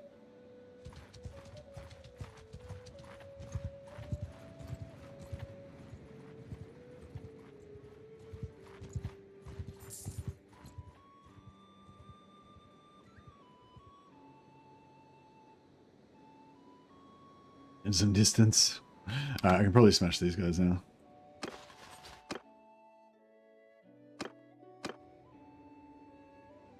Hey, you! On my command! Don't rush to get your name suggestion in there. It can only take a few at a time. Come on, Dallas. Give me your name. What's your Amazon name?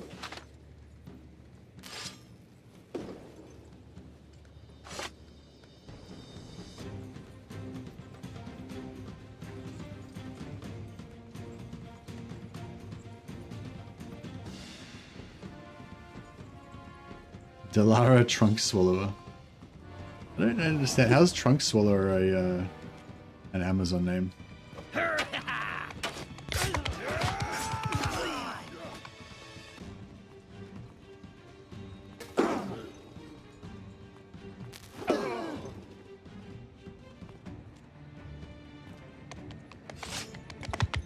It's very Slaaneshy. True. That's true. Definitely has a Slaaneshy vibe. Maybe I aim in the middle. No, fuck. The time when I aim in the middle, it was actually accurate.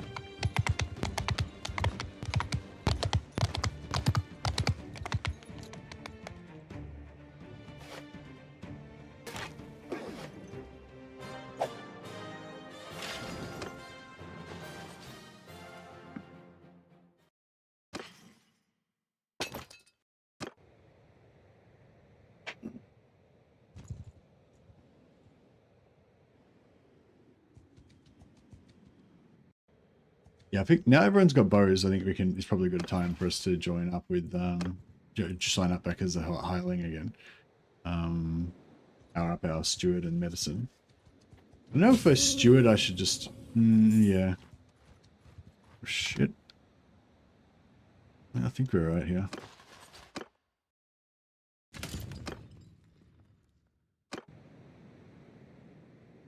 Samara Vine Taker, Vine Eater. Delara Sculpt Taker. Delara Sculpt Taker sounds pretty good. Although, could be more Slaaneshy, but it's not bad. I think I like Delara Sculpt Taker better.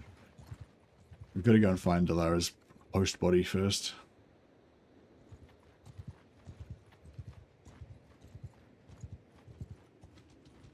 What's something more sensuous that we could call it instead of Taker? Scalp Slicer? Scalp Tearer? I think Scalp Tearer. Tearer sounds slightly more Slaaneshy than Taker. Scalp Licker? Nah, that's too far.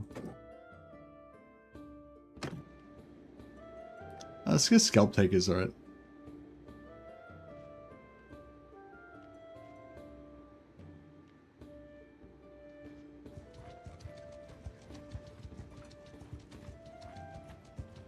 Could probably kill these guys, but Another fool.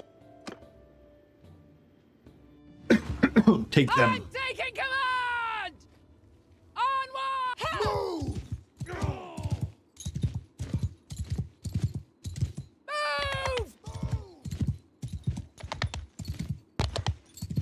Scalpinator.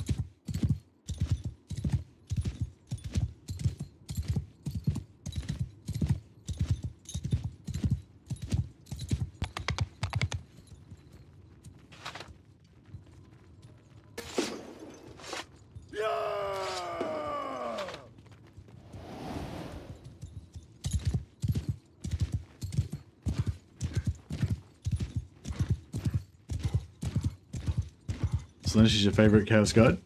Yeah, I think Slaanesh is probably the like... Slaanesh and Nurgle are probably the ones that I worship the most in real life. but you know, Khorne is the one. Khorne's the one I wish I worshipped. Tzeentch is probably the best one to actually worship.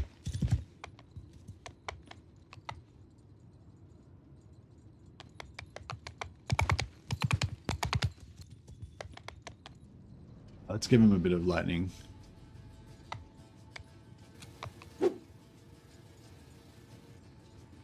Yeah. Bit of a swing and a miss there.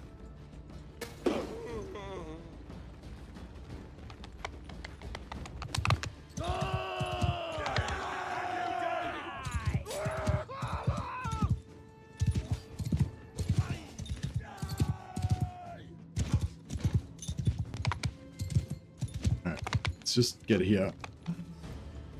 Whip our bow out. Start executing some fools.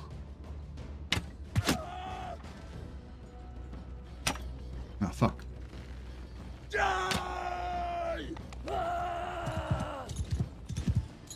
Khorne, the god of justice, honor, martial prowess, the forge, honesty, and discipline.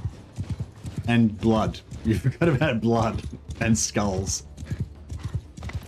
You might have missed blood and skulls there. Just some minor aspects of it.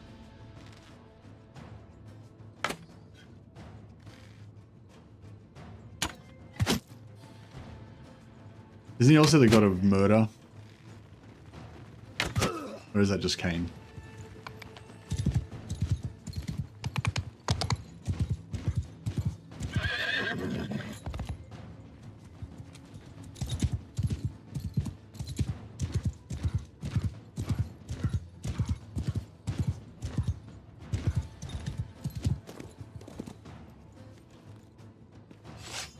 I need to put bow on the top slot for these situations.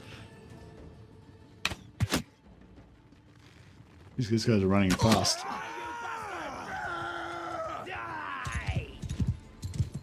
Alright, still got this.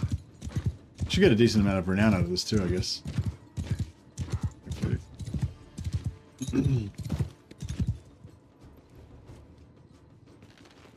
Yeah, I thought this was a kind of cool campaign to alternate with the Chaos one because it's a bit of a, you know, change of pace, kind of different style. The Bretonnian Knight Chaos Warrior is just like a blunt instrument that just grinds his way through enemies and stuff. Whereas Mercy, the Soul Huntress, is a little bit more nuanced.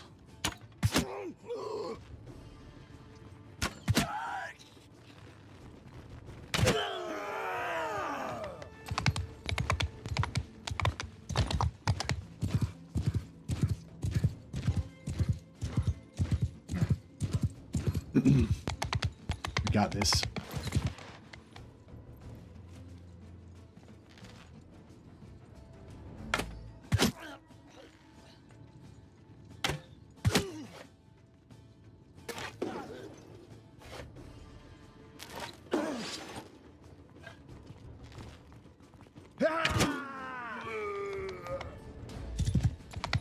Nearly there.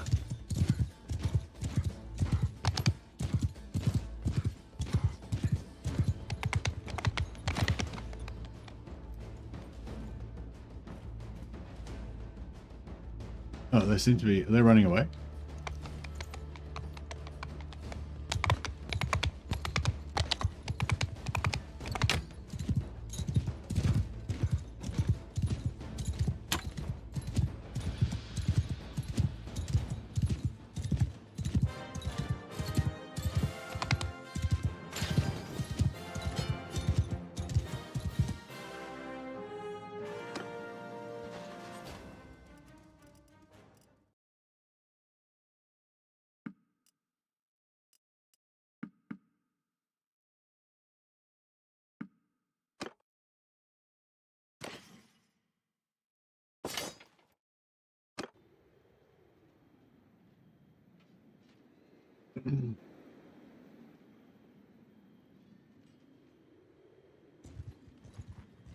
Alright. Keep heading towards where we're going to, Castle Cornell's. Another level. Yeah, I'll go 5 Steward.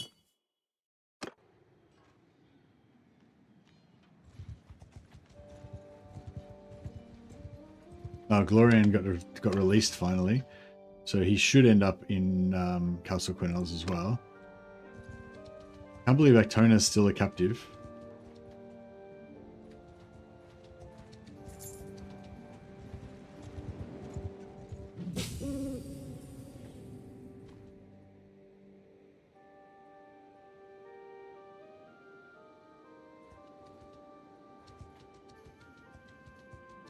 Right, we're gonna go back.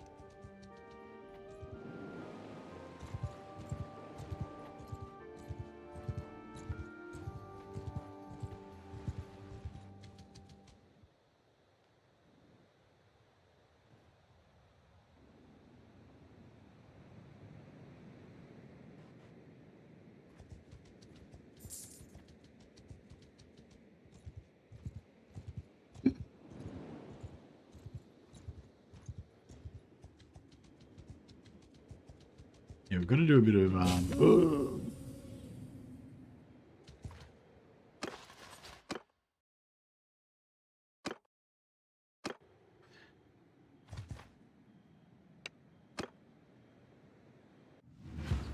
Under my command! Yeah!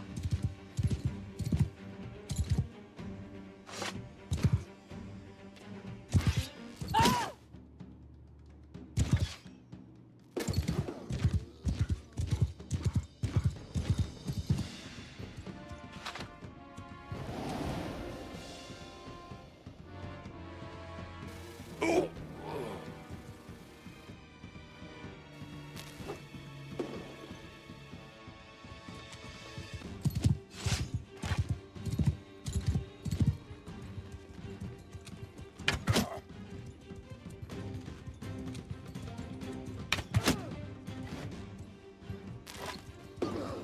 Kill them all!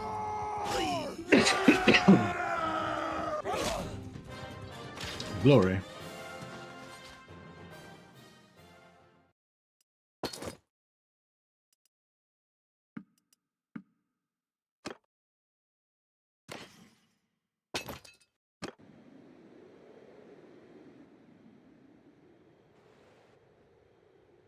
Let's head down here. God damn it. Why don't these guys learn? They cannot defeat Mercy. Another fool! On Sorceress my of command! Slaanesh. Oh, you guys run away. Get moving! Forward!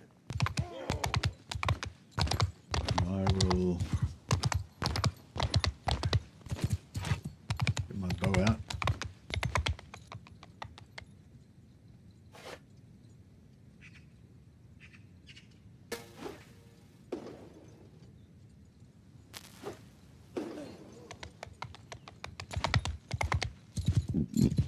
Excuse me.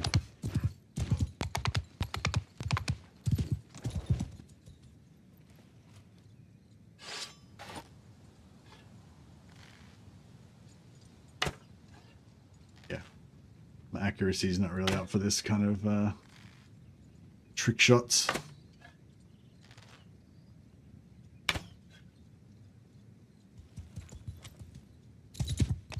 Forward!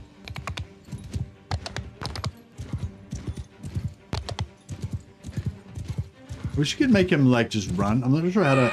I'm not sure if there's a way to make him just like run. Like with archers, if you tell them to hold fire, they move a bit faster because they don't. Normally they sort of stop to take pot shots all the time, but if you tell them to hold fire, they're a bit better. But yeah, with infantry, I don't know. I don't really know how to make them like run any faster than they normally run.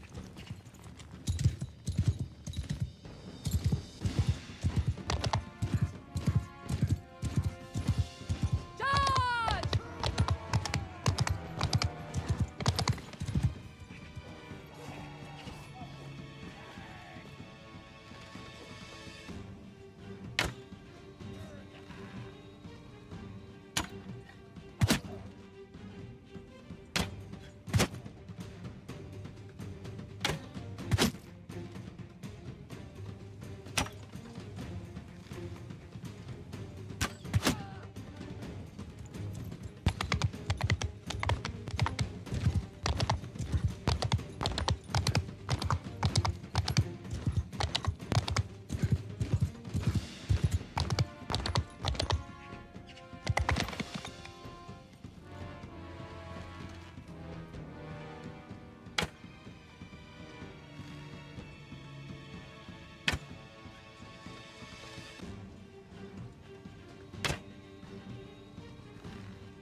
do enjoy Wind Blast.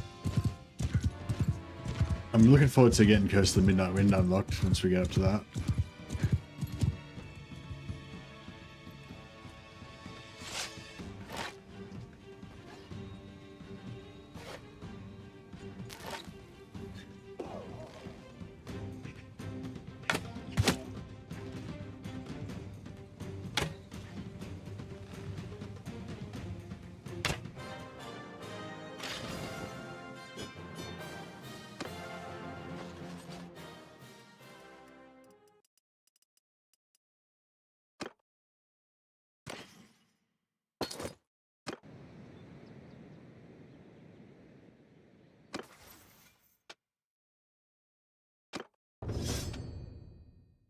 Yeah,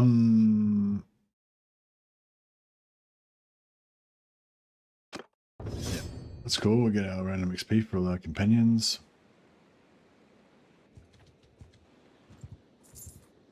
Alright, everyone's escaped now, so by the time we get to Quinnell's, we hopefully should get all our guys back.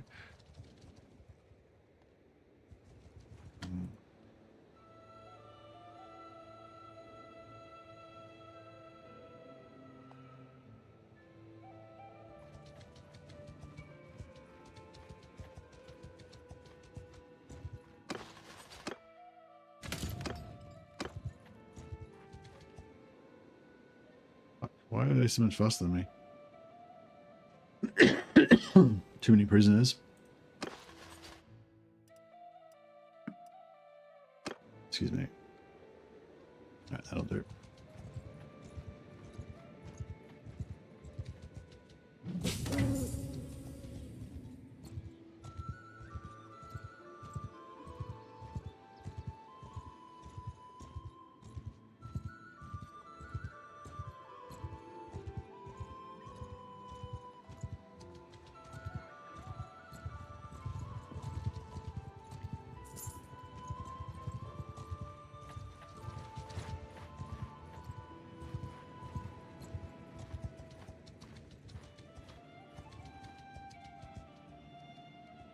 I only have no blessing. Yeah, that tricks you.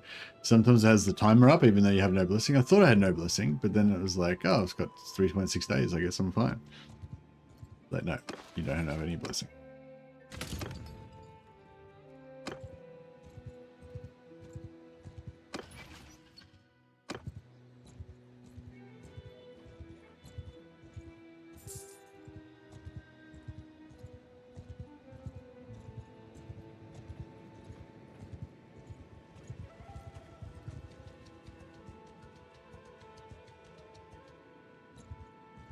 Maybe we should get to tier 4 before... Maybe we should get to tier 2 before we join. Because that way we'll get more advantage because we'll have heaps more companions.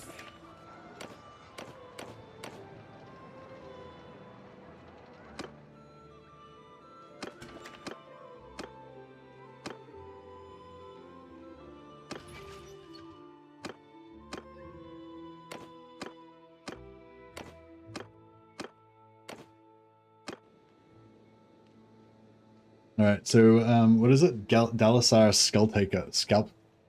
Dalasar Scalp Taker. Alright, sounds good.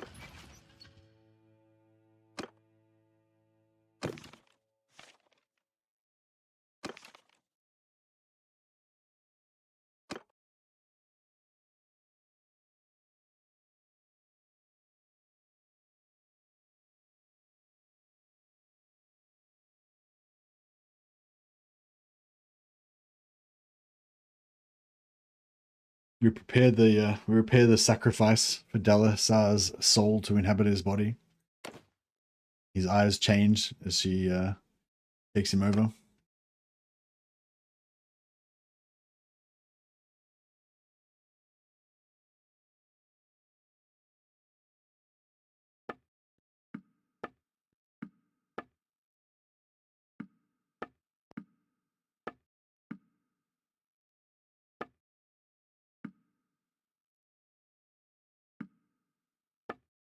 Junk. Dalasar is here.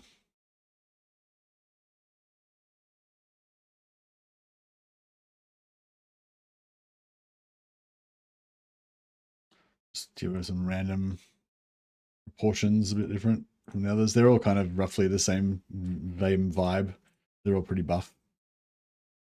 So we'll like change them around a little bit.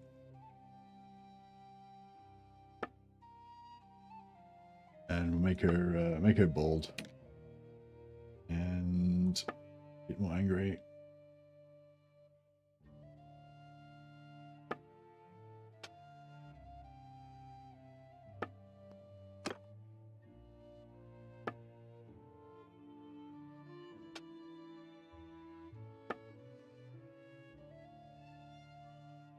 Give her some sort of tribal motif.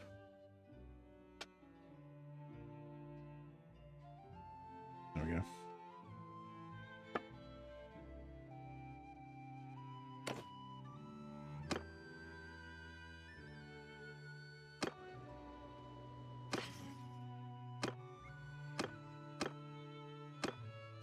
I haven't got her in our party yet. That's right. We'll get her later. All right. Yeah, we'll keep winning tournaments. Now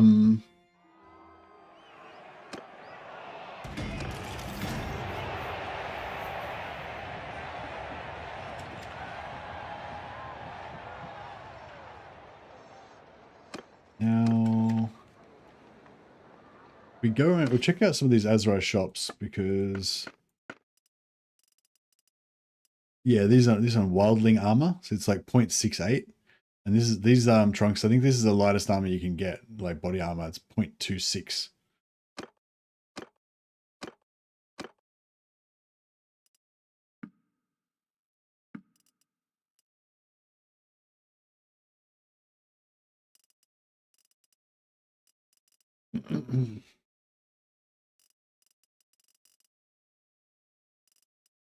So yeah, I think this wildling armor looks pretty sweet for our Amazons, and the baggy trunks. No, the baggy trunks doesn't look that good actually.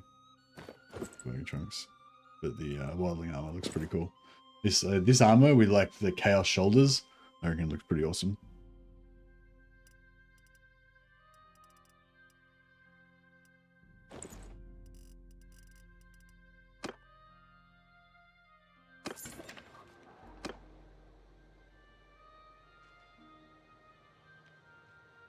All right, we just got to give 3 days for our companions to return to us.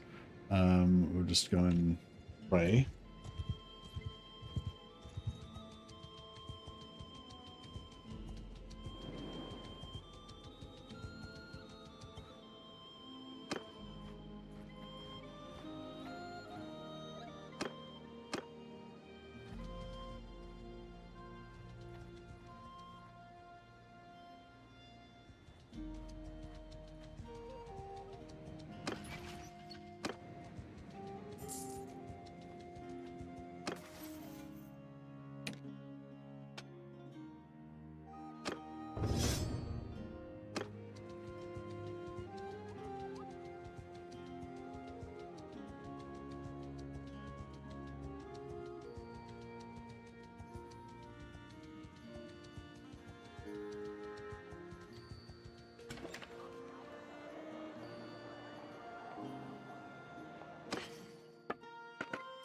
That's right, Waywatcher Bow, 15,000. Yeah, that's pretty good. Although... yeah, that's not bad. The wildling armor, snap that up.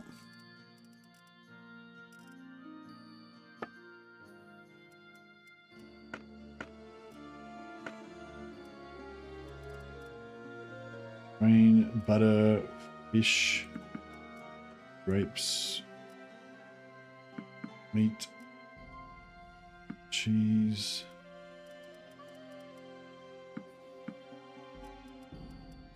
Right, got a bit of food variety now.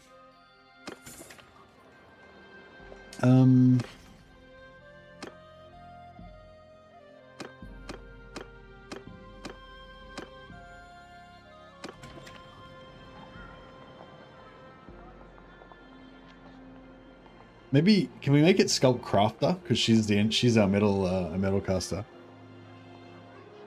Maybe that would be better. Yeah, so I'm gonna collect a bunch of archers basically to stand behind us. I think that'll be the best for us.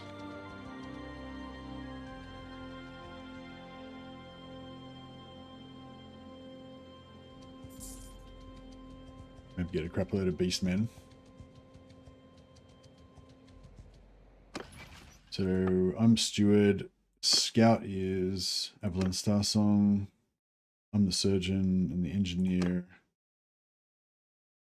is not here.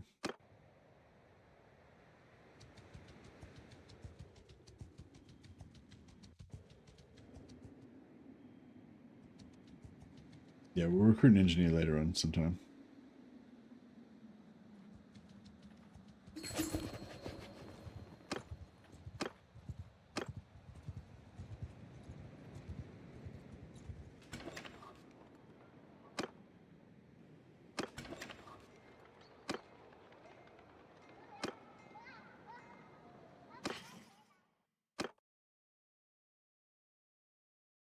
Oh yeah.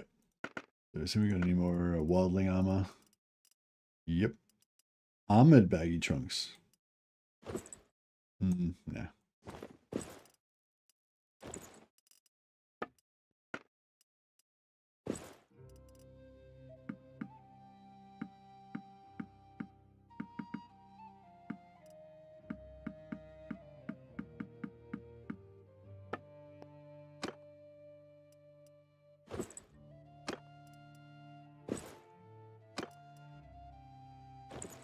Alright, so this is our Amazon vibe. I think it's kind of cool. It's kind of, you know, it's kind of sexy and Amazon-y without being like overtly gross. I don't know, in my opinion. Hopefully you guys don't think it's too gross. I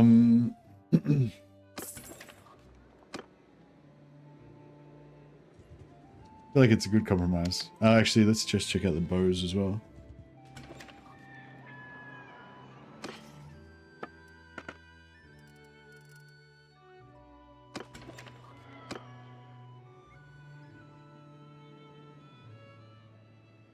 I'll head back down here and grab that one Azrai bow.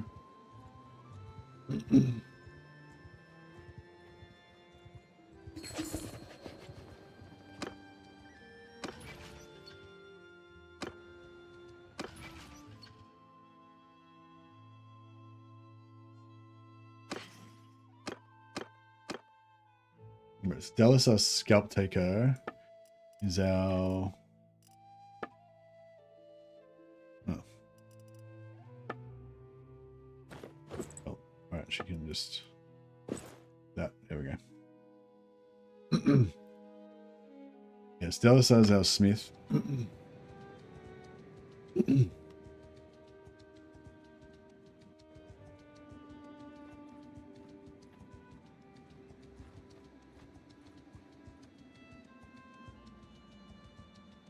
I wonder how we do beating up some, actually, maybe we shouldn't try it here.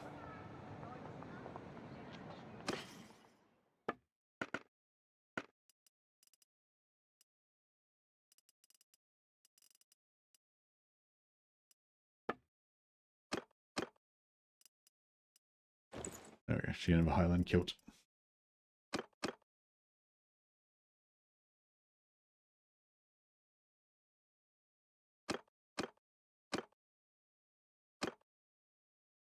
Spola and Actona are still inhabiting their night bodies. They're slowly converting them into Amazons. All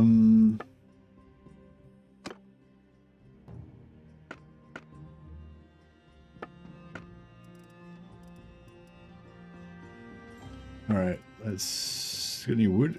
We've got some wood, and we want some lowlands.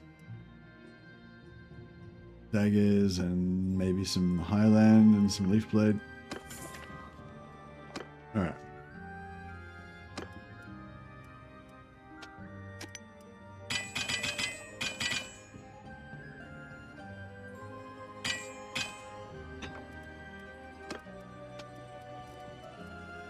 So lowland are good because they got four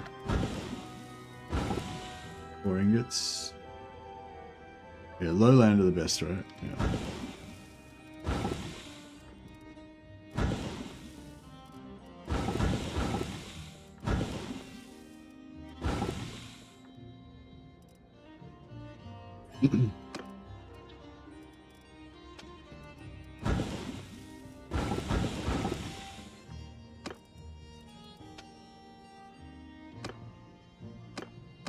Alright, yeah, so just make a bunch of these.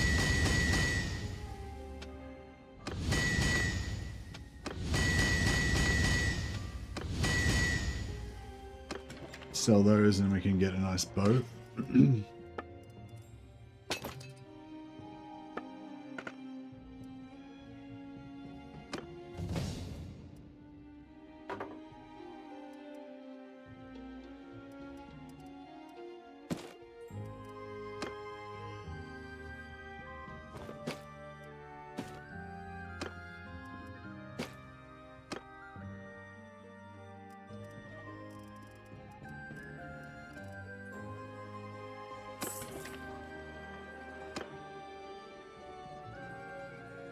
Somebody just leveled up then, I think, as well.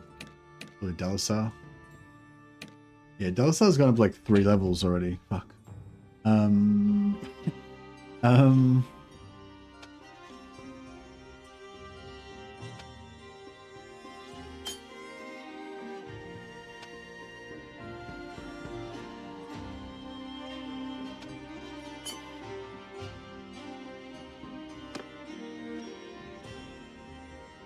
Yeah, all the smithing is powering her up. Alright, let's we're gonna see if we can find some more bows. Yeah, Koth Mara, I don't think we've checked that yet. Just need one more Azrai bow, and some of these guys will probably get to using wood elf bows pretty quick as well.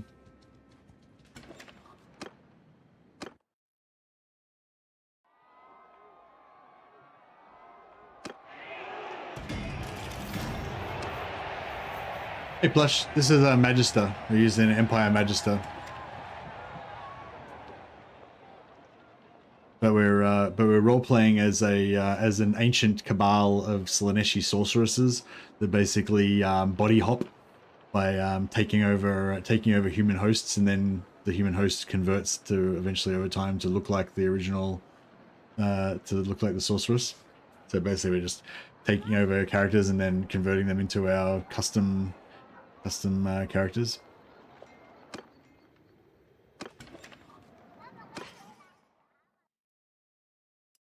One cast iron banner.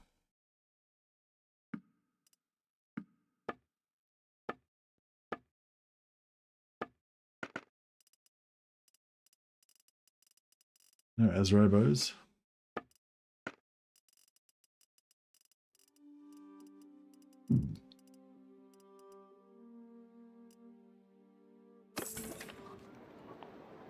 Is it me, or does Athaloren generally always pay top dollar for food items in Tor? Hey Joe, I don't know. I don't really ever bother with trade. Yeah, it'd be interesting to do a trade run sometime just to learn all the prices and stuff. But yeah, I haven't noticed, sorry.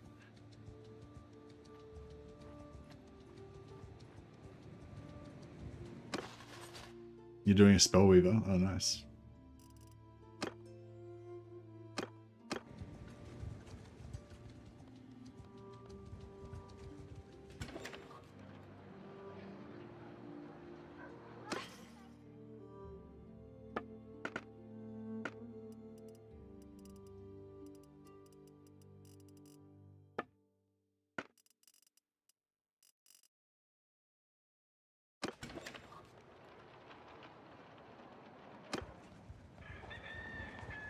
$300 for beer. Oh, nice. 50 gold for grain sacks. Yeah, nice.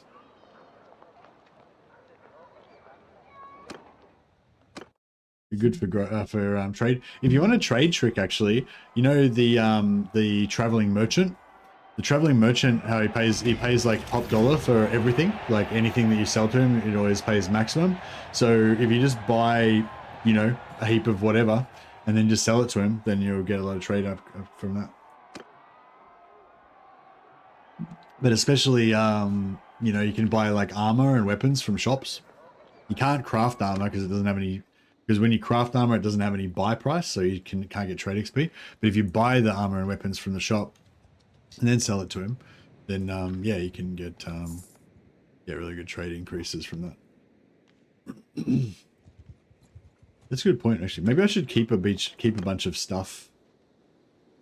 Like I should start buying some sort of specific items from shops, like I don't know, just expensive armor, I guess, and then just keep it in my inventory and then sell it and get shitloads of trade experience and just power level your character like that.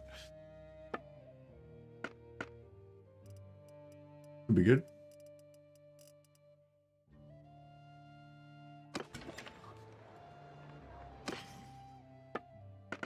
You know, I'm trying to find more wildling armor, but it seems to be a bit rare.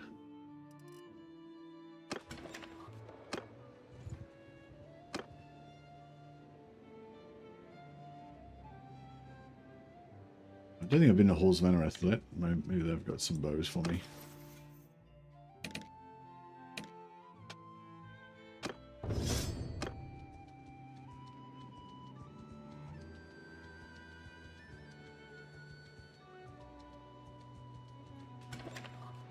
Yeah, I saw that. I sold him fish for like 80 and the price is fixed, so it never changes. Yeah, and he's got, and like you don't actually get the money, right? So you're gonna lose money on it. But if you get like shitloads of stuff and sell it to him, then yeah, you'll get a heap of trade boost. Because the trade boost is based on what he would have sold, not on your actual gold. So even though you get 0 gold, it's still worth it. And if you trade it for goods that you want, then that's good as well.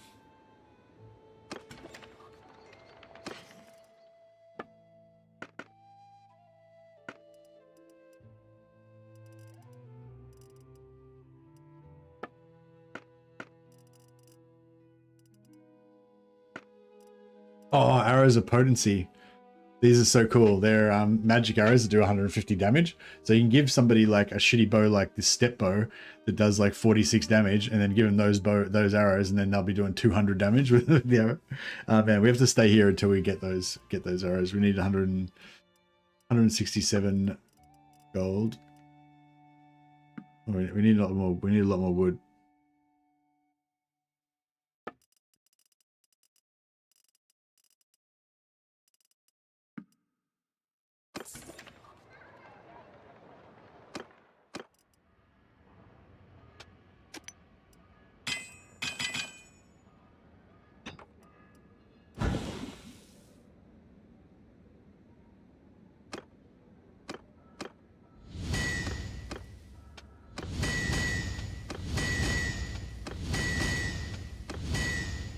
Right, we need to make a lot of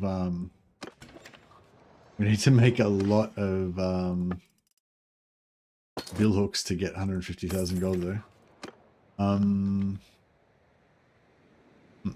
let's go up here and see if they've got some wood. Yeah, I don't know. The shops, I think the shops change every now and again though, so I don't know if we'll be able to make enough money before they run out of, before it changes. I hope so. I'm not really sure how when the shops change, do like all of their items switch over, or do some of them switch over, or yeah, I'm not really sure.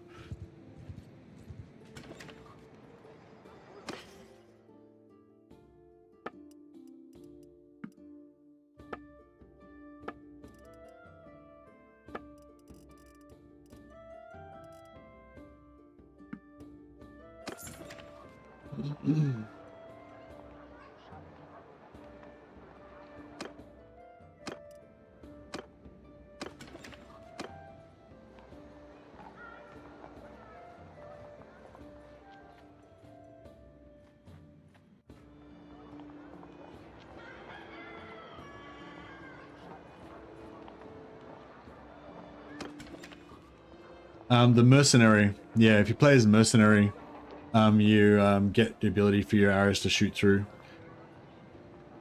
You can play whatever race you want. It doesn't matter which race you are, but yeah, you go mercenary class. I'm not sure if the Waywatcher can do it as well. Shoot through, but yeah, the mercenaries arrows get the ability for their ranged shots to pierce through enemies once they get to tier 4. Pretty cool.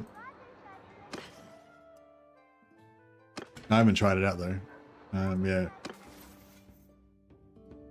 Yeah, Merc does it. Can the Waywatcher shoot through enemies?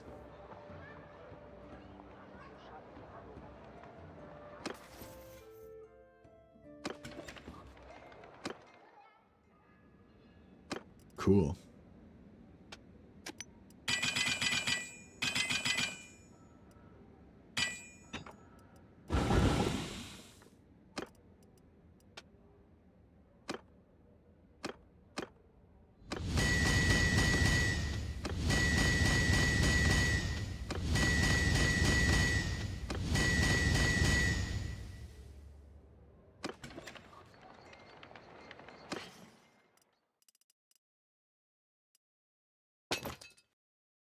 Oh yeah, we're up to 50,000. That was not too bad.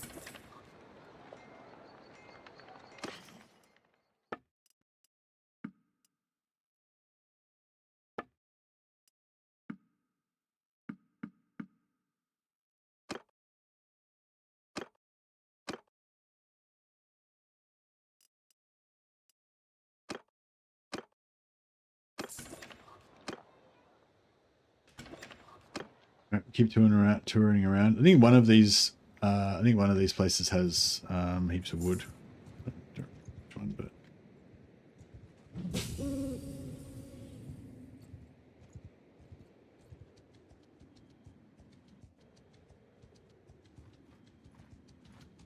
Spellsinger is better than Waywatcher if you want to be a wizard. If you want to be an archer roleplay as an archer hunter guy, then or whatever, then Waywatcher is probably better than a Spellsinger. But I'd say, yeah, Mercenary is also really good. Mercenary gets lots of companions is the main thing with Mercenaries. So if you want to have a whole bunch of like Robin Hood dudes or Robin Hood, you know, elf dudes or whatever, then yeah, Merc's probably pretty good. Yeah, if you want to be like a weapon-based character, then the Merc's pretty good. but not as strong as the full-on combat characters like the Retonian Knight or the Vampire, the Blood Dragon.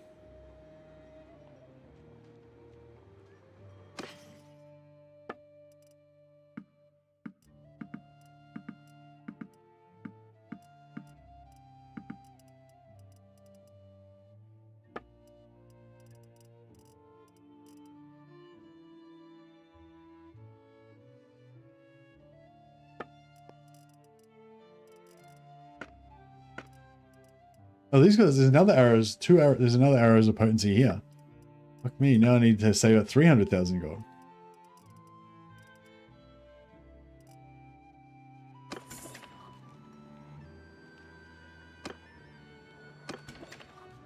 Can even get blood kiss as well. Yeah, you can get blood kiss, but you got to be careful though, because the vampire careers don't have as many plus companions. Like Merc gets plus 10 companions, whereas the vampire careers don't get plus 10. I think maybe one of them gets plus 5. So basically, if you've got max companions and you blood kiss, then half your companions will die. They'll just like randomly go up and die. So watch out for that. Just don't, yeah, if you intend to get blood kissed, then don't go all the way to max companions, I would say.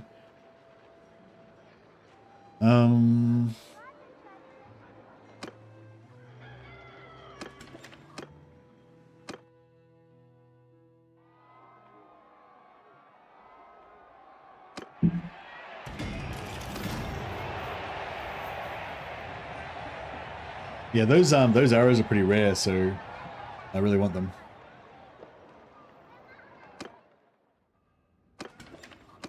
Might have to like go back to the Empire, make some money, and come back again.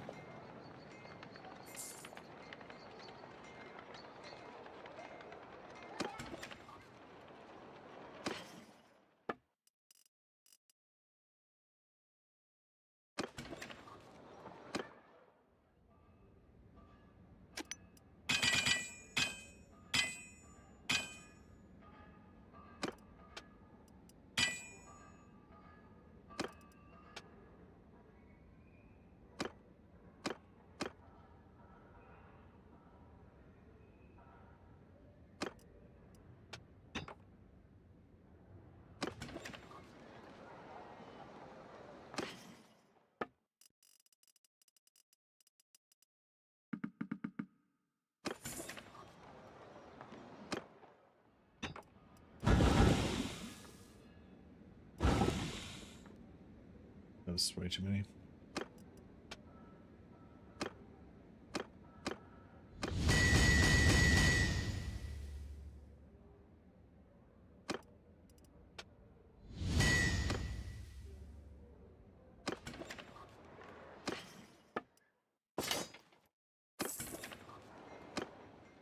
All right. All right, let's go to Dunkerberg. So Crag Halls of Findle have got one, and there's also another one at I can't remember, all either halls or feast halls of Woodants or Anaroth, one or the other. Oh, we got Chaos Corruption. Very good. I might just take this out so that we can get some more captives.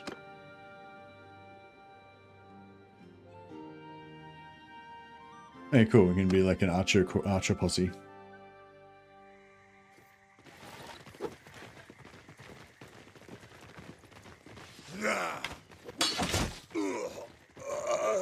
Somebody's buffing magical weapons.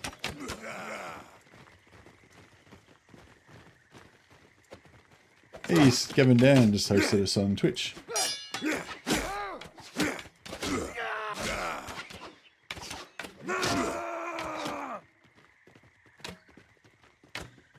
Check your shout out there. Yeah, welcome, welcome, Gavin Dan. That is a big sword.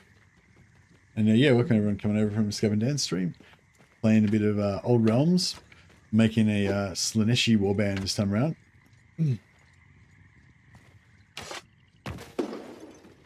Yeah, Slaanesh warband this time. Where our background, our sort of storyline is I can read it again for the people like joining late.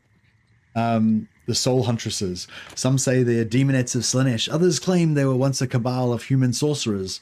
Whatever their origin, these sorceresses, whatever their origin, these fiends jump from body to body through the ages, living forever. First killing the victim's soul, then inhabiting and changing the host body until it matches their true nature. Regardless of the host's original race or sex, they will over time come to resemble a fierce Amazon huntress, and eventually they will take on the exact features of their murderer. They kill with bows and blades and magic, and the beasts of the forest and evil men kill in their name. So yeah, so we're basically playing as a Slaaneshi sorceress cabal that basically inhabits the body of hosts, is soul stealers, and then they morph the body into their own image over time, which basically gives me an excuse to recruit any character that I want, and then use the character created to change them into a female Amazon.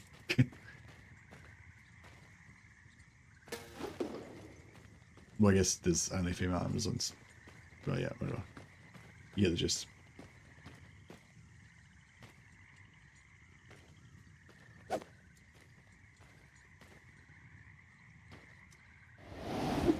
Just use up some of my winds of magic.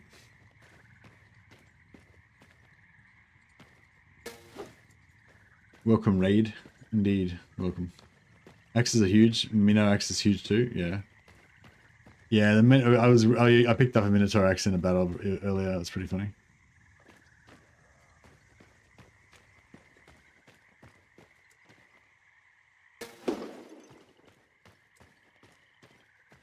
Oops, went outside the bounds. I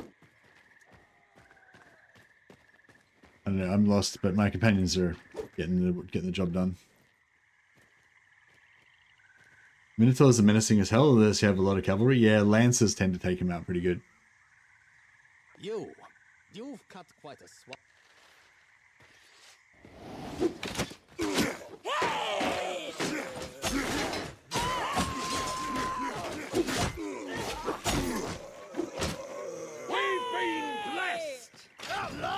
Alright, so we got 6 captives. 6 new recruits. I'll take the Ungor Raiders and the Ungors. Leave the rest. No honor jewels. Beastmen are fun in Minotaurs are fun in siege defense. They stand above the ladder. It's whack-a-mole.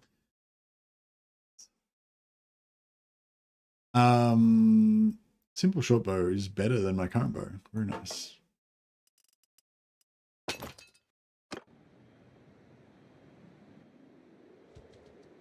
Yeah, excuse me. I want to recruit a bunch more Beastmen archers at some point. I think that'll be good support for our little warband.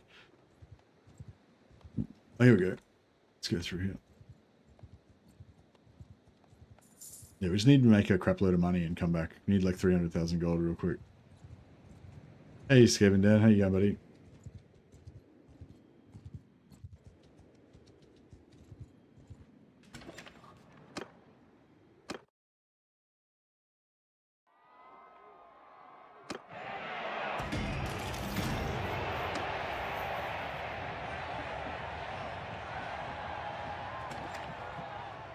Yeah, it's only a short stream today. I've got to go in like half an hour.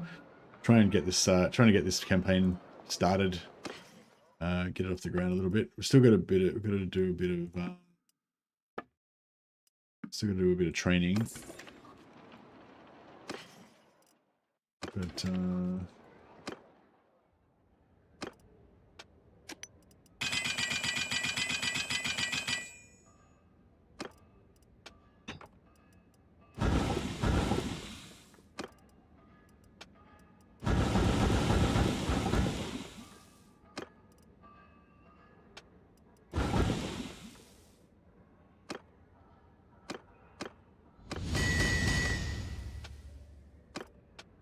right, we can probably do money polls now, I reckon. Yep.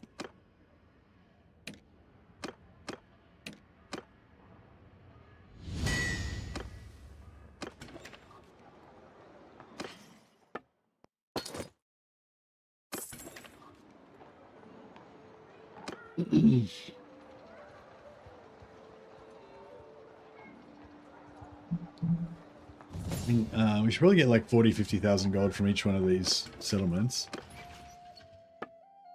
Scout. Yep, we got a scout. So we just need a engineer at some point, but we'll wait till the next set of companions. Evelyn Starsong is our scout.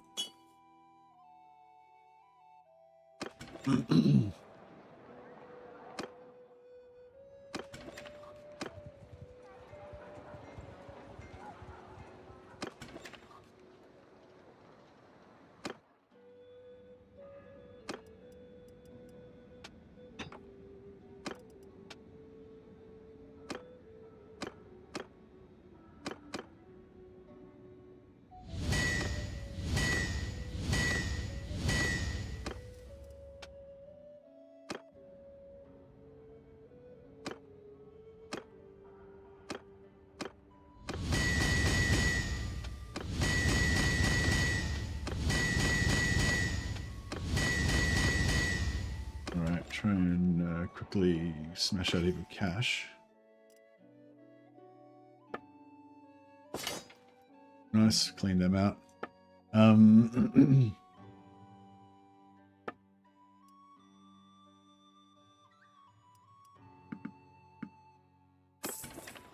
Alright, next town. 128k. We need 100 and, what do we need? We need 300 and 320,000 or something.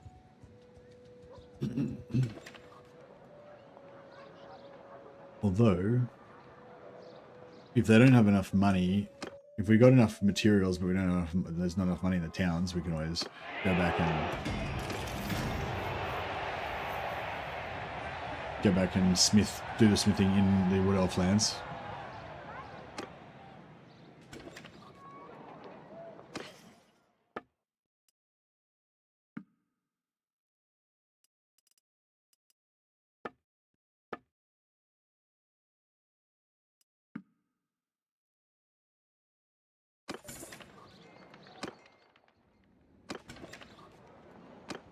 Wait here for a second. Convert a few more of our prisoners. All content to watch, yes? Yeah, for sure, guys. You gotta check out Skaven Dan's channel. He's another Total War YouTuber. I don't know, do you play Bannerlord as well, Skaven Dan, or you just stick to Warhammer?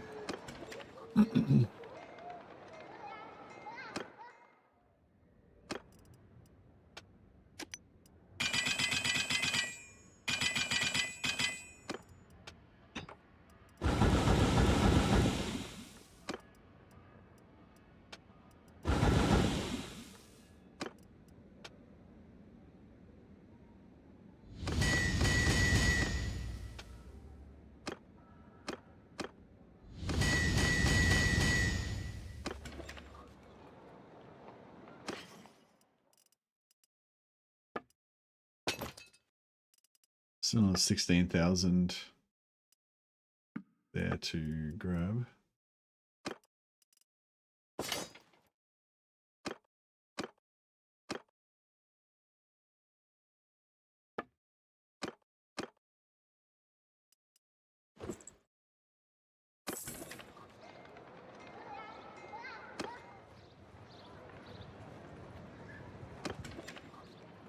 Let's quickly smith up a bit more stuff.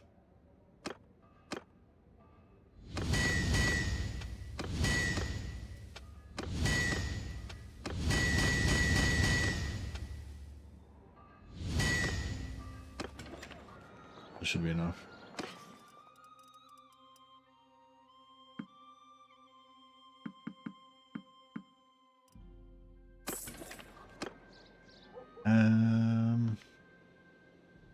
One settlement down there. Probably, yeah, it's probably better this way.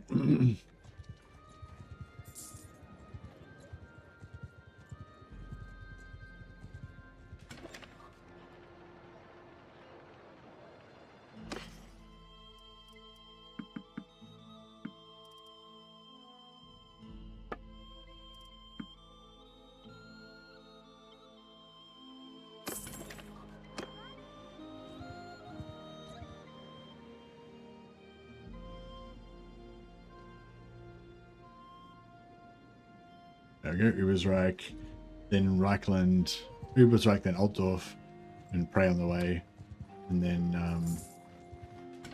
back down to the other one.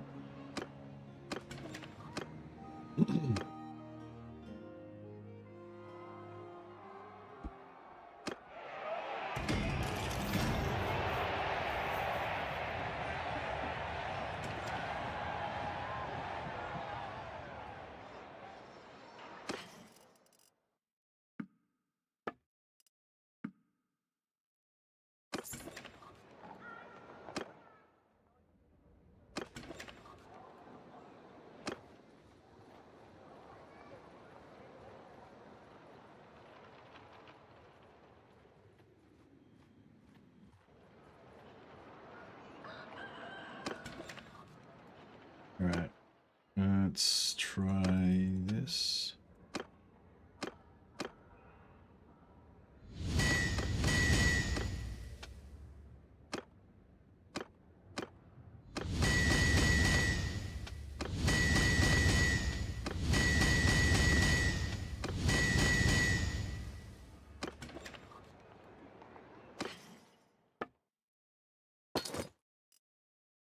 $229,000. All right, we're getting there. Just got to. Actually, we can stay here for. How much money do they have left? 60. Ah, it's not even worth worrying about.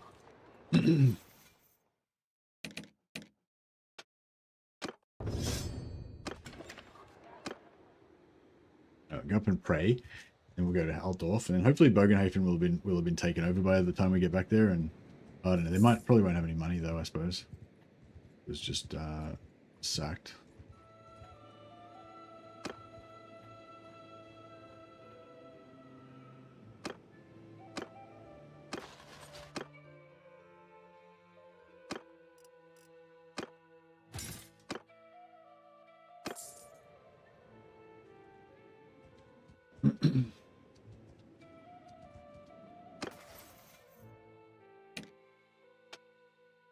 Oh, we're giving like random skills to all our companions from a perk now,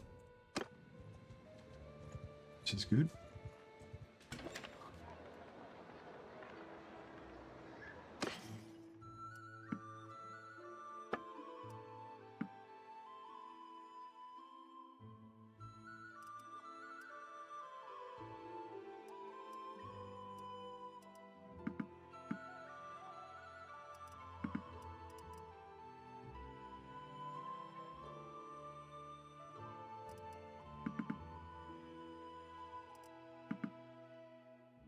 Alright, cool. Alright, wait here for a while. Take all their money.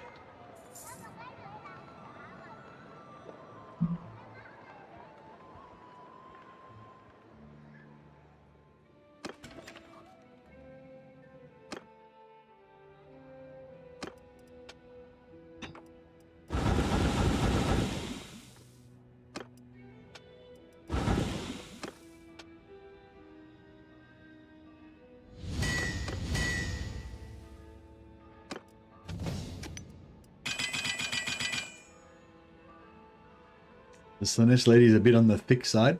They're kind of all a variety of shapes and sizes, but they're all like warrior women. They're meant to be Amazon warrior women, so they're all kind of strong. But I don't know. I mean, yeah, I guess it's all relative.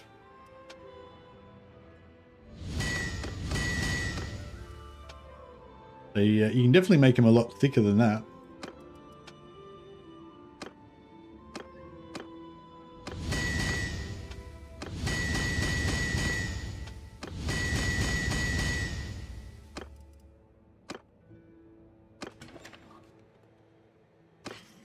She's a delivery woman. She delivers pain.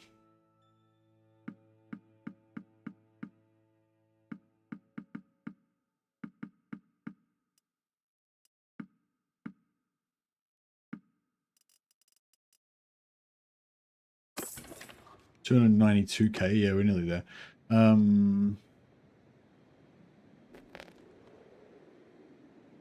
we'll just go buy a Helmgart, and then we can grab a few more ingredients. And hopefully those shops haven't refreshed and my beautiful arrows gone.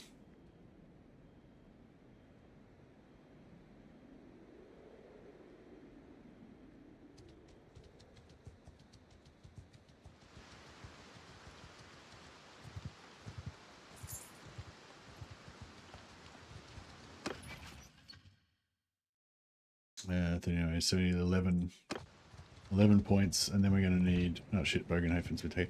Yeah, we need 11 points, and then we're going to need a shitload of new companions. I'm not sure whether to go Guardian Companions or not. I'm kind of torn.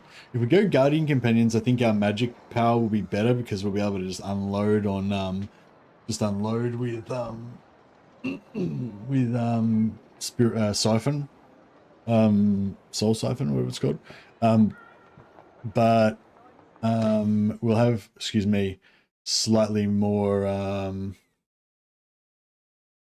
we'll have slightly more, Winds of Magic if we have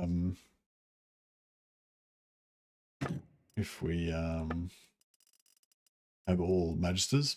So it's like a bit like,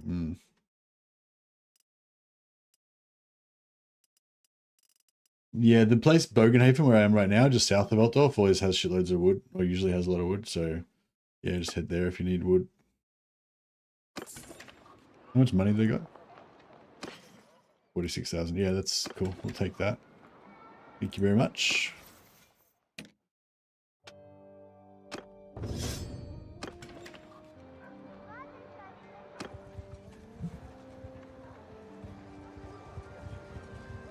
Yeah, I love that. I love that about, like, yeah, Warhammer Total War as well. Although that's totally different. But yeah, both of them have like this sort of procedurally generated map changes. You know, there's a lot more going on the Bannerlord map, obviously.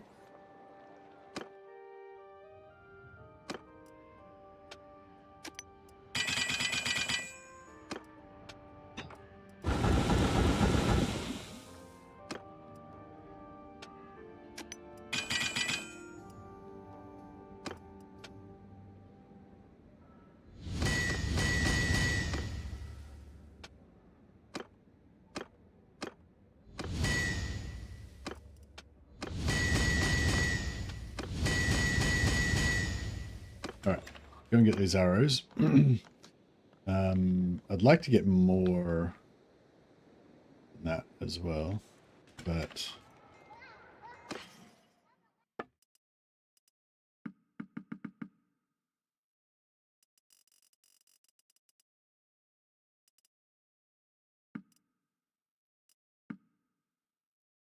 yeah, I'd like to get Azra bows and stuff as well, but yeah, for now I think that is fine. Alright, we need 2 more tournament wins. Or, you know, 10 or so little fights.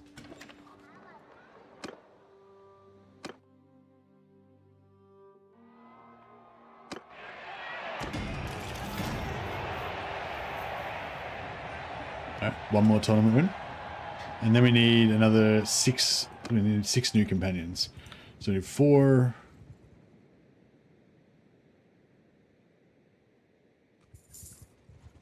yeah, we need to find like 1 of each of the different types of Empire Wizards.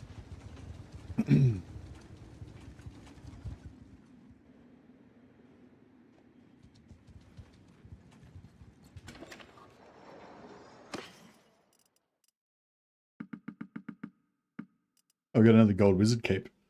What's that one do? Magic. It's magic enhancement, isn't it?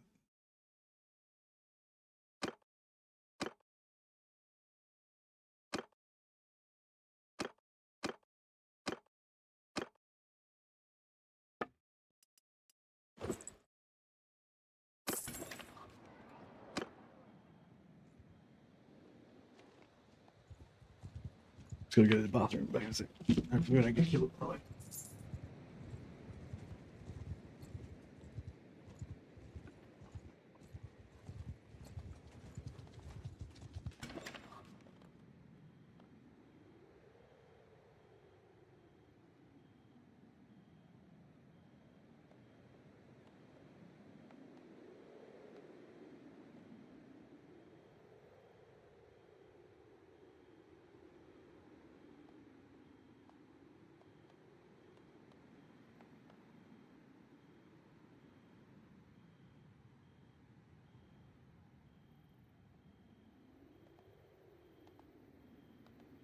Yeah, no, I got my alarm. All right. All right, got another 20 minutes to quickly try to get as much as we can. One more tournament win. Well, I need one more tournament with one of my companions, so I could win 2 tournaments myself. But hopefully... Oh, God damn it.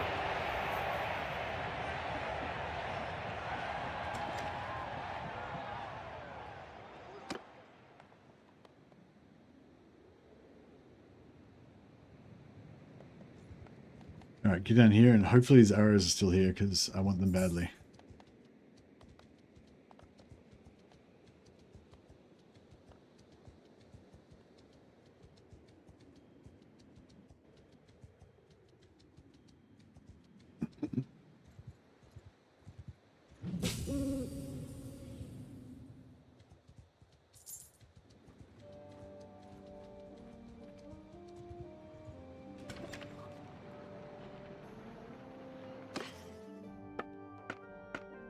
Yes, they still are there. All right, arrows of potency will go to Evelyn Starsong. She might have to lose her rusty staff though.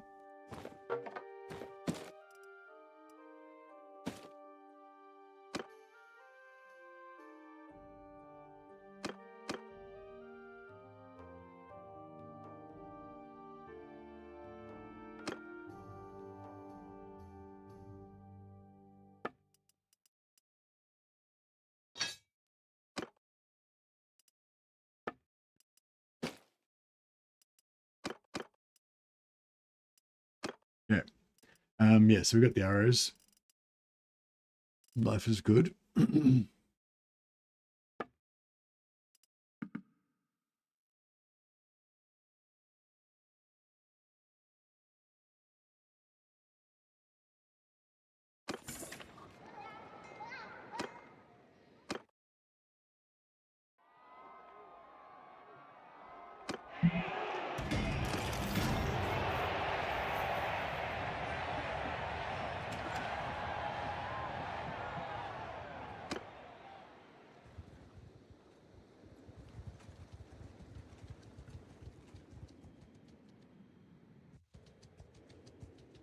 Yeah, the other one was either, I think it was in Feast Halls or maybe it was in Halls of Anaroth. I'm not sure which one.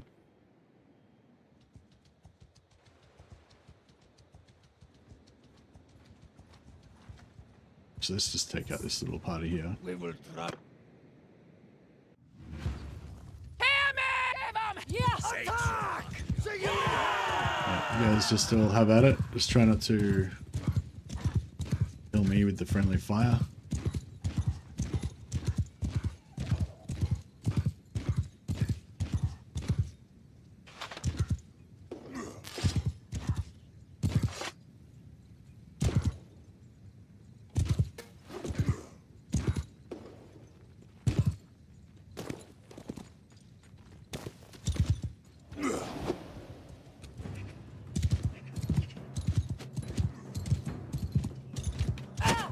Fuck.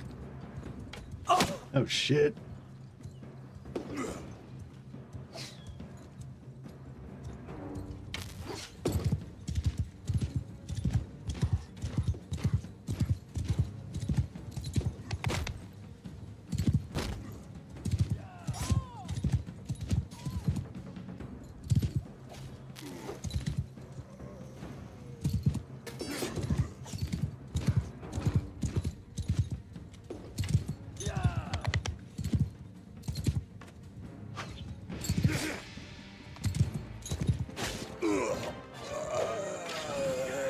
Nice.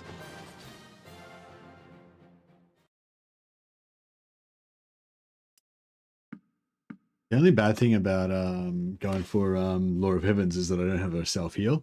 The self heal that you get from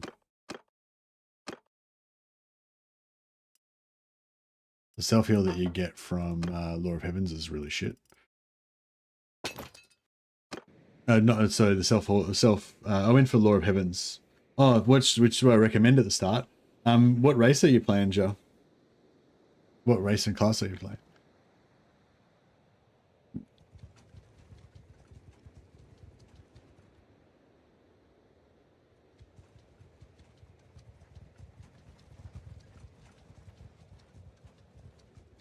Wood Elf, what class?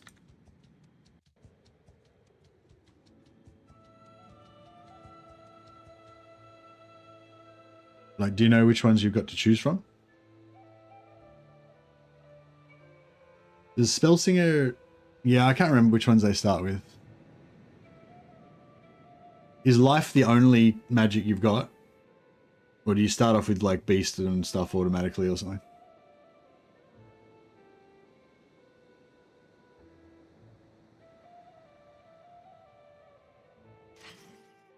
So we don't have any crafted items. If we had some of those crafted polearms, we would have been able to sell them, trade them for magic, like heaps. Muchos. Starts with beast and you can choose another one. Ah, okay, cool. What were the other options?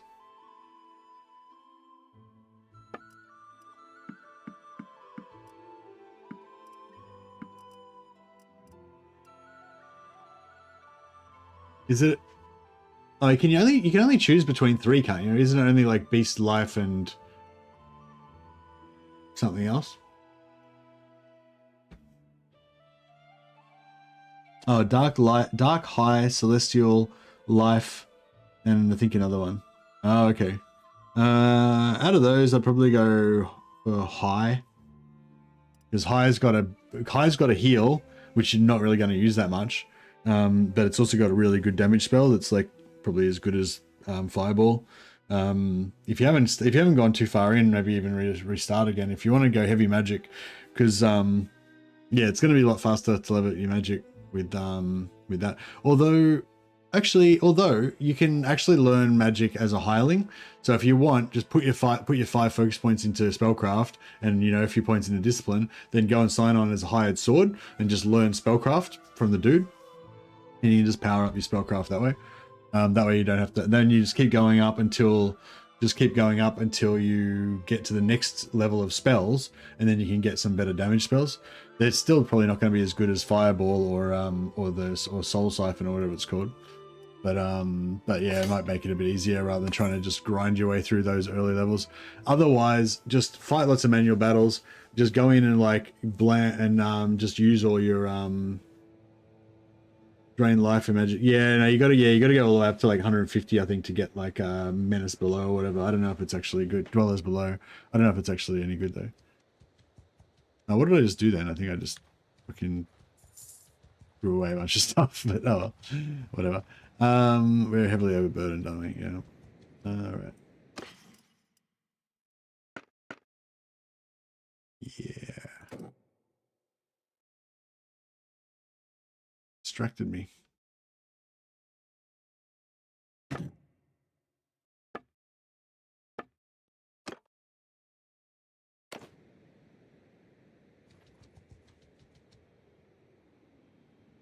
Playing for long haul, yeah. Do you get to choose another spell school later on though, I think, right, Joe? So yeah, so if you're in there for long haul, you might want to just restart if you haven't got too far in, choose like high magic or some other better damage spell, and then take life later on.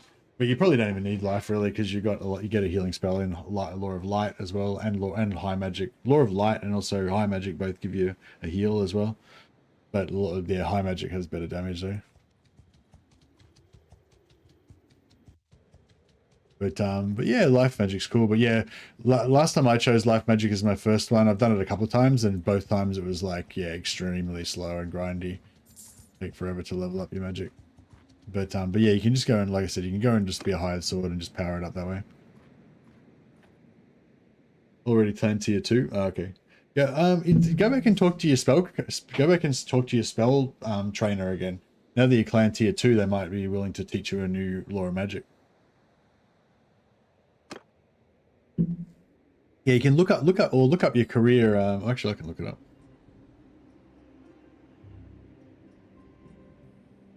Yeah, if you look up the career, the spell singer, it should tell you when you get your spells.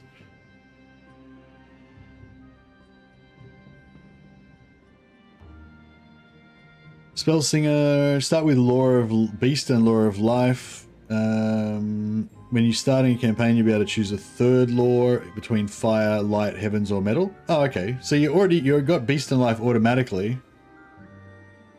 Wait, are you a spell singer or are you like a mercenary or some shit? Oh, you are a spell singer, yeah. So you start off with Beast and Life automatically. And what other lore did you choose?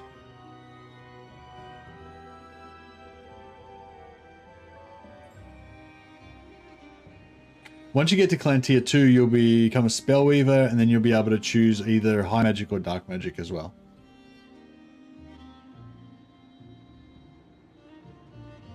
Yeah, so you should have lore of beast, lore of life. Then I would choose probably fire or light if you wanted to get the Net of Amontok, which is pretty cool. But yeah, probably fire if you want an easy time leveling up. Heaven's not too bad. Metal's pretty shit for leveling up. And then get either dark or high magic. They're both really good once you get to tier 2. But yeah, if you want to level up faster, then I'd probably go fire or heavens once you get to choose one. But yeah, I don't know. I'd be tempted to choose light because I really like Net of Amontok to pin everybody in place. It's pretty cool. But then you know, leveling up would be a little bit slower, but yeah.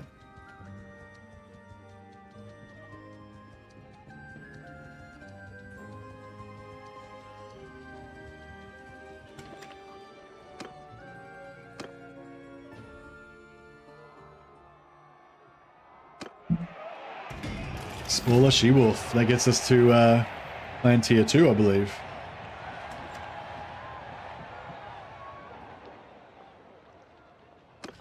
Yep. All right, so now we get one extra companion, but also on top of that, we get companion limit increased by 5. So now we get 6 extra companions.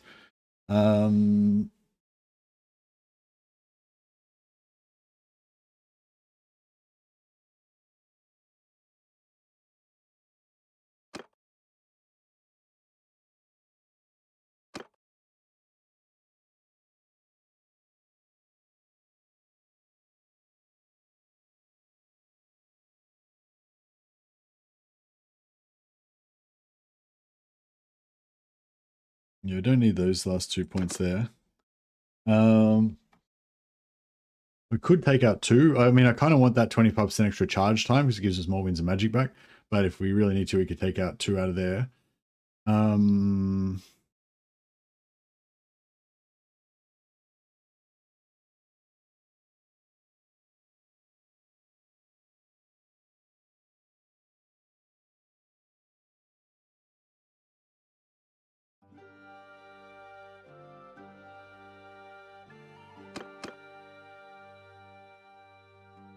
right.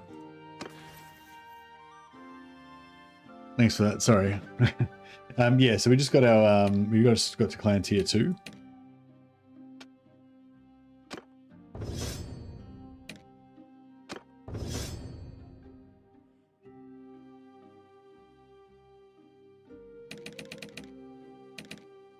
Dalasar's Scalp Taker is our smith. Yeah,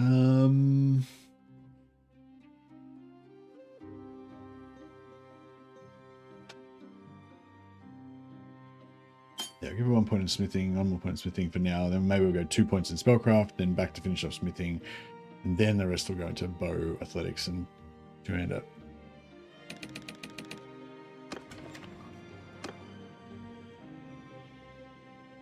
All right, trade. Give me those arrows.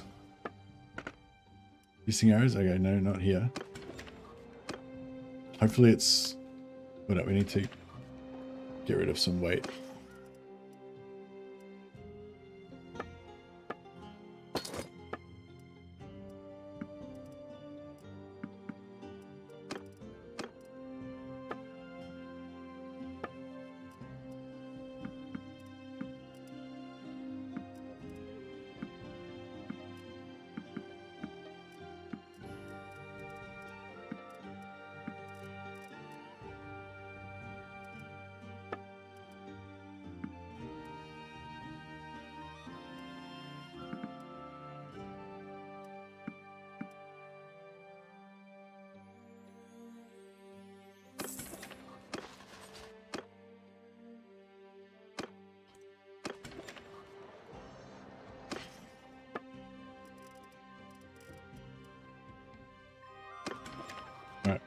Wasn't there? Okay, let's hope it's here.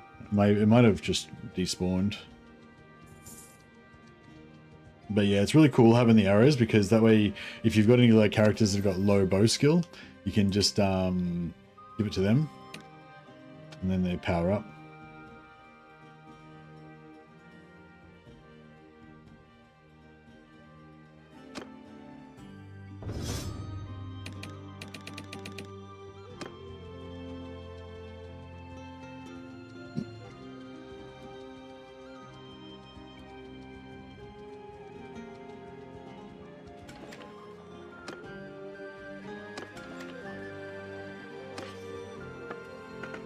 Yes. All right, we got the arrows of potency. Evelyn Star Song.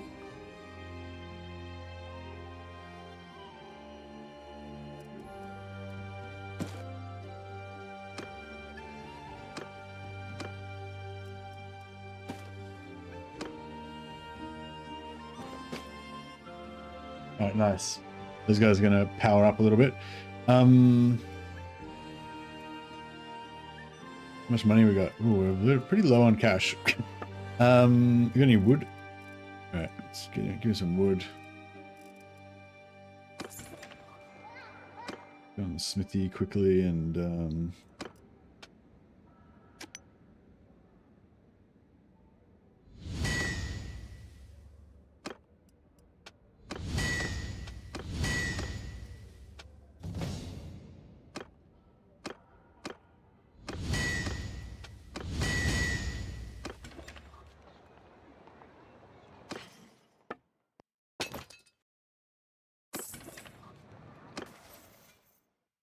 let's see. So we got Steward maxed, Medicine maxed, Faith, Bow.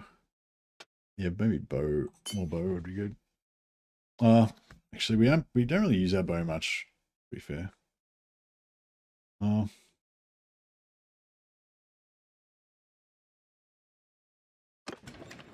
Yeah. It's kind of hard to get your bow skill up when you're a wizard, because you just kill everything with your magic all the time. But yeah. All right, we need to go get some more companions and a heap more money.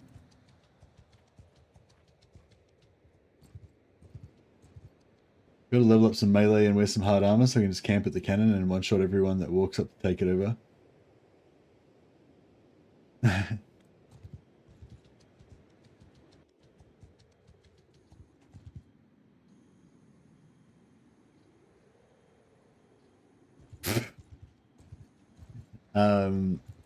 Damon's not enjoying the Empire cannons. Got a bit of a chip on his shoulder about it. I haven't really faced him, I don't think. Reckon I'm going to try to figure out. Yeah, I think I'm going to go for like a shitload of like Empire Knights, Empire like Demigryph Knights, but they'll be evil Demigryph Knights. But I'm getting with them like 50% physical resistance. That's my plan.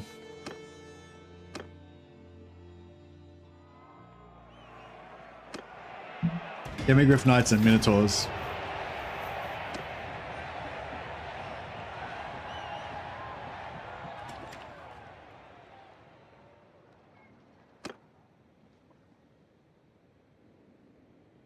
Okay, so we've got a... What do we got so far? We've got a Beast Wizard. We've got a Beast Wizard and a Metal Wizard.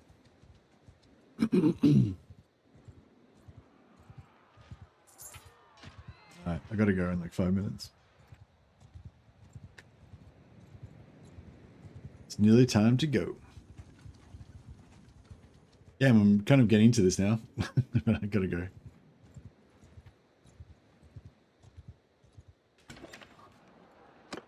Tavern, Celestial Wizard. I already got. So we got a Celestial. Yeah, we got a Celestial Wizard and a Beast Wizard, I think, right?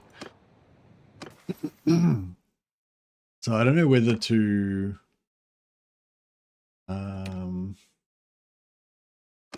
No, we got a metal. We got a Metal Wizard. Oh no, we got a Metal Wizard and a Celestial Wizard. Yeah, we got rid of the Beast Wizard. Yeah, right.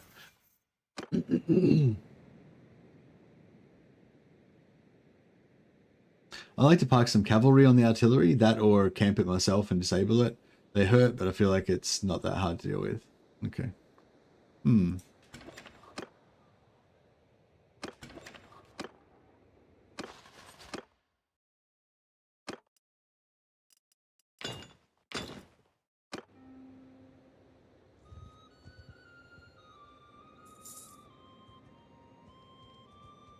Go pray.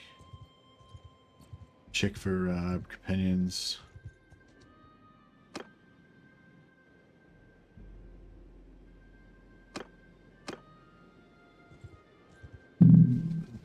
If you've got the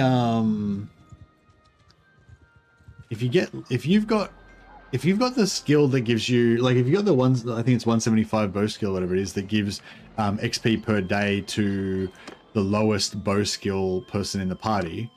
If everyone else has got higher bow skill than you, does that give bow skill to yourself?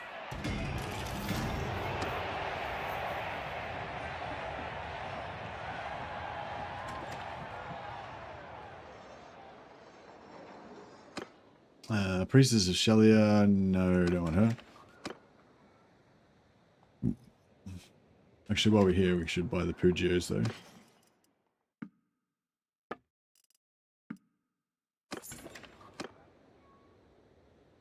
I'm not sure if you actually make more money, like if, I mean, yeah. Because Pugios, I mean, sorry, the money poles take more, smithing stamina to make than billhooks, but they also pay, like, you know, 5 times, 10 times as much.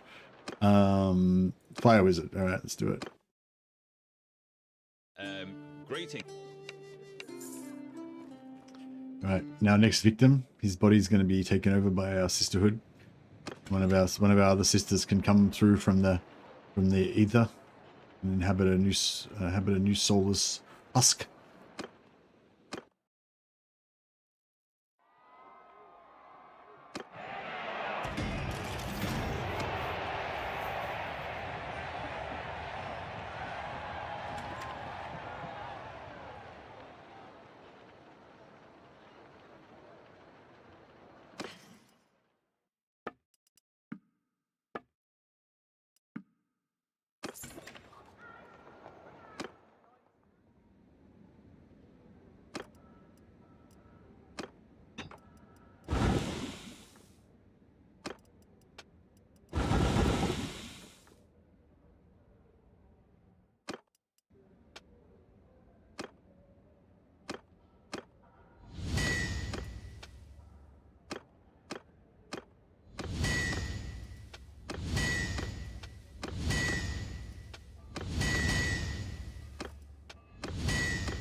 the Bright Wizard can lose.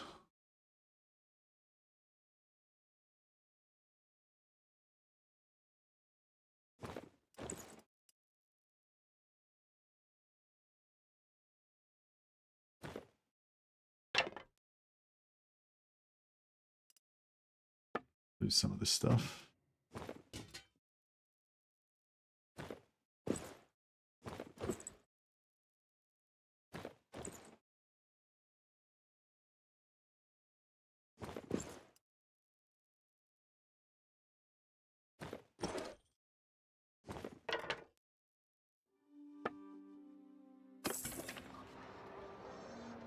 All right, I guess I put it off as long as I can. I gotta go. Sorry guys. But yeah, I think we've made a decent start. We've still got to do the training session, so we're still got to like we got to go around, collect all our companions, then go back and find our noblemen, hang out with them, and then just power level medicine and steward, and then we'll be out to conquer. So yeah. It'd be fun. Just yeah, it's still the first. Whenever I start these campaigns, I always spend a lot of time kind of getting ready. The first couple of streams, usually the training session. So yeah, still got probably one more training session to go, and then we'll be getting close to tier 4 and ready to kick ass. But yeah. Anyway, guys, thanks so much. Thanks to Scaven Dan for the host. And yeah, I can quickly see if I can chuck a host to somebody, but I don't think there's going to be anyone on that I actually know. PZA Total War is playing. I don't even know what he's playing, but I'll chuck a host over to him because he's like a friend of the channel, fellow Total War YouTuber. So chuck a host over to PZA Total War if you want to say hi. Different game. I'm not sure exactly what he's playing, but he's a cool guy, knowledgeable Total War player, and you should check him out. He's playing like Empire Total War, or maybe he might be playing Civil. I don't know what the fuck he's playing. Maybe he's playing like Crusader Kings. I don't know. Anyway, catch you guys later. Thanks for hanging out. Have a good one.